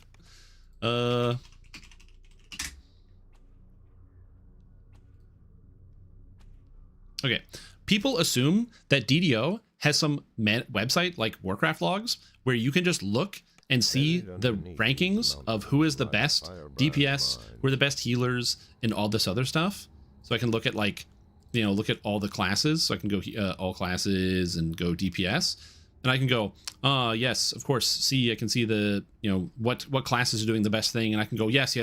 Obviously, how could you not know that Balance Druid is insanely good for Plexus Sentinel? Obviously, it's super good. I can see all this data. Like that, there is no DPS chart anywhere in DDO for bosses. That just doesn't exist. So again, I understand what you're saying, where it seems obvious from 3 lines of math, but if you don't have a list where there's like a, it's like, like this thing is doing 1,000,000 times more damage, like people just don't share that information. And so then because there's no information, you can't see what somebody else is doing. So what is this? This is Demon Hunter? It's probably Demon Hunter. If this person is playing this Demon Hunter build and they're doing the best thing, if they want to show off their DPS that they did 10 million, everyone else can see what the heck they did.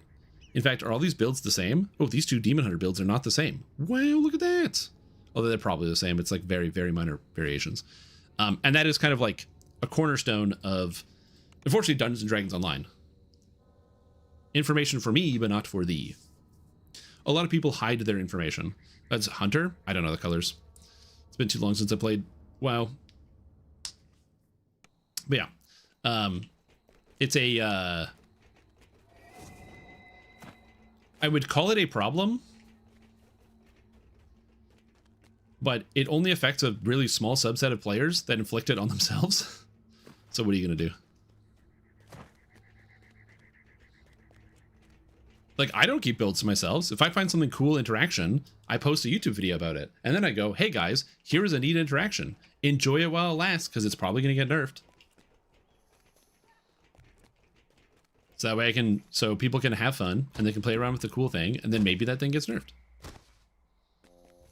And that's okay. Builds changing over time is good.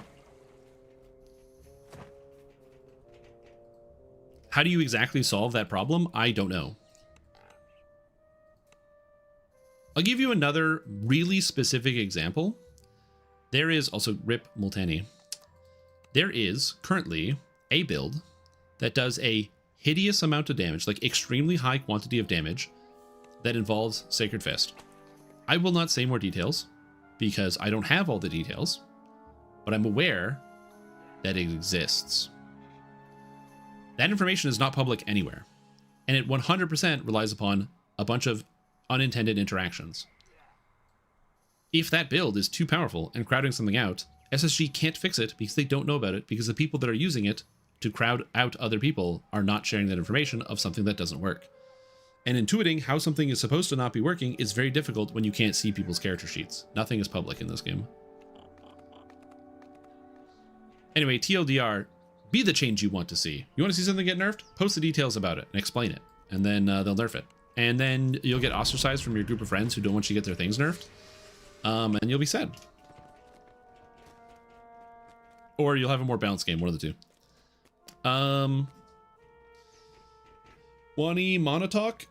Hey, how you doing? What happened to my hand? Oh, I played Path of Exile. So I love Path of Exile. I played it a lot. I played it for many years. However, one of the main problems is I just don't do enough other things with my wrist. Using my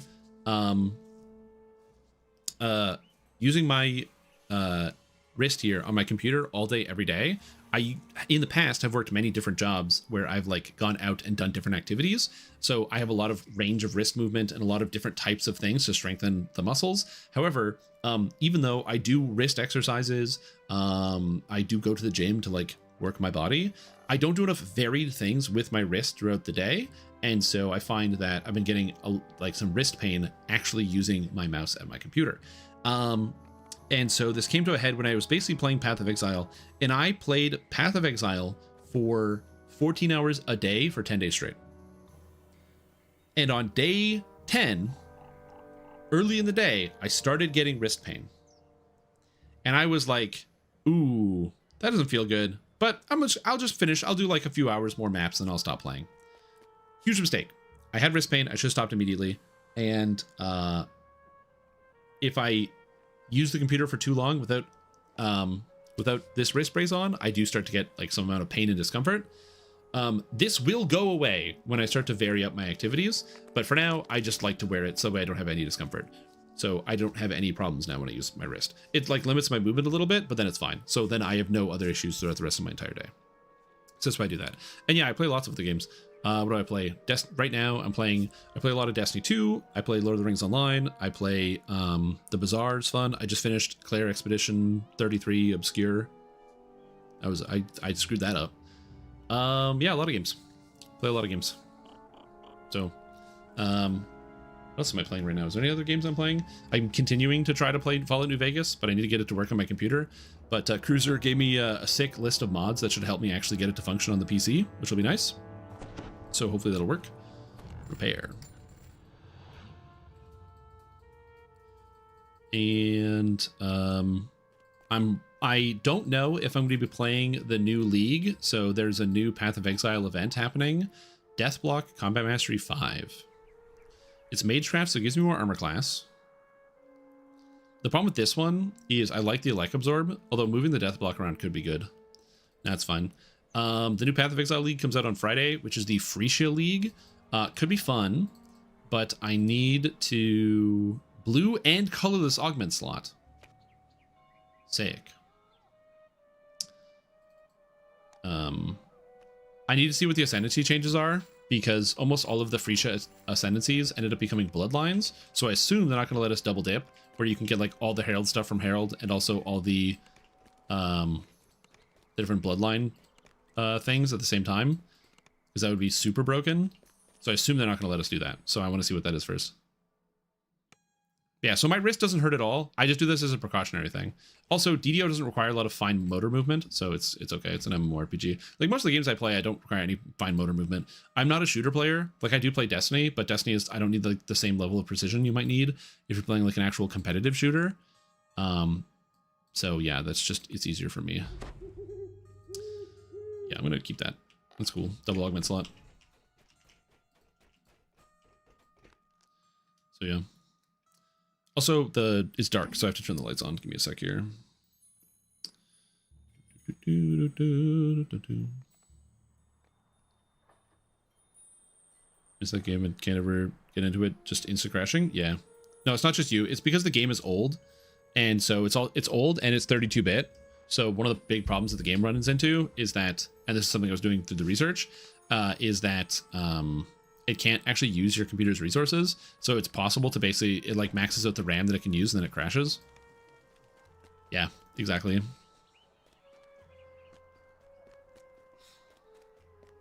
Which is something that I didn't know because I'm not a computer programmer.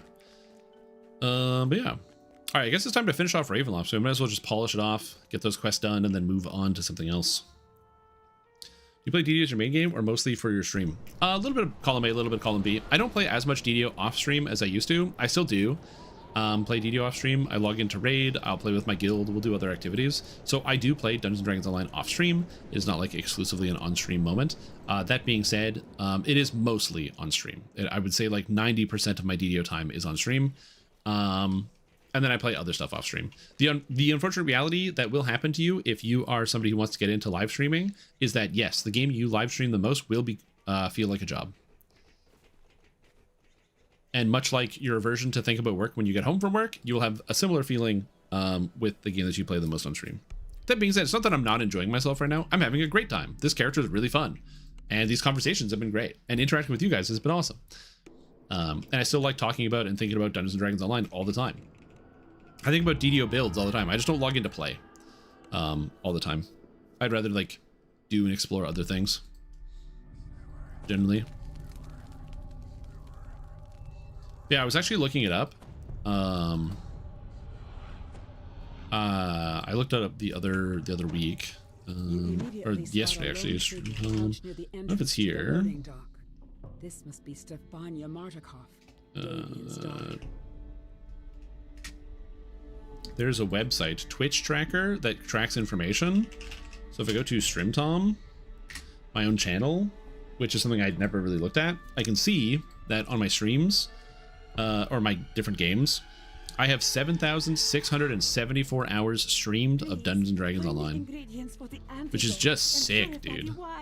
Stefania begs. Our wine is the last drop of hope some people have. Love it.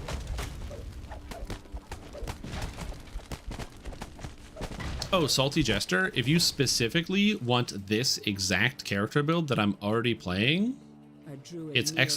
solo RD. Protected by mystic wards, she is completely absorbed. !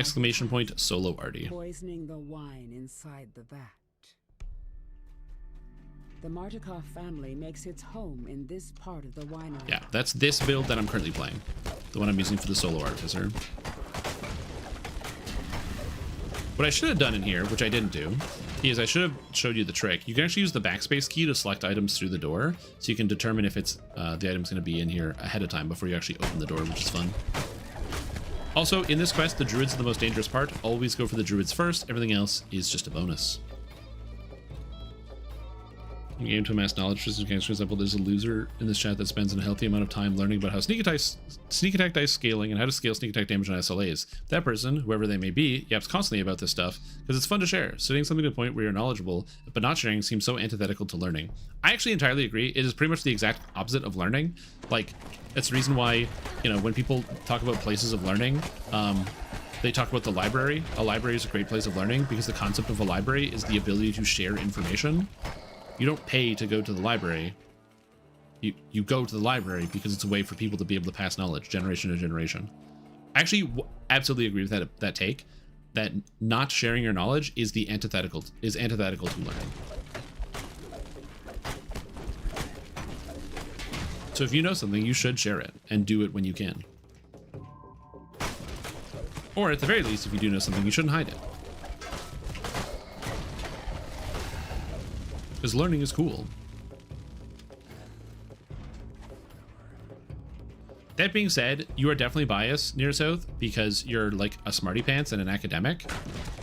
So, obviously you're very biased about this because you're really smart and you want to be a know-it-all and tell everybody the things that you know, so then they know that you know it, and they can be really impressed. It is impressive, but it doesn't change it. I too am a know-it-all, and I like telling people stuff. Like, the only time I would ever hide something about how my character functions is if it's like a surprise for chat.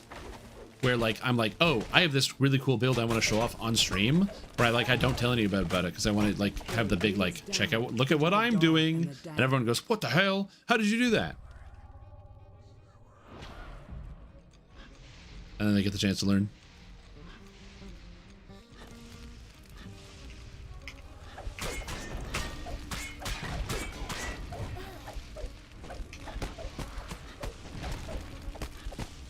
Wow, I'm clicking the wrong button. I'm removing curses when I don't need to. Symbol of weakness. No, I'm so weak. No, my strength. Fortunately, it would actually probably like cook my character. I'm at 6 strength right now. But because I have so much strength, I only took 15 strength damage from that. 15's a lot, though. Hey, Shrimp Tom, do you know what kind of dogs live in Antarctica? Well, the answer to this question is no dogs live in Antarctica. Because dogs don't live in Antarctica. Is it snow dogs live in Antarctica? Because none of them, and it's snow and snow. 1. Always buy iceberg. 2. Chili dogs. When you have a question, don't be afraid to ask and attempt to learn. 3. Don't grab the host's fine furnishings. True.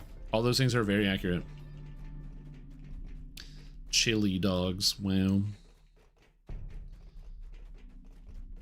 Did I just skip all the oozes? There's usually oozes down here, but I didn't see any, which is very convenient. I hate running into oozes. Oh, they're over here. Nice. See you later, oozes. You jerks. Now to add the antidote to the large wine. Fairy, thank you for the bits. Appreciate it. Hope you're doing well. Yeah, it's true. Always buy iceberg, but also, yeah, if you don't know something, just ask a question. Learning is cool. If you don't know stuff, just ask why, how come, and then like look it up and research. Any thoughts on the Souls-like releasing to advanced access in a few hours? Code Vein 2. I actually forgot Code Vein 2 was coming out this month. I will play it eventually, but I just don't. I don't have the money to buy new games right now. So I'll probably wait till it goes on sale and then buy it, and then play it like after no one's talking about it, no one cares anymore.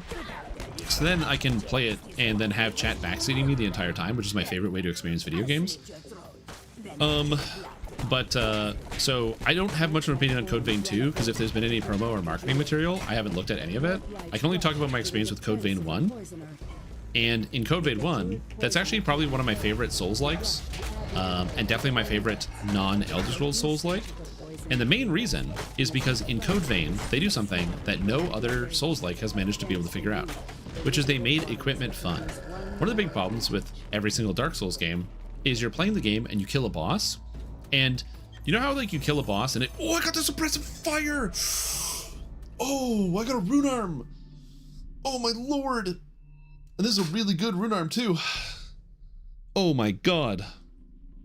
It's a great rune arm. I love it. Oh. Cool. So for those of you that don't know why I'm so excited, I'm just going to show it off. This rune arm, the suppressive fire, charges up to tier 4, which is cool. So if I'm staying still, I can go up to tier 4. But it shoots out a blue fireball that curses enemies, which is cool. But more so than it curses enemies, it also does a ton of damage. It's a really high base damage rune arm. It also grants immunity to fear, which is really nice because I've been getting feared all the time. It grants combustion on its own, and Tira's Splendor technically adds silver bypass onto my weapon, which I don't need because I'm already using a silver weapon, but it could be useful in the future. Wow. Insane. Insane. Fantastic. Every item here is bad. Anyway, as I was saying, one of the big problems with all of the Dark Souls style video games is that all of them have a situation where you kill a big boss. Let's say you kill like the second last boss in the game. And all of them have a mechanic where you can take like the soul of that boss or a piece of that boss and turn it into an item that you can use. Now that's a cool concept. You beat a boss and then you don't just get a weapon. You get to choose something. Sometimes it's the main weapon that the boss used. Sometimes it's like a spell or something that goes along with like the type of boss. Maybe the boss is a spellcaster and they don't use weapons. You can cast one of their spells. Really cool concept. The problem is, let's say you're playing a dex build because you like using light weapons and that's awesome. And then you kill the second last boss in the entire game and you get the ability to use some cool effect from the boss. And your options are a great axe that requires 60 strength, or a spell that requires 70 intelligence. Lightning jump from stone to stone, blocking your path. And you're like, damn, Lightning dances amongst I guess I'm not using any of this stuff. So you don't. That is a very, very common Dark Souls experience. That is pretty much what happens to every single weapon you will pick up. You will not be able to use almost any of the equipment you get in every Elder Scrolls game, or not Elder Scrolls, Dark Souls game. Instead, you will pick it up, go, don't have the stat requirements, and then put the item away. Code Vein solves this problem entirely by making it so that the stat requirements for items, or the stats on your character, you don't increase your stats by leveling up, where you customize it and decide, okay, I'm going to use exactly this stat. Instead, as you play through the game, you get what are called blood codes, which are basically like classes that you activate. So you start with whatever the basic classes are. Like there's the Adept, the Caster one, there's the Ranger one, and there's the Melee one. But as you go through the game, you get more variations of these types of characters, more of these classes, that have different stat distributions to let you wear different types of equipment. Additionally, you get modulators, so you can modulate and change the actual stats that your character has, so you can then determine different types of equipment. Let's say you want to play one of the caster characters that has the right stat distribution for what you want, but you really wish it had like a little bit more strength, because with just a little bit more strength, you'd be able to use a bigger weapon that you actually like to use. You can then get a strength increase as a buff to make it so that even on a caster, you can still use the weapon that you want. Which means there's a lot of flexibility in the system, and as a player, you will be able to use all of the cool items in the entire game. Do I think that everyone should be able to use every item in every video game without having to do any work to actually figure out how they're supposed to use it? No. Do I think that it sucks when you can't even use any of the items in the video game because the developers basically make it impossible? Yes, I do think that sucks. So I much prefer the Code Vein equipment system. I think it's like just absolutely excellent. I think they did a great job with it, and I kind of love it. Big fan. I have 6 stacks of the Sonic, so I'm just gonna protect myself here.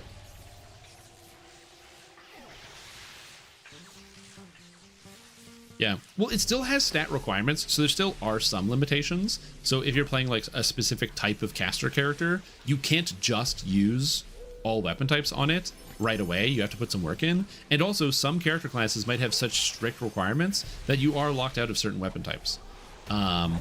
Where the game goes, yeah, sorry, you actually can't use, you know, this whatever weapon on this character. It's just not a feasible option. Which I don't mind. It means that there is still some decision making in your build, in like how you want to put your character together and how you craft it. And that's one of the reasons why I like it so much. On top of that, the game is just really, really fun. And I had an absolute blast. It's also really hard if you don't play it with the helpful companions as you go through. That's how I played it. I enjoyed it.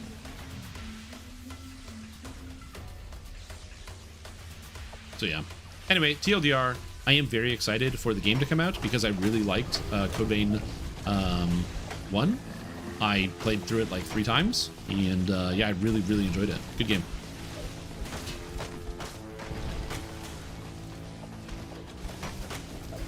Anyway. I started level 7 character. I'm curious what you think. I'm planning on doing an Aura Warlock, but I'm curious if I have the final build be 18 Warlock 2 Sacred Fist or 18 Warlock 2 Dragon Disciple. And that's the basic concept. Yes, trying to have hand wraps in my main weapon instead of the other 2 one-handed weapons. I mean, yeah, you absolutely can do that, for sure. A lot of things to make sure you get with hand wraps is just make sure you have, okay, my rune arm is going straight up, which is really annoying. How about we don't do that? Also, my hit chance is now too low. I'm only like plus 45 and it's not enough. That's bad. Die, druids.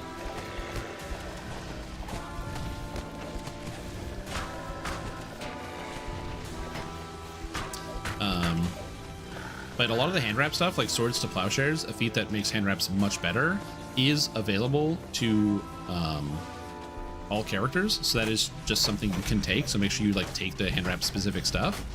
But assuming you do take all of the hand wrap specific things, then yeah, absolutely, you could definitely do that. I think you'd probably get more mileage out of Dragon Disciple. Well, no, probably the other way around. You probably get more mileage out of Sacred Fist. Just because Sacred Fist would allow you to scale your key off of your charisma, so it can be like kind of a more holistic, where you have charisma hit and damage, and you have all that going for you. So definitely that would be the better option, would be to go with the Sacred Fist, so you can have like pure charisma scaling. That being said, Dragon Disciple is also good. You get 2 bonus feats with Dragon Disciple, which are very, very strong, and Swords to Plowshares can be one of them if you take the levels later. So you have to decide, do you want some more defense from using Sacred Fist, or do you want more flexibility? Now, in this quest here, I'm going to dump this. Kill the druids, by the way. Don't just rush this guy down. You're going to do some damage to this guy, spawn some druids, and then go kill these guys. Don't just leave all the druids up. If you leave all the druids up, you're going to get overwhelmed. There we go. Now we go back onto this guy. He can't sit still. Wait for more druids to spawn. Kill this druid. Look for more druids. The druid's over here. Kill this guy. Then we go back on him. Go back on the druids. Just randomly killing ads because there's too many ads. Oop, tumble away. I think my dog is going to die because there's nothing I can do to save it. That's okay. He died, trying his best to save me. And we kill this guy. Goodbye, buddy. I love how he constantly heals himself. It's very annoying.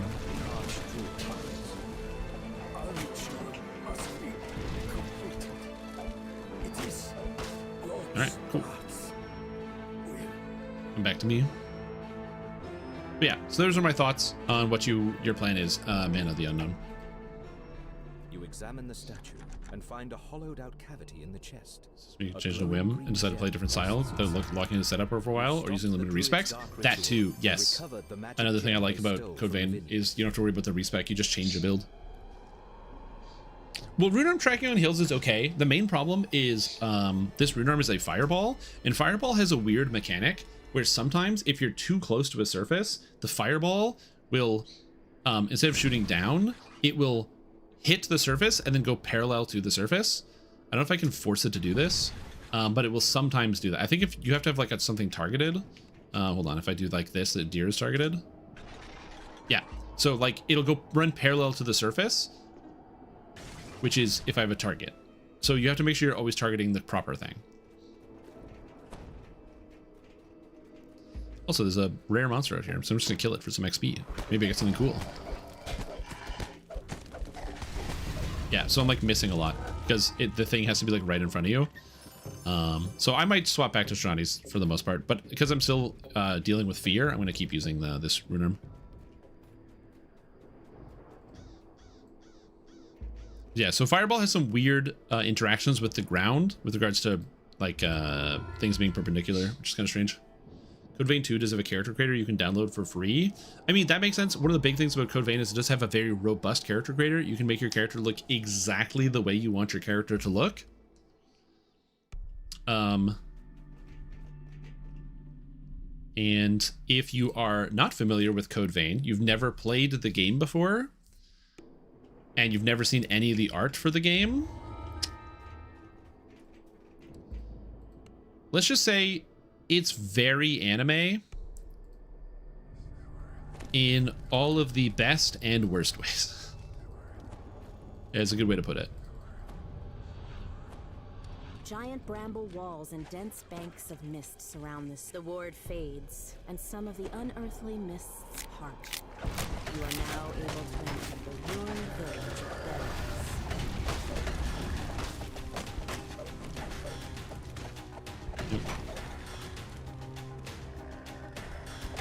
Yeah. Thank you. I think I'm gonna go Sacred Fist. Like, do you have more defense? Yeah, basically, if you want more defense, you go with Sacred Fist. You want more offense, you go with Dragon Disciple. But they're both gonna serve you well. Just make sure you do have a way to get charisma to hit and damage, like the Fate Arc Illusionist tree or something. If you try to do it without Fate Arc or charisma to hit and damage, you might struggle a little bit, just because you kind of need a lot of stats. You need dexterity for 2-weapon fighting, and you would need charisma for your warlock stuff, and you would need strength for your damage, and you just kind of go a lot of directions. Hey, what's up, Mr. Lift? How you doing? Oh god, these guys are immune to fire because they're technically hellhounds, so they're immune to fire. Isn't that neat?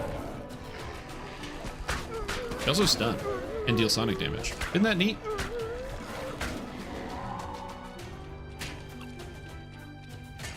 Be able to hear you when Travago is done brainwashing me. But don't you want to take a Travago vacation? Or something? Wrong button. That's fine. Never played a video game and absolutely melt their mind? Yeah. I wouldn't say melt their mind, but yeah. What's the right word for that? The freed raven flies off. The ward's magic fades.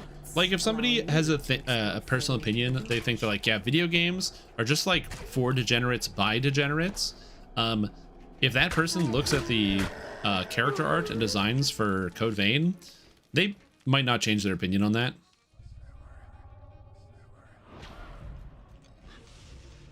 I'm not saying I entirely agree with that, but I wouldn't say I entirely disagree with that either. And the Shadowfell Howlers are not immune to fire because they're different? Question mark?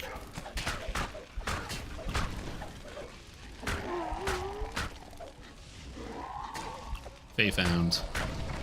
Heal self.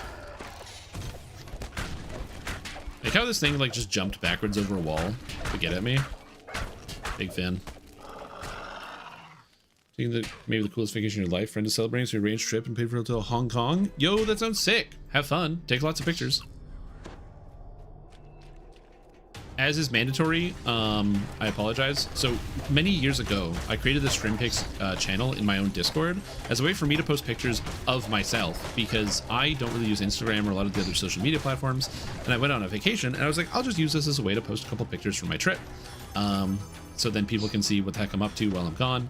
And it's also just for people that are in the Discord in case people are like, you know, interested in what's happening with StreamTom at any given moment. However, it very quickly became people just being like, oh, this is where you post pictures, even though it literally has stream pics on it. And so people just started posting pictures about whatever very, very quickly. So now people post pictures about whatever. So, listen, I can't fight change, and maybe I should have been more clear or made it so I'm the only one who can post pictures. But you know, we're here now. And we do what we can.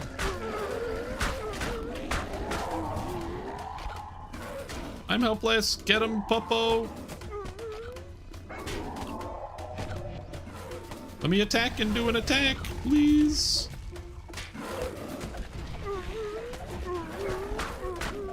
It's fine. I didn't do anything about it. I just kind of let it happen. Have an active community? That's right. You should feel shame for being an engaging member of the community who helps other people feel welcome. Shame. Using your melee and view warlock for hardcore and leveling process, should I focus more on combat prowess or spell power from the Aura Blast? So you should focus on both of them. If I had to pick one, spell power for the blast.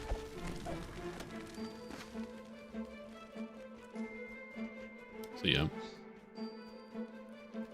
Sounds of weeping can be heard further into the rooms. Anime Satisfactory? How do you play Anime Satisfactory? What game is this? Or is it just a mod for Satisfactory?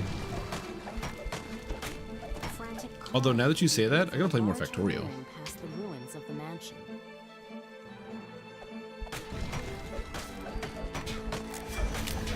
The ward is dispelled at a nearby Enfield Griffline. You can now make out a This large area of open swampland to the southwest. Perhaps doesn't look like Satisfactory to me, but I am intrigued. calls can be heard from both the Global southwest release? and the south. I mean, man, some of these outfits are wild. I have no idea what I'm looking at right here. Oh, I didn't shrine? I thought I did.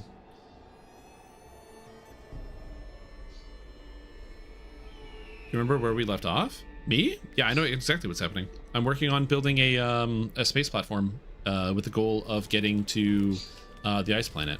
But it's going to take a lot of work because I have to figure out how to split a lot of the individual pieces because you need to get the new recipes of breaking down different asteroids.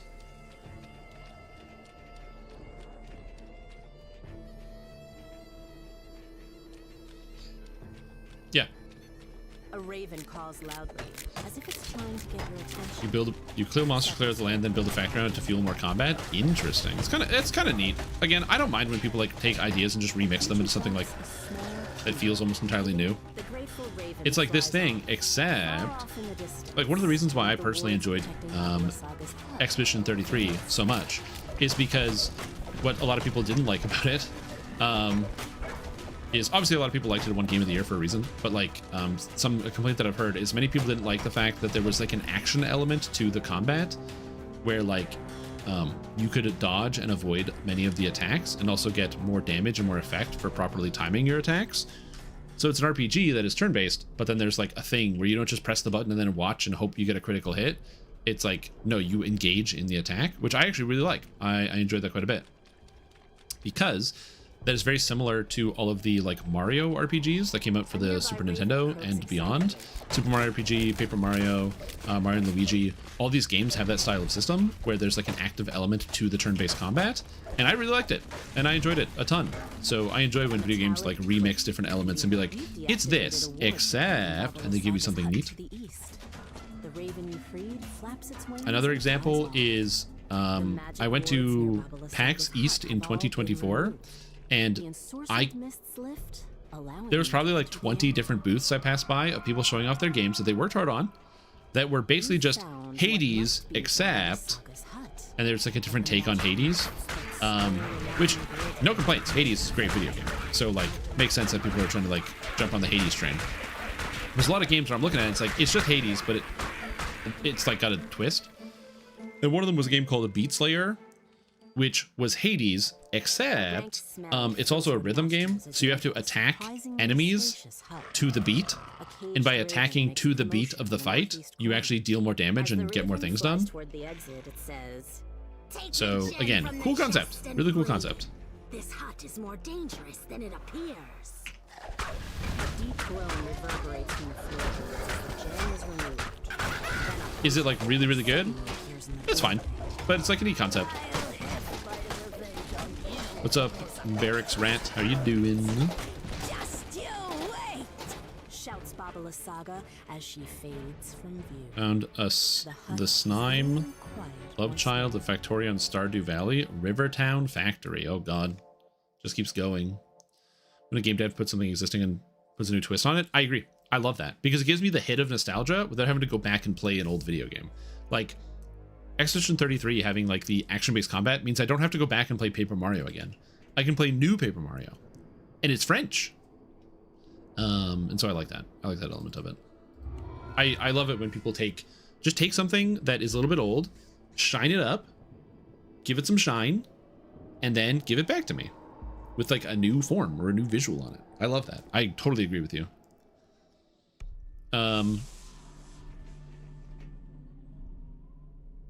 Yeah, there's like a lot of good stuff like that. A great example is actually 30XX. I did not play 20XX. That's my fault. Sorry. I didn't play 20XX. But I did play 30XX. And 30XX is basically like Mega Man, except it is a roguelike. So you still play Mega Man, where you have to fight like 8 bosses, then you go to the final boss stages, like a regular Mega Man game. But it's a roguelike. So as you play through the levels, you get different powers, different abilities. There's a huge list of abilities. You're never going to get the same ones back to back. You're always getting different effects, which makes it very, very fun. And then as you play through the game, you can also get like limitations to add increased challenge and to make it harder. So you can like increase the damage of individual monsters. And that's actually how you unlock like upgrades for your character, is you have to play on the harder modes where you like make it more challenging. Like for example, spikes deal 10 damage normally if you land on them, but you can increase the damage of the spikes. You can make it so that spikes do like 30 damage. You can make it so spikes do 50 damage. You can make it so spikes do 100 damage, or you can make it so spikes do infinite damage. If you touch a spike, you die. Why can you touch a spike and die? I don't know, but it's kind of great, and I kind of love it. Also, if you're wondering what's going on here, I am just, you can talk to the lady at the front and she will tell you where the sun sword is. I'm too lazy and I don't listen to her, so I just walk away and check all the locations of the sun sword until I find it. So I checked for the mausoleum on the right at the beginning, it wasn't there. I checked for the crook in the left field, it wasn't there. Now I'm going to check here for the wine cellar, and it's right here, so the ancient wine cask is here, and that's it, sun sword. You can actually like listen to her and she'll tell you where it is, but I'm lazy. You found the sun sword, though something seems to be wrong with it. So yeah, so I do like that. Blazed with a blinding light, but this is just a lifeless hilt. Perhaps Irina knows. So I don't think Hesman Hotel is a dungeon roguelike. Unless I really watched the wrong show.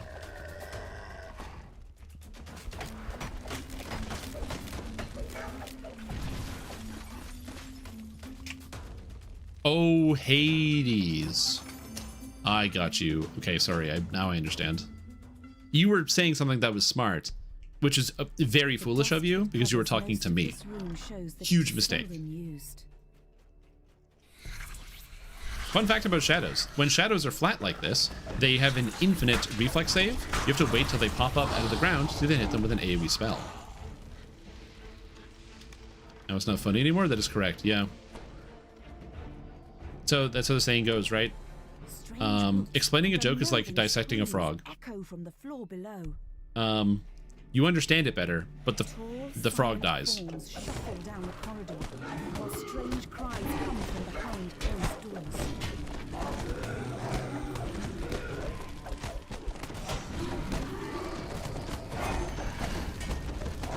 Oh yeah, right, my lightning. I should turn off my lightning imbue for fighting these guys, huh? And I should give myself adamantine damage, huh? There we go, now I deal full damage to the golems. Use your brain, Shrimp Tom.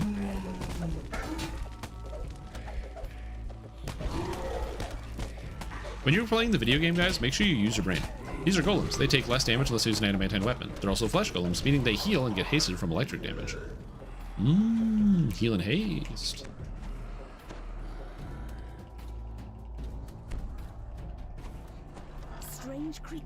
Anyway, now we kill the Mongol folk. I'm surprised you haven't tried to 1-2 shot in the Maverick Hunter setting. Because you haven't tried to do a 1-2 shot. What do you mean 1-2 shot? Like taking 1 damage? What are we talking about? Sorry, I'm very stupid. I need help. Someone call an ambulance. For me, specifically. My brain is bleeding. It's going on my ears. Oh, you mean like a D&D one-shot in the universe? That's what you're referencing. Doing a D&D one-shot in the universe. Okay, I got you. Sorry. Yep. Good idea.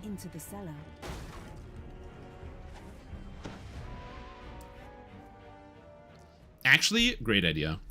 You're playing as D&D characters who then step through a portal and find themselves in the Mega Man universe during the middle of like one of the robot uprisings. And so as a result, you have to take down some Mavericks, but you're fighting like robots from the future that are super fast and strong. So the players can just use regular D&D abilities, but their opponents are machines. But D&D characters are obviously very, very strong because if you can get like a 40 strength, you can like lift a building. So it's kind of a cool idea. It is a cool idea, yeah. I do like it. No, my flame turret, dude. My flame turret. They killed it.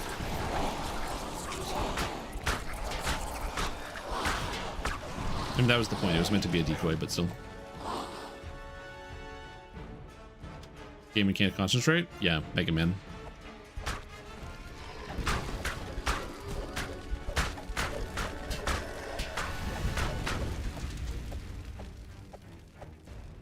That's why 10 is the average Joe.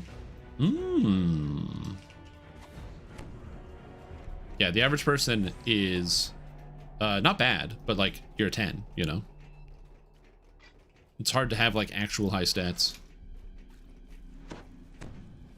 Like, if you just think about the concept of like, you can walk into a random shop and get somebody to give you a discount because you're talking to them real slick. Most people can't do that. You go to Best Buy and you say, hey, give me a deal on this thing. And they go, no. And you're like, ah, shucks, I'm out of ideas.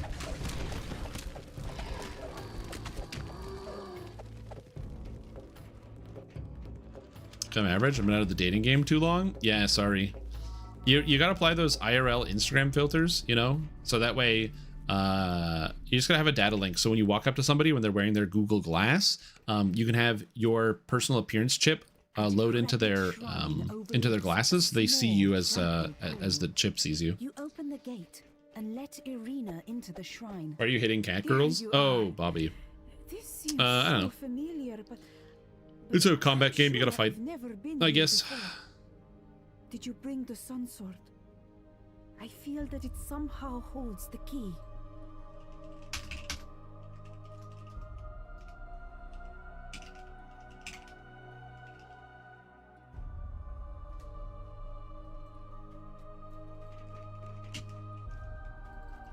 All right. Oh my god, emote. This is the perfect time for emote because I'm like spacing out. Irina takes the sun This is sword fantastic. and This is beautiful. This is delightful. I have to listen to a cutscene. This is where we would meet. And I already put on all my buffs, so I can just beat these guys up. See you later. Shadowfell Hoof Boys. And then I can hit this. Radiant Force Field, you can't kill me. Although I can't kill it either. Oh my lord. This cat is too fast. And I don't have any way to bypass displacement. In the future, I will have True Seeing. I just don't currently have True Seeing, but I will get it. I do get True Seeing later. I can also get Scrolls of True Seeing, but my UMD kind of sucks. I use Measure Device. So I don't think I can hit a scroll. Right now, my use Measure Device is 22. So I can technically cast True Seeing Scrolls, but it will be a process. Have you tried my favorite MMORPG, Game of Thrones? I haven't tried your favorite MMORPG, Game of Thrones, but can you tell me more about it? Tell me about this mysterious Game of Thrones. You have never seen a happier couple as they begin to fade from view. For a moment, all is quiet. Then a Peal of thunder. shakes A the peal land, of thunder. and a deep, dark voice from beyond the mountains cries out, She is mine! Right. A dark figure appears near the shrine. I'm just gonna beat this guy up. All right, bring him to the water. Did you know you have to bring Strahd von Zarovich into the water so that way he dies? Also, he casts Horrid Wilting, which can be quite dangerous unless you are a robot. Then it's still dangerous, but it shouldn't be that dangerous. I guess I have wood inside me. Yeah, the pond gets him every time.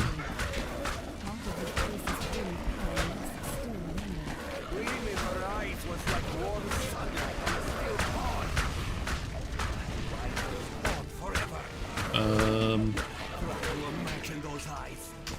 All I see is a mad abyss. Almost dead.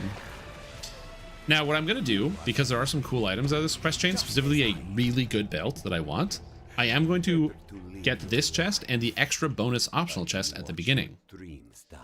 So I got a Macabre heavy pick, which I don't terribly want. So now we're going to head to the beginning and get another item. I am not going to heal the dog or shrine. I'm going to assume my resources are enough. And we're just going to go try to beat up the final big bad guy. The sun sword blazes forth with a warm, bright light. You pick up the sun sword.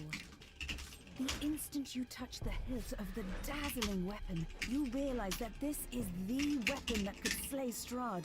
Right. That this is the key to ending his Oh, dominion. climb. Something starts to grow within you. All right, so I'm going to do the extra optional thing here. Again, something I think you all should do when given the chance if you don't have a lot of gear.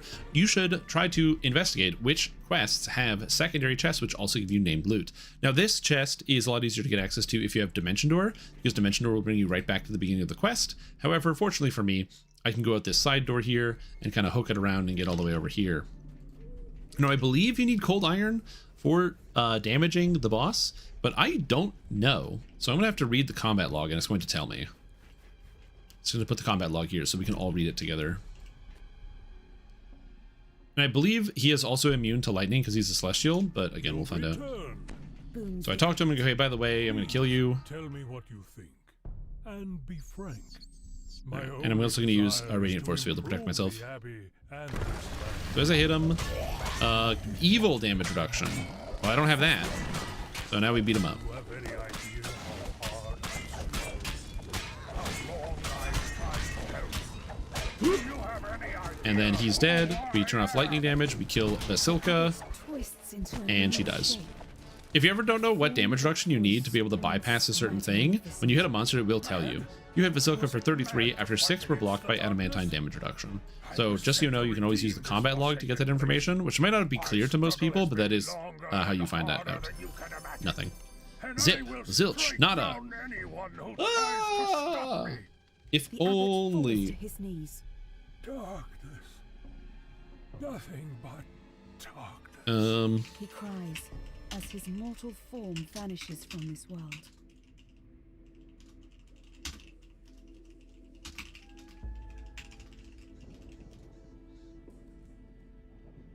Oh god.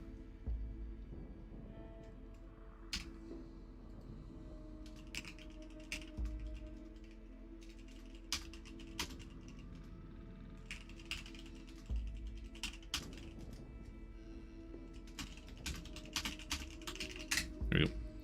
They called the home base the hub. Yeah, is that not what it is? Is your hub? Okay, this helmet's crazy. Wisdom 7, stunning 8. Insane helmet for a regular playthrough. Unfortunately, I can't really use it. Con 7, insightful sheltering 7. Interesting.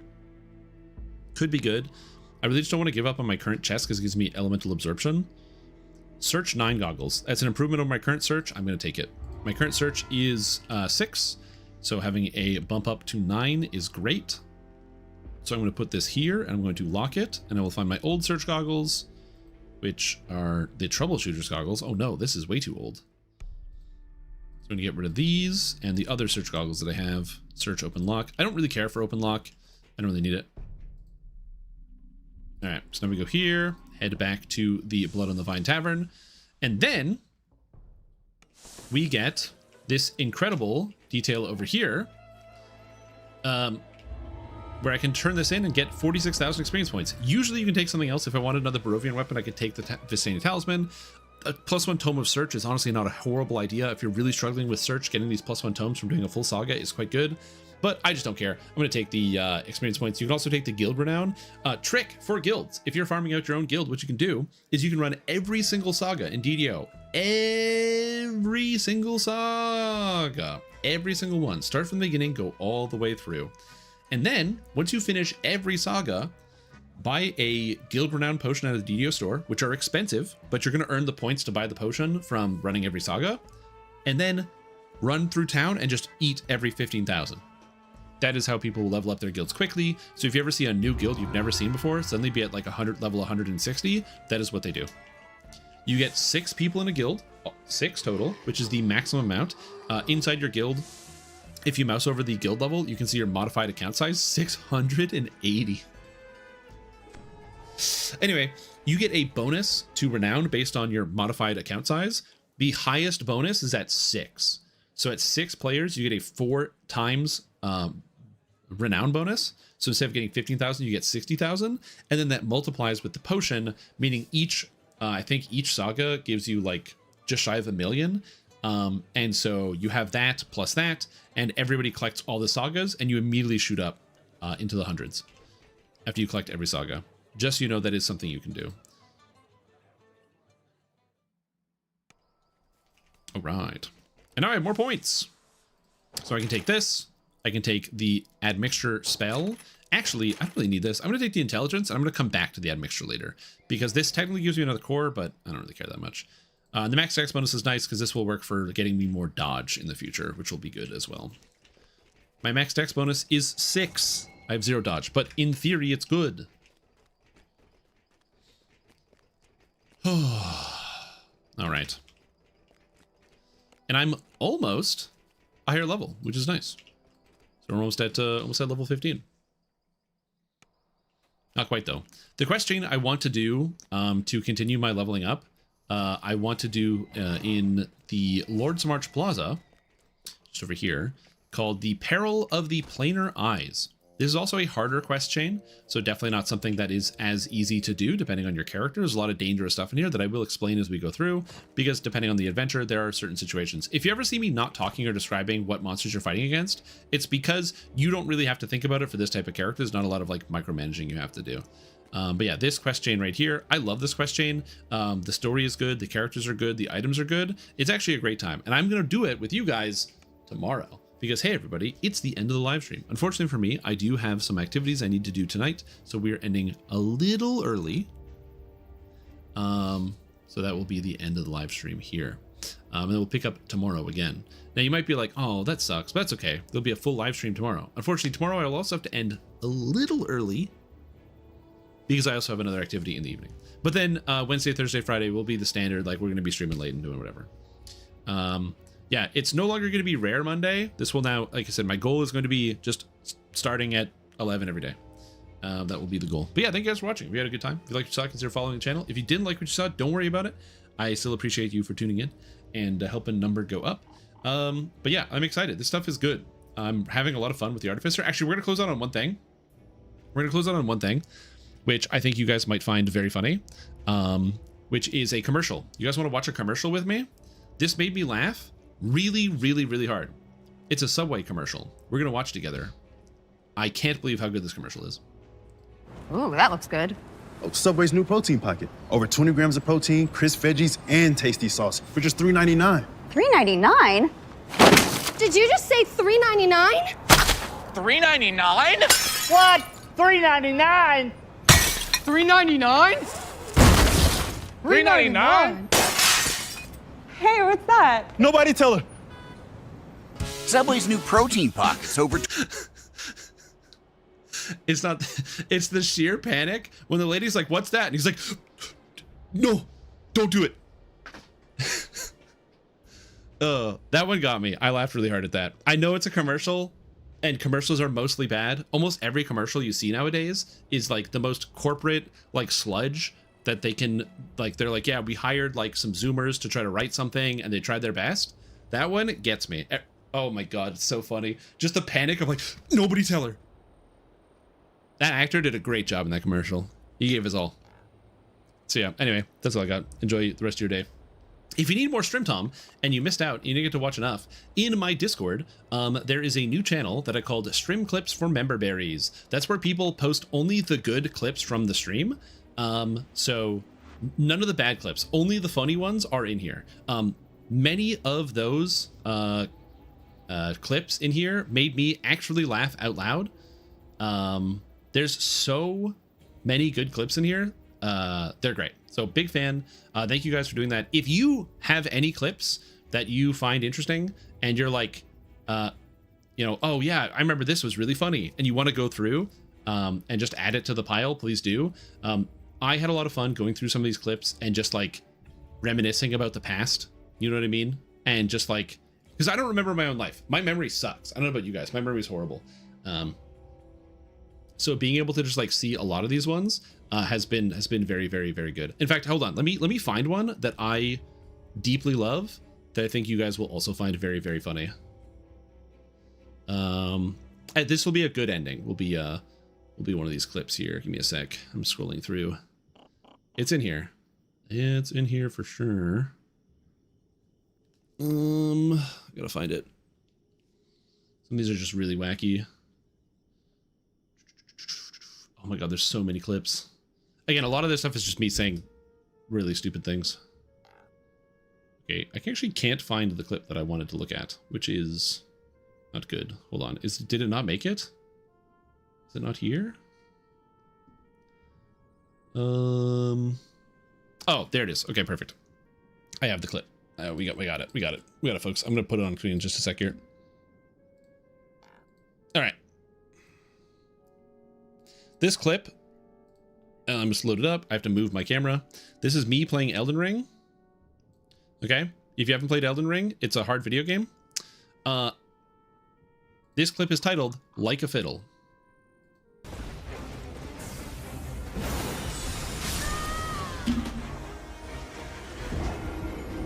I got played. I love my reaction. Watch. I'm just like, I didn't know we could do I that. got played. Great. Great clip. Thank you. Thank you. I'd never seen that monster do that ability. I didn't know they could reflect spells. And this is in the DLC. So I've fought these like tons of times. Never seen it. Yeah, it's a rare stream. It's not a rare stream. I wear Hawaiian shirts in the summertime. I just don't do it in winter because it's cold. Anyways, thank you guys for watching. Have a good rest of your entire day. And I will see you all later. Like I said, if you need more stream content, the Clips channel is hilarious. They're only good ones. A lot of laugh out loud moments. So check that out. It's in the Discord there. And you can just scroll through and then just laugh. And just laugh. And then laugh. And then have a good laugh. Why'd I get pinged in Discord? Oh, thank you. That's very kind. Whee! Why is there a picture with a dog with a knife?